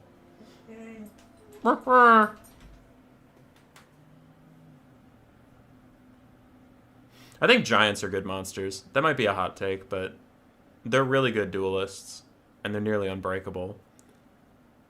And they're pretty cheap for their price point.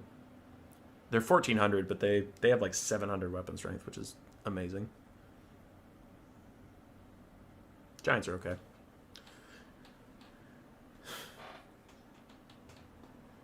On the other end of the spectrum, the Vargulf, man. I'll die on this hill. The Vargulf needs of just complete re-kit. I don't want that thing to get cheaper. I want that thing to get better. Because the vampire counts need a large, scary monster, and the Vargulf is the closest they get, and that thing is very middling. It needs significant stat increase, either bonus versus infantry or bonus versus large, and given an identity. And then in that vein, either splash attacks or better single target attacks, but Vargulfs are just sad. Gorch, best monster. Gorch is actually decent. He is insanely expensive. Gorch is 2,300 gold with his normal kit. That's 200 gold more than the Mutalith Vortex Beast. Vargulf has Terror and Regen. It only has Regen in melee combat.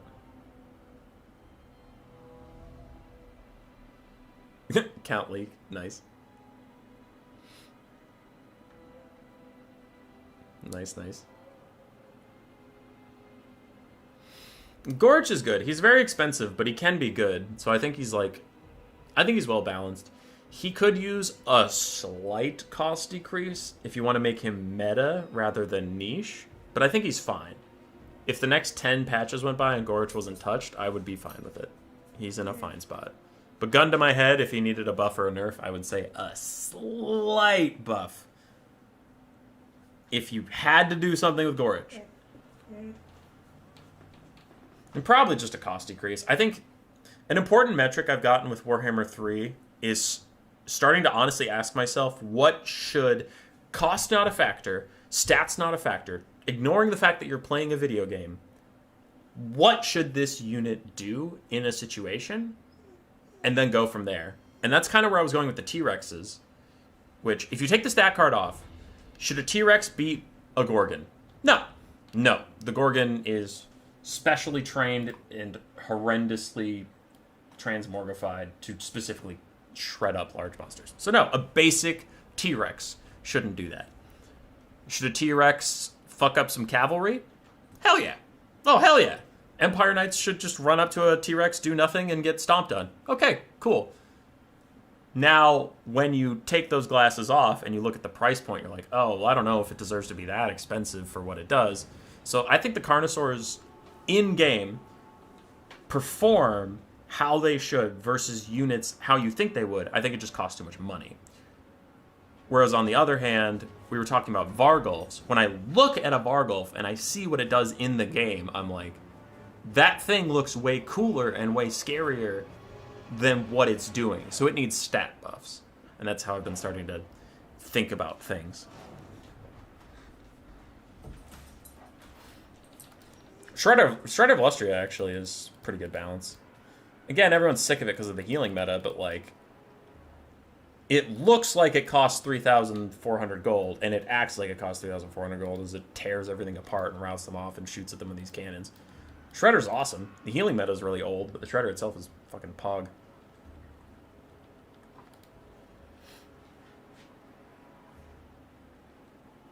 T-Rex should be an anti-infantry nightmare. I could see that. Be cool. Alright, enough stalling as we finally got into game one.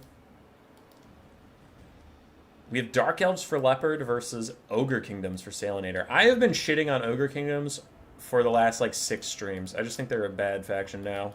We'll see if I'm right, as they probably... Like, they'll probably beat Dark Elves, and then all of chat's gonna call me a fucking washed-up boomer, and that's just my life, I guess. We have 3 Cold One Knights for the Dark Elves, 1 Dark Rider, 2 Shades, 2 Bolt Throwers, and 4 Dread Spears, with the Siren of Red Ruin on the front line and a Supreme Sorceress of Dark on her dragon with Soul Stealer. A blast from the past. You're a washed-up boomer. No, don't say that about me! On the other side, for the Ogre Kingdoms, 4 Noblars total. 3 Noblar Trappers in the front line, and then Ogre Bulls and Ogre Bulls with dual weapons. We have 2 Saber-Tusk packs, 2 Man-Eater pistols, one of which is the Powder Guts. We have the Sky Striders, Crushers, Regiment of Renown, and then a Slaughtermaster of the Great Maw with Troll Guts. If you're wondering why I think Ogres are a bad faction now, on the patch notes, Troll Guts got nerfed. I don't know if Butcher did, but I know Troll Guts got pretty significantly nerfed. And then didn't their Noblar Trappers get more expensive again? And I think Ogre Bulls got more expensive too. So they used to be 500, they're 550 now. And with all that, what was not on the patch but I've been feeling is these guys feel a lot less impactful on the charge than they did last patch. And that's not necessarily a bad thing. There were a lot of people who were complaining Ogre Bulls could like kill anything on the charge, but I've been very underwhelmed with them. So with Ogre Bulls taking a double nerf, possibly, or a single nerf for sure, that makes your front line a lot less impactful, and the Noblar Trappers got a cost increase too. So everything in your core roster is more expensive and potentially less effective, which really hurts a roster. And then your healing getting nerfed too is pretty brutal. So the Ogres are quite reliant on their high-end units right now to get them through a game, because Man-Eater Pistols are still really good. Lead Belchers are good in the right situation. Crushers are good in the right situation, but they just have to do more work than they used to.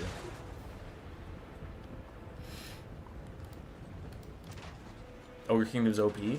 Never. Gnoblar Trappers trying to fire in on these Dread Spears with silver shields. They are just fine taking that damage. And the Siren Red Ruin, already under attack from the Powder Guts, is going to fall away here as Shades start to fire in on the Ogre Bulls. One Ogre Bull is almost dead before it even reaches the front line. It looks like it is going to rout soon as Shades continue to fire. And they're prioritizing mostly shooting at regular Ogre Bulls rather than trying to counterfire the other ranged units.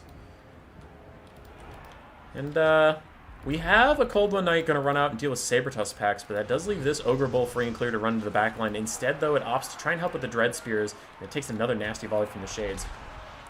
And 2 Ogre Bulls already routing, and 1 with dual weapons is at half HP before even hitting the front line. On the far side, Saber-Tusk packs and more Gnoblars are moving in. The Cavalry of Leopard is going to have to get active very soon, or these Shades are doomed. Bolt Throwers, meanwhile, firing at still Ogre Bulls. I'm really surprised the Bolt Throwers aren't focusing on the Powder Guts and stuff. I wonder if that'll come back to haunt the Dark Elves. As the Sign Red Rune has had to fall back multiple times from those Man-Eater pistols, she is so far not providing any effective value. But the Cold Knights are going to countercharge the Saber-Tusk packs, and the Sky Striders have joined the fight against the Dread Spears. For the Ogres, a Shade is taken out by the Saber-Tusk pack, and a Bolt Thrower is trying to fall away as the Saber-Tusk pack is rampaged and killed by those Cold One Knights. Other Cold One Knights are pushing up into the center. But out of the Ogre Bulls, we only have 1 Ogre Bull with any HP left. All the rest have been pushed off. Sky Striders with the Troll Guts, trying to keep them topped off, getting surrounded by Cold One Knights. And this Supreme Sorcerer's Dark is going to have to be careful. She's trying to buy time for Shades to fire in, but the Shades taking their sweet time about it. Side Red Rune dives in. She's going to pop her, like, whale in just a second here and hit all these Gnoblars and stuff. And she will also tear out those guys, so we're getting hit with the Soul Stealer. No whale just yet. There it is. Whale plus Soul Stealer. Really getting the Sky Striders low on leadership, and they immediately rout off. So that's a huge win for the Dark Elves on that flank. Top area has gone much better for the Ogres. We have some Cold Knights who are very injured, just getting attrition down in a giant pile of sweaty bellies. But they're doing some good distraction, I suppose. The center fight's going fine for the Dark Elves. Their backline is getting secured. And the Sky Striders are routed once again. They need to follow those guys off. Can't let them come back and get a butcher or anything. Powder Guts under attack by the Sorceress of Dark. And there go the Cold Knights. Dark Elves falling back from the north side. Another breath attack from the Supreme Sorceress of Dark. Routing off those Gnoblar Trappers soon. Powder Guts trying to get away from that caster. Sky Striders are going to be allowed to rally, it looks like, as Saber-Tusk packs come back from routing into rampaging, which makes them fight the Cold Knights, and the Sky Striders will return. I wonder if they'll be healing for them when they come back, though it might not matter, as both of your Man-Eaters have taken a ton of damage when thinking about routing. Balance of Power is turning into army losses territory, and I just don't think it's going to be enough, as the Soul Stealer is going to hit 3 or 4 important units on that side, and heal up the Dark Caster, which will be a double whammy on the Balance of Power. Sky Striders are back just as the Saber-Tusk pack runs away, with only 7 models fighting 22 Cold One Knights. They're impressive boys, but actually they're trying to path past this, so right now they're not even returning damage, they're just taking it. And the damage value difference is 3,000 in the favor of the Dark Elves, almost a 2-to-1 ratio. I think that is GG, and game 1's going to go to the Dark Elves. Whale of Malice plus Shades trying to kill off those Powder Guts. Breath attack, not directly on top of the Slaughtermaster, still gets a little bit of poke damage, but army losses, triggers, GG.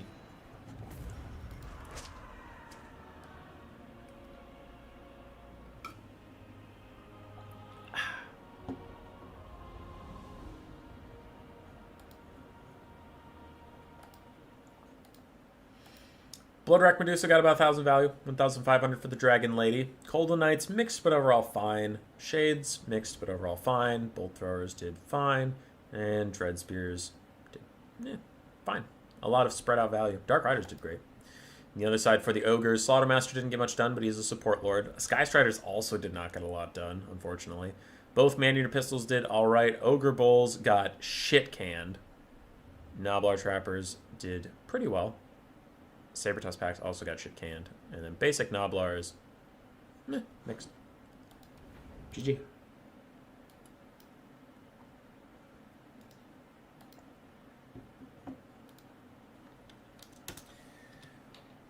Can Leopard 2-0 and win the tournament? Or will Salinator mount the comeback? Find out on next episode of Dragon Ball Z.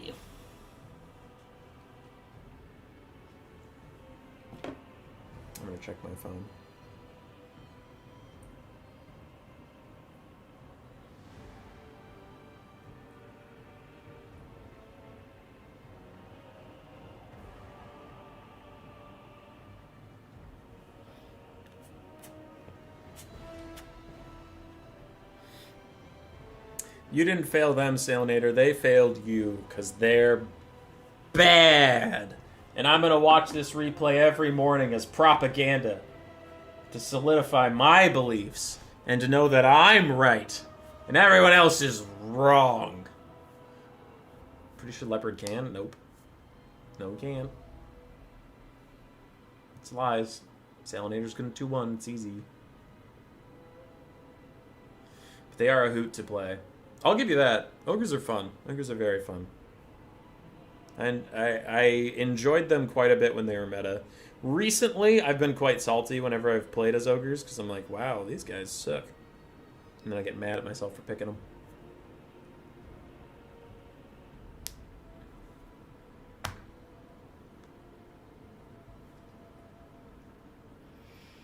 Hazel hopes that Leopard 2-0s this, so I'll take her for a walk.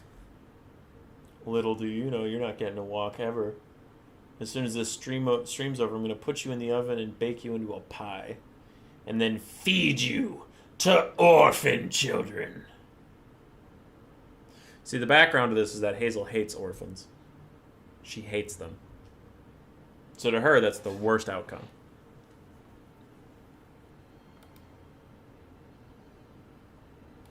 She's like, please, at least feed me to the rich. The rich deserve it. The rich deserve everything.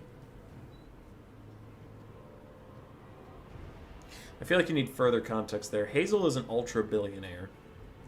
Whenever Grace and I walk Hazel, whenever she pees, we said, because like dogs mark their territory or whatever, we're like, oh, she just bought that property. So, with how much she pees around this neighborhood, she must be an ultra-billionaire to afford all these houses. Exactly what I said. Oh, boy. Everyone hates orphans. That's not nice. I was an orphan. The year was 1935. I was in South Korea. Back then, they just called it North Korea suburbs, but I was in South Korea. I walked up to a spot on the river where it turned into a V, and there were two rocks that made it look like a very big smiley face that you could see from space. And I said, right here, this is the soul of this country.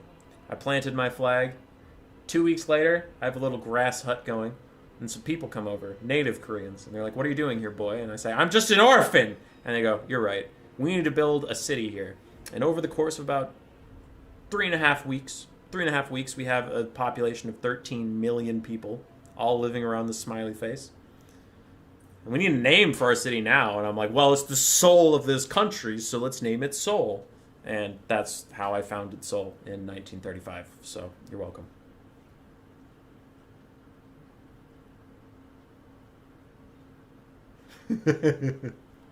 This is why I subbed the story.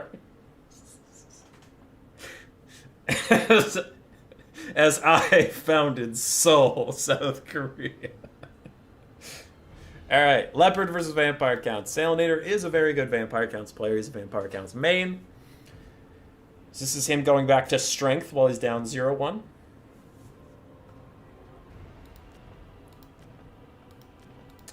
The Wood Elves. I don't know what Leopard's main faction is, but he is picking Wood Elves, and he is slamming together a build, so he's quite confident in them. You have no idea how I come up with these stories.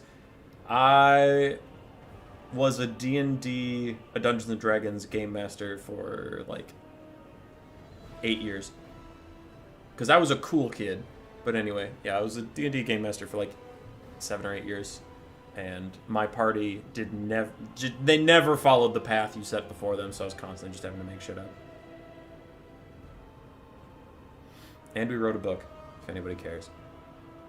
It's called Valhalla Forever. It's a good book. I think it's still on our website. Though, I don't have any copies. I'd have to print them. Sold what I had and called it a day. What the fuck? There it is.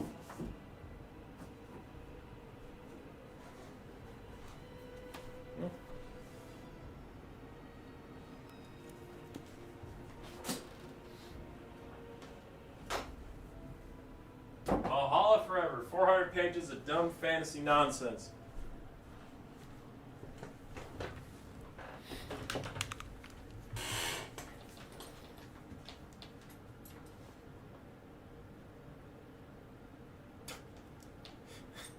Okay, one of those two things was true and all. I was a game master for 8 years. Hell, we did a stream last week on this channel of me GMing a game for just a fun little event. Hi, Hazel. Hazel's getting rowdy, you guys. Vampire counts are ready. I know you can't see the green check mark because my blocker is slightly too big. Salinator's ready. Leopard is staring at a build with 30 gold left, so I think he's just working on if he likes what he made or not. I read it. It's actually quite good. Takes a lot of time with his weird side character guy. Some wolf furry. Hi. Hi. All right, both players are ready. We're getting into it. And, Grieven.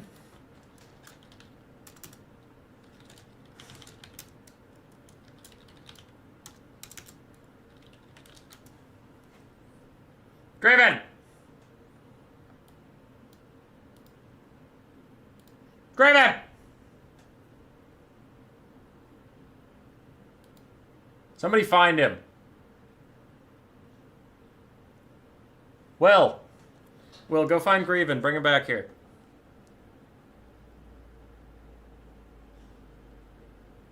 We got dragons. You wanted dragons. They're here.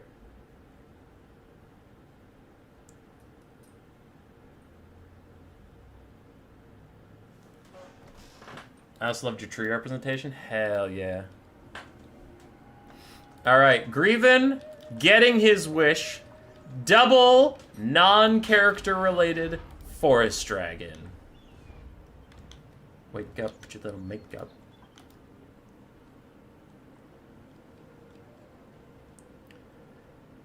Do you sleep while you're on stream and straight up sleep talking? No, though I really don't do much outside of working on things. I'm a very workaholic individual.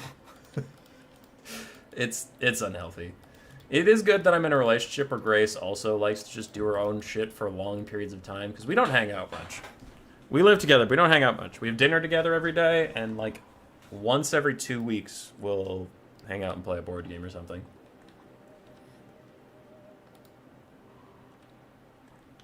Alright. With or without appendages? Without. Without. Because we don't want Grieven scuttling away from here and then saying he never gets to see his beloved dragons, because they're here now. Enough stalling. The builds are set up so I can actually get into it.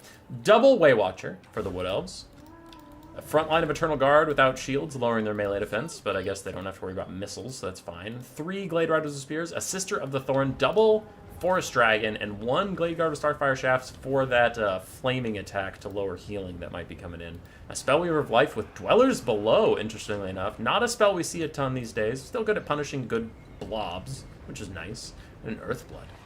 On the other side for the Vampire counts, we have triple Vargeist, a Blood Dragon Vampire Lord, 2 Blood Knights, and then a front line of zombies and skeleton spears, 1 Dire Wolf, it is the Dire Pack, Regiment of Renown, and a single Corpse Cart, Unholy Lodestone, for a bit of healing. Waywatchers have their work cut out for them, as if they can get a good volley under the Vargeist, they'll do a ton of damage to them, but Vargeists are flighty, hard targets, so maybe they'll want to shoot the Blood Knights, but the Blood Knights are shielded, and do have 20% missile resistance from the Banner of Blood Keep. So Waywatchers either need to shoot at Blood Knights when they're in melee combat, or shoot at the Vargeists when the Vargeists are not moving. Very specific targets. And for now, it looks like they have Fire at Will on, because they're firing at zombies, which is not at all worth their ammunition, and they need to knock that shit off as soon as possible. Blade Guard with Starfire Shafts can fire, though. They have 22 ammo, and I doubt they'll live to see the end of that ammunition, so might as well get the damage out while you can. Seems fine. Seems fine. This is Starfire Shafts. Starfire some zombies right in the mouth.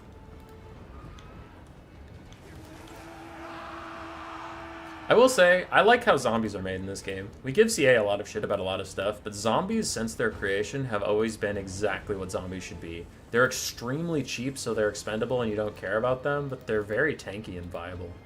I just haven't seen any other unit in the game be this spot on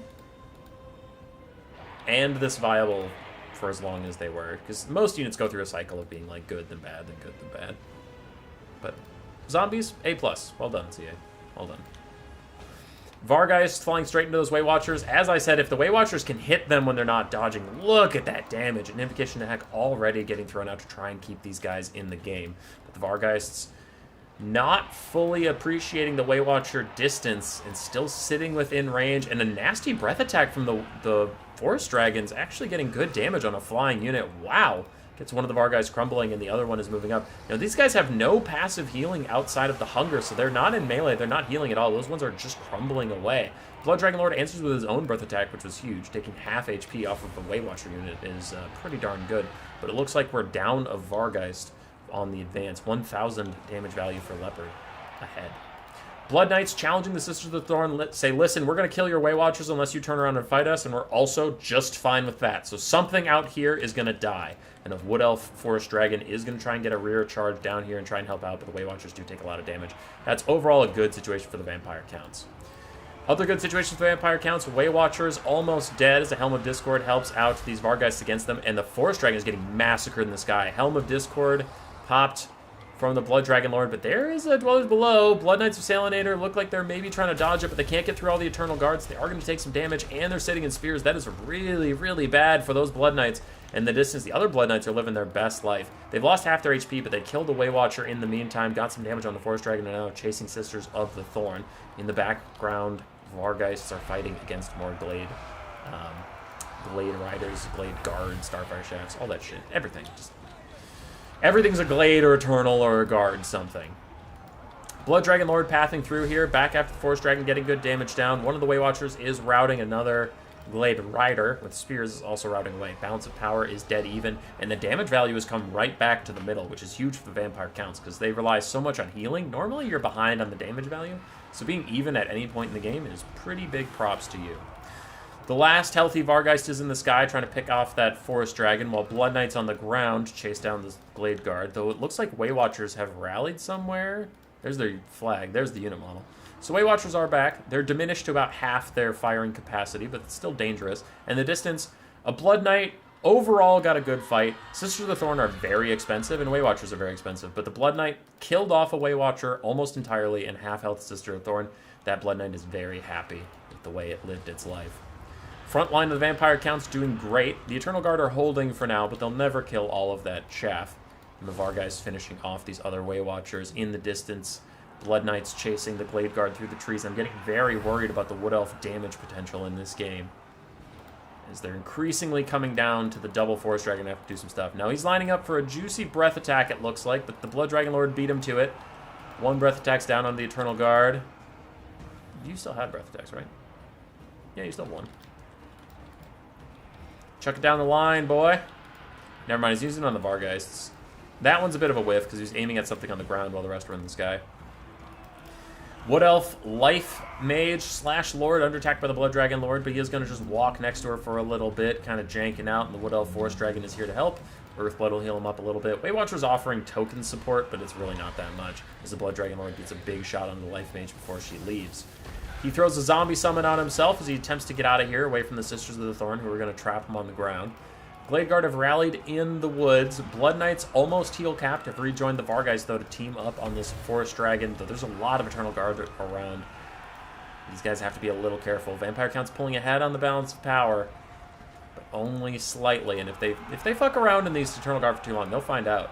Wood Elf Eternal Guard have armor piercing for only being a 475 gold unit. I don't think they're OP, it's just noting it that, like, not a lot of spears at this price point have armor piercing, so you can get a little complacent just sitting around in them and then taking massive damage. Blood Knight's trying to stop this Forest Dragon from taking off. Sisters of the Thorn take a bit of a breath attack from the Blood Dragon Lord. It's a nice little poke of damage. They'll overall be okay. Eternal Guard still holding valiantly against the tides of undead, but the tide is turning against them as that Corpse Cart gives these guys enough melee attack to actually get through them eventually. Blood Dragon Lord and all of his units that matter have landed in this pile and are using Helm of Discord to take out the Forest Dragon. If the Wood Elves somehow, some way, I'm not pretending I know how, but if they can punish this blob, they could turn this game around, because every unit that matters is literally right here. Eternal Guards streaking in, some Glade Riders and Sisters of Thorn trying to help out as well. Way Watchers, only 9 of them, I guess, are going to fire, but it's not a ton they can do. And these Blood Knights, man, they're getting close to their heal cap. And their leadership isn't doing so hot, so if they get low enough they start crumbling, that could be bad. Blood Dragon Lord's been chilling. I have no idea where his heal cap's at, but he's fine. The Vargeists plus the Blood Knights look like they're going to go run down these Glade Guard and take them out once and for all. This does leave the Blood Dragon Lord in a 2v1 against dragons, plus surrounded by Eternal Guard. If they sit and just focus on him, they could maybe do some good damage, but he chucks down a zombie summon to protect himself. Over here, not that this matters for the outcome of the game, but the counts are getting through that front line. Eternal Guard are starting to rout at last. Forest Dragon still poking down the Blood Dragon Vampire Lord. Blood Knights regenerating slowly from their hunger as they chase down these Blade Guard. Something happened over here. It was an Earthblood on those dragons, but the Eternal Guard are here poking away at the Vargeists, who are currently healing up, not taking too much damage from this Eternal Guard. The Blood Dragon Lord is down to half HP from where he used to be. Damage values are very even, but you can see what I meant when I say the vampire counts rely on healing so much that even though the damage value is even, they're very far ahead on the balance of power. On the charge, Glade Riders are... well, Glade Riders and Spears are shattered off, but a Dragon landing in, plus Sisters of the Thorn maybe offering support, could finish the Blood Knights as well, which would be a big loss for the vampire counts. A Vargeist at half HP, healing cap in sight. Blood Dragon Lord at half HP, no healing cap in sight. And then a bunch of random chaff, though the Corpse Cart is also almost heal capped. How much can these two Wood Elf Dragons do is really the question. Nice Earthblood on all 3 units for the Wood Elves that still matter. Sisters of the Thorn... 41 out of 60 models is actually really good for this late in the game and how much damage they've taken.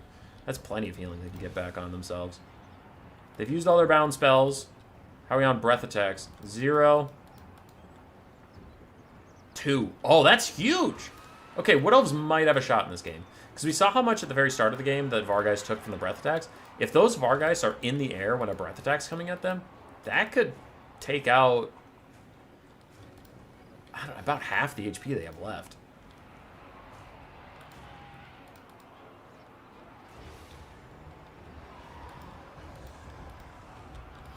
Alright, Eternal Guard holding in some zombies. Dragons are setting up. It looks like they're hoping for a breath attack on this blob that's starting to thin out. It looks like Salinator realizes that that could potentially just be extra value for them. He does go in for the breath attack now. It does decent damage to those little guys, but unfortunately I would have liked it more on the Vargeists or the Blood Dragon Lord, because now it's going to be a cooldown when the Vargeists return to the fight.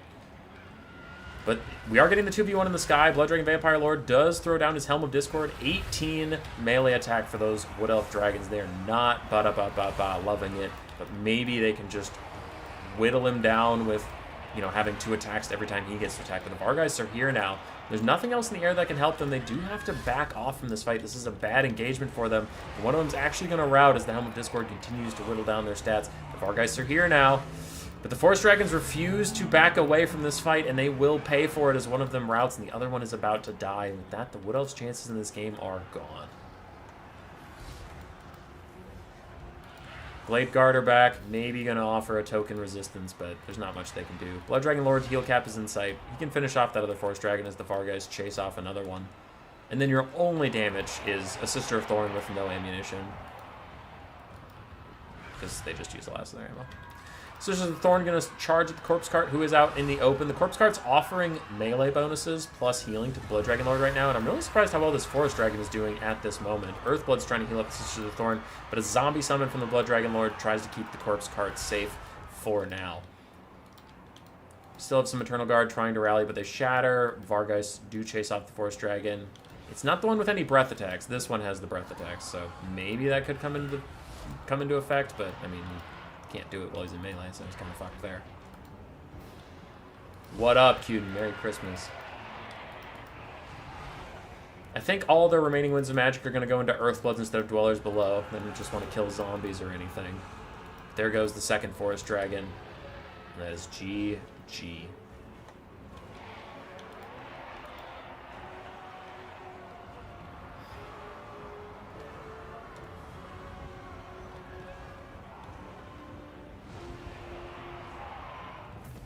GG.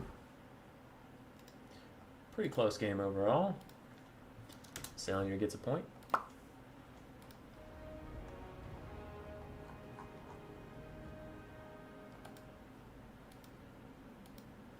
Smeller of Life got a ton of healing off. The Forest Dragons both did great. Way Watchers got hunted down. Glade Guard did not get a ton of damage value either. Glade Riders did not get a ton of damage value, and Eternal Guard did. Oh, well, one did amazing, and the rest just did fine. Sisters of the Thorn also did well. On the other side, Blood Dragon Vampire Lord did fantastically. Blood Knights both did pretty well. Vargeists a little more mixed. Overall, undervaluing. And Skeleton Spears and Zombies did pretty darn good. GG. 1-1.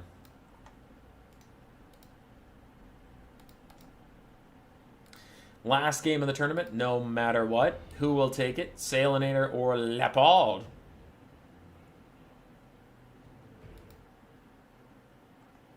Be neat if you could target dragon breath attacks that can target breath spells.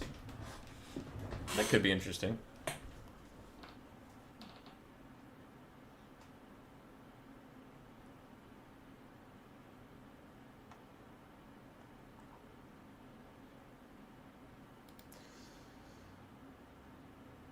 Played off stream.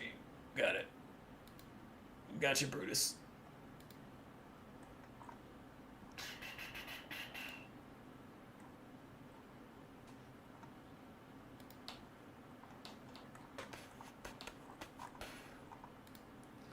Wonder if Hawk Riders would be good in this matchup.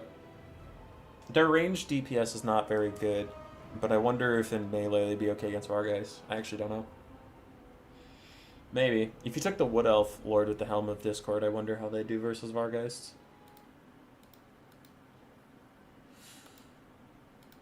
Last game. We have 83 people watching right now. If you are not subscribed, do that. Come on, bro. Just come on, man. Please. YouTube only cares about subscribers. It's like, just be a pal and subscribe.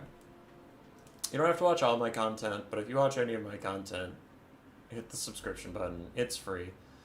Then YouTube recommends me to more people because it thinks we're popular, because people are subscribing, and then more of those people see this message, and then I beg them to subscribe, and they're like, well, he's really fucking sad, so I guess we'll subscribe. And it's just a chain. And then we'll get bigger than Turin, we'll get 50 million subs, and then Warhammer 3 will be the best game in the world. So do that. If you're not going to do that, I'm probably streaming again later tonight. After this, I'm going to walk the dog. And then Grace wanted a phone call to schedule Christmas stuff, and then I'll probably just stream me playing Vermin League until I go to bed. Can you talk more about the faction war at the end of the stream? What do you want to know about it?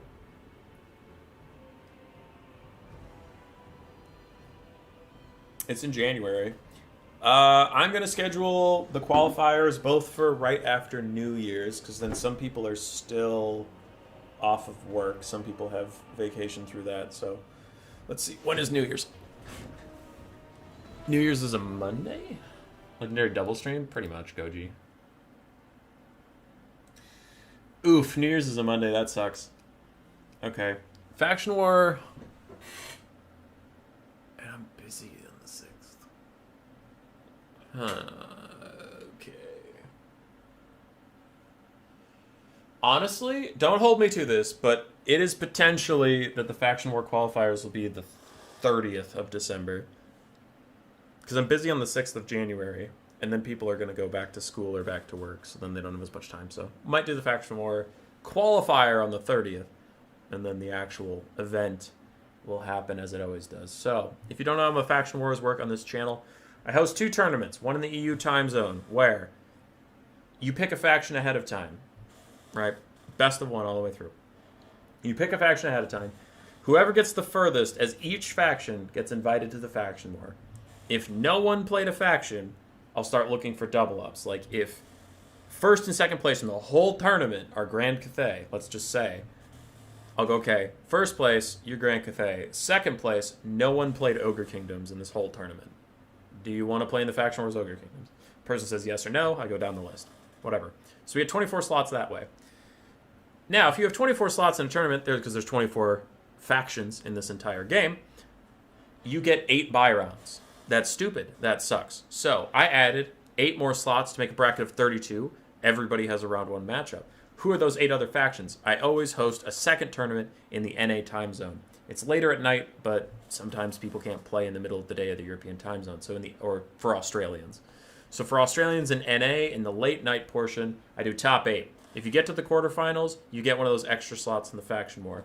You can be whatever faction. I only ask that we don't triple up on a faction, right? Because you have 24 of the base factions from the EU one. Then you have 8 mercenaries. If 2 of those mercenaries want to be Skaven, that would be 3 in the whole faction war. That's too many, so come on. But anyway. So that's how that works. That's how qualification works. So I always like to do it on a Saturday because people have Sunday the next day, and a lot of people don't work on Sundays. So that might be why I do it on the 30th, but we'll see. So that's how I've always done faction war qualification. If you get into the faction war, how does it work from there?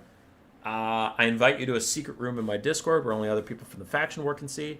I make a bracket, put everyone against everybody else, not based on player skill, just based on matchups. I look for matchups that aren't shit. And if it ends up being Alfredino versus Johnny brand new at the game, shit happens. Sorry. But I mostly avoid, like, Skaven Dwarves don't play each other. High Elves, Dark Elves try not to play each other because Dark Elves are usually favored in that matchup. Things like that.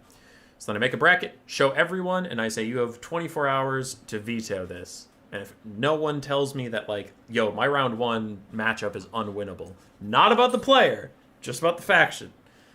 Because someone has to play the tournament favorite, right? Then we go, and people play their games as they are able, but it's best of 1 with no pick and ban in a predetermined map. So it's really not that hard to get your best of 1s out. And yeah. So that'll be played through the month of January. Streams will probably be towards the end, because it usually takes about 2 or 3 weeks for people to get their games done. And that'll be just in time for February, which is going to be the Vermin League playoffs. Which is tournaments like this, best of 3 with a pick and ban, and everybody's just sweaty tryharding. And the prize for the Vermin League playoffs is $500 for an art commission. Now, we don't hand you the money. I link you up with an artist. Oh, sorry. That might not be for the Vermin League one. I'd have to look what the Season 5 rewards are. But I think it's like $300 worth of art commission. So I sit you down with an artist I know who worked on my board game for me. And I'm like, all right, you can get whatever you want. Price point of $300. Go. And then how the Vermin League playoffs works is there's 5 divisions, so each division winner gets to sit down with an artist and gets artwork that they want. It could be Warhammer related or not. I don't really care. It's your prize.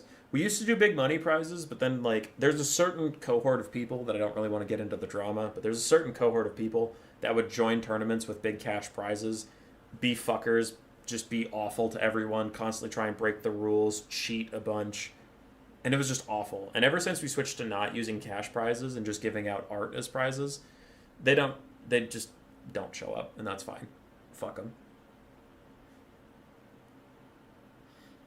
They're horrendously unpleasant. But it's a lot of effort to cheat and be a cock. So if all you get is some art, which, like, I like art, but it doesn't pay the bills, then they don't bother. What channel is the Raid Boss event on? I'll be streaming it. Do you think all the factions get army abilities? Nah. I think it's neat to have diversity. Can you play in both faction war rounds? If you don't qualify in the first one, yes. If you qualify in the first one, I respectfully ask that you don't qualify, that you don't play in the second one. Because it would feel real bad if, let's take Alfredino again, right? If Alfredino plays in the first one and he kicks your shit in round 1, shit happens. It's Alfredino. He's really fucking good. If you show up in NA nighttime and you get Alfredino in round 1 again, and you're like, bro, you're already in the tournament. He's like, yeah, I'm just playing for fun. Then you got your ass knocked out twice just because this fucking guy decided to show up. You're like, great. So I never had a chance. Like, I don't know. It would just feel bad. So I ask if people qualify in the first one, they don't apply to the second one. But if you tried in the first one and you failed, then sure. Hop in the second one. I don't give a fuck.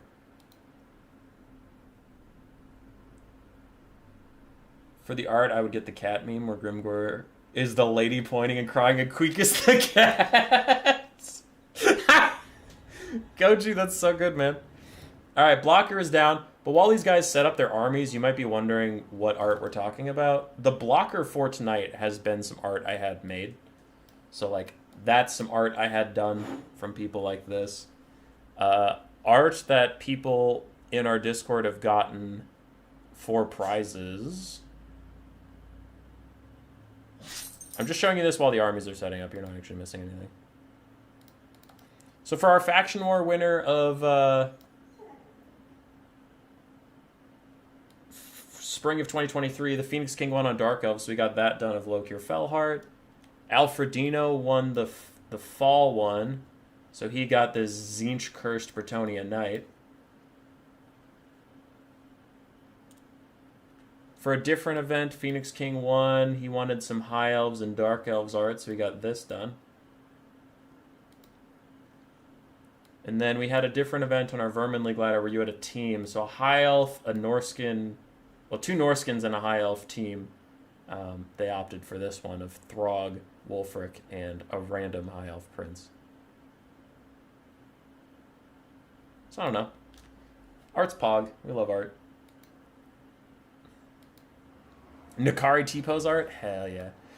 Okay, enough stalling. We're into the finals. The final game of the stream. The final game of the tournament. Winner take all. It is 1-1. There's no more room for losses. Leopard versus Salinator. And it is Dwarves versus Dark Elves. For the Dark Elves of Salinator, we have 3 Dark Riders, 4 Shades.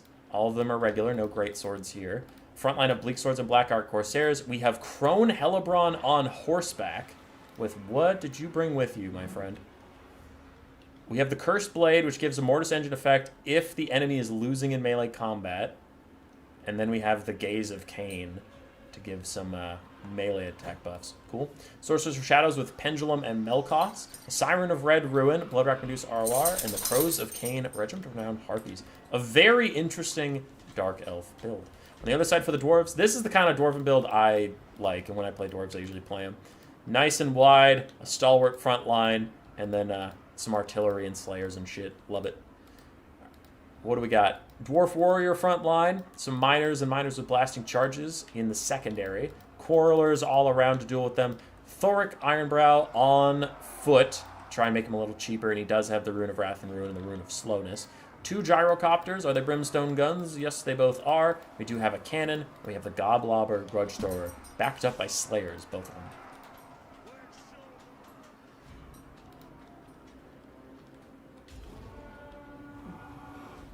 At least holding hands. Yeah, you can do whatever you want with your prize. I don't give a fuck. Sometimes I say PG-13 for specific things, but that's usually if it's going to be shown on my Discord. But if, like, you won the Vermin League finals and you were like, I want to spend my $300 on some NSFW stuff, I'd be like, all right, shit, dude, it's your prize.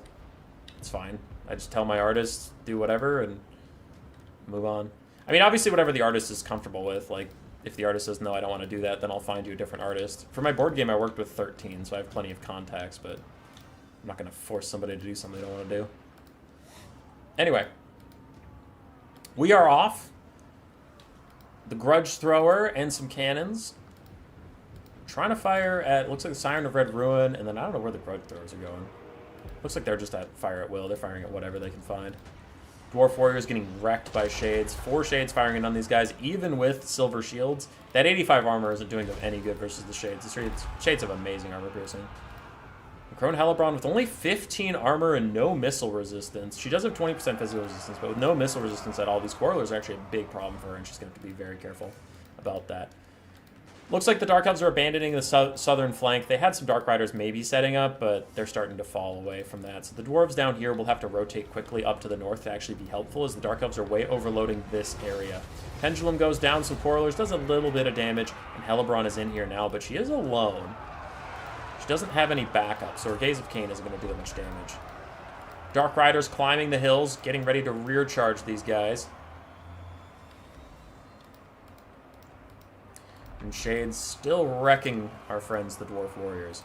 So the Crows of Cain are getting really good value out right now, and both these Quarrelers are getting pushed off. Dark Riders charging downhill. They're going to want to avoid the Slayers. They don't want to dive these cannons, just die to Slayers instantaneously, but they can break these cores with a rear charge, and these other ones can come in and help Crone Hellebron keep routing these guys off. Meanwhile, the Brimstone guns are currently shooting at Harpies and Dark Riders, but I wonder if they should just be shooting at Hellebron and whittling her down. But she's going after Thoric, and if she pops like that Gaze of Cain on herself or whatever, she can wreck him. We did see in the Warhammer Olympics that Hellebron was actually the fastest at killing Sigvald in the entire game with some Sorceress support. Shade's still moving up and doing well. The Dark Elf front line has taken a lot of damage, but their backline axis is going quite great for them. And another Pendulum comes in. It might do more friendly fire to the Dark Riders than it even did to the Dwarves, so a bit of a whoopsie there. And Thoric is already down to half HP. The Siren of Red Ruin came out of fucking nowhere and flies into the backline. And Gyrocopters are routed off by Shades, but none of the Dark Riders are available to route these guys off the map, so they will rally, but is it worth it as Thoric is under attack? But this is a disaster for the Dark Elves. They have to leave now. It looks like the Siren Red Ruin is doing that, because Slayers will wreck either Hellebron or the Siren. They're both just terrible against Slayers, and they need to get out of here.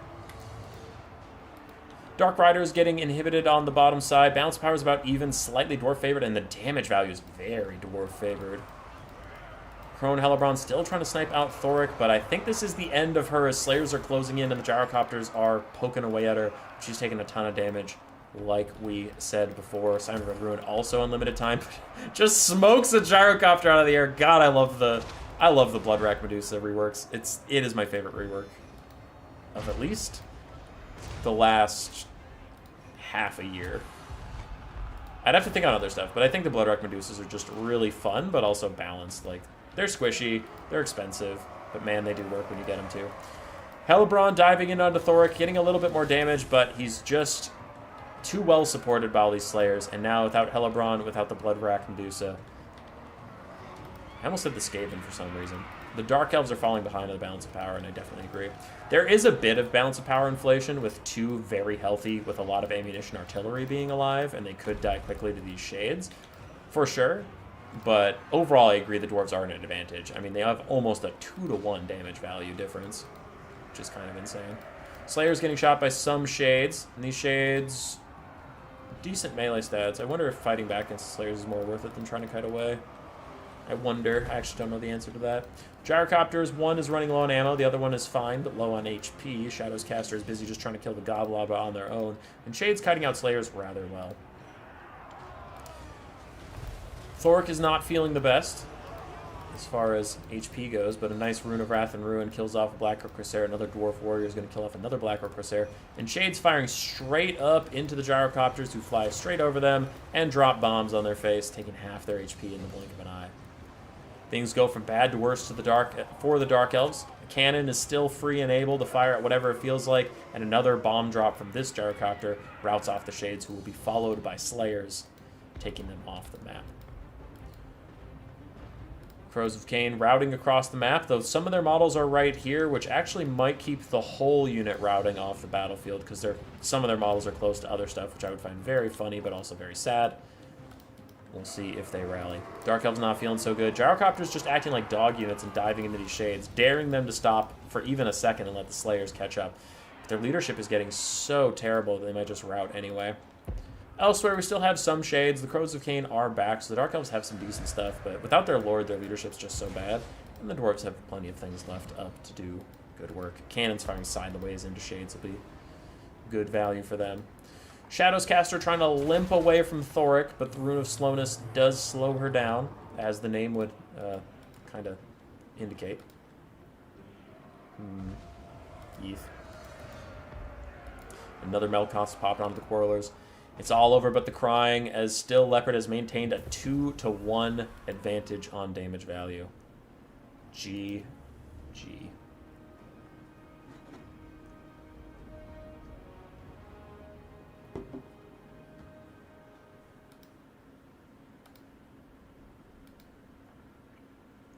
So yeah. Grudge Thrower and the Cannon getting really good value. Don't often get to see artillery get a ton of value, so that's nice. And outside the Sunmaker and Cathay and whatever, but I meant like normal, mortal artillery. Gyrocopters also did well. Thork and the Slayers did fine. The other side, Crone Hellebron, 900 value. Not a ton, but she honestly did okay. The Siren of Red Ruin got chopped apart by Slayers, unfortunately for her. Shadowscaster did fine. Shades did okay. Crows of Cain did great. Dark Elf Frontline did okay, and then the Dark Riders had a hard time. GG. Congratulations to Leopard for the W today. Hey, Coops. And that'll be it for the tournament. Leopard is the big winner chicken dinner.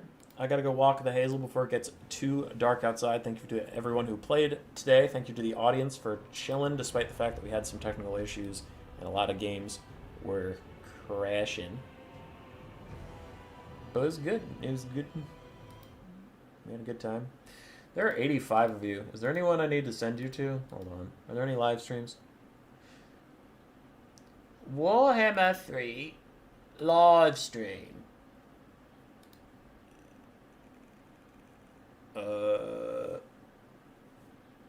No.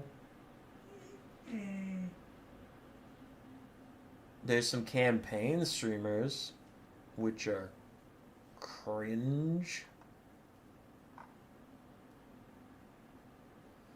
Whatever. I'll do it. I think PZA's rated me before, so I should do that.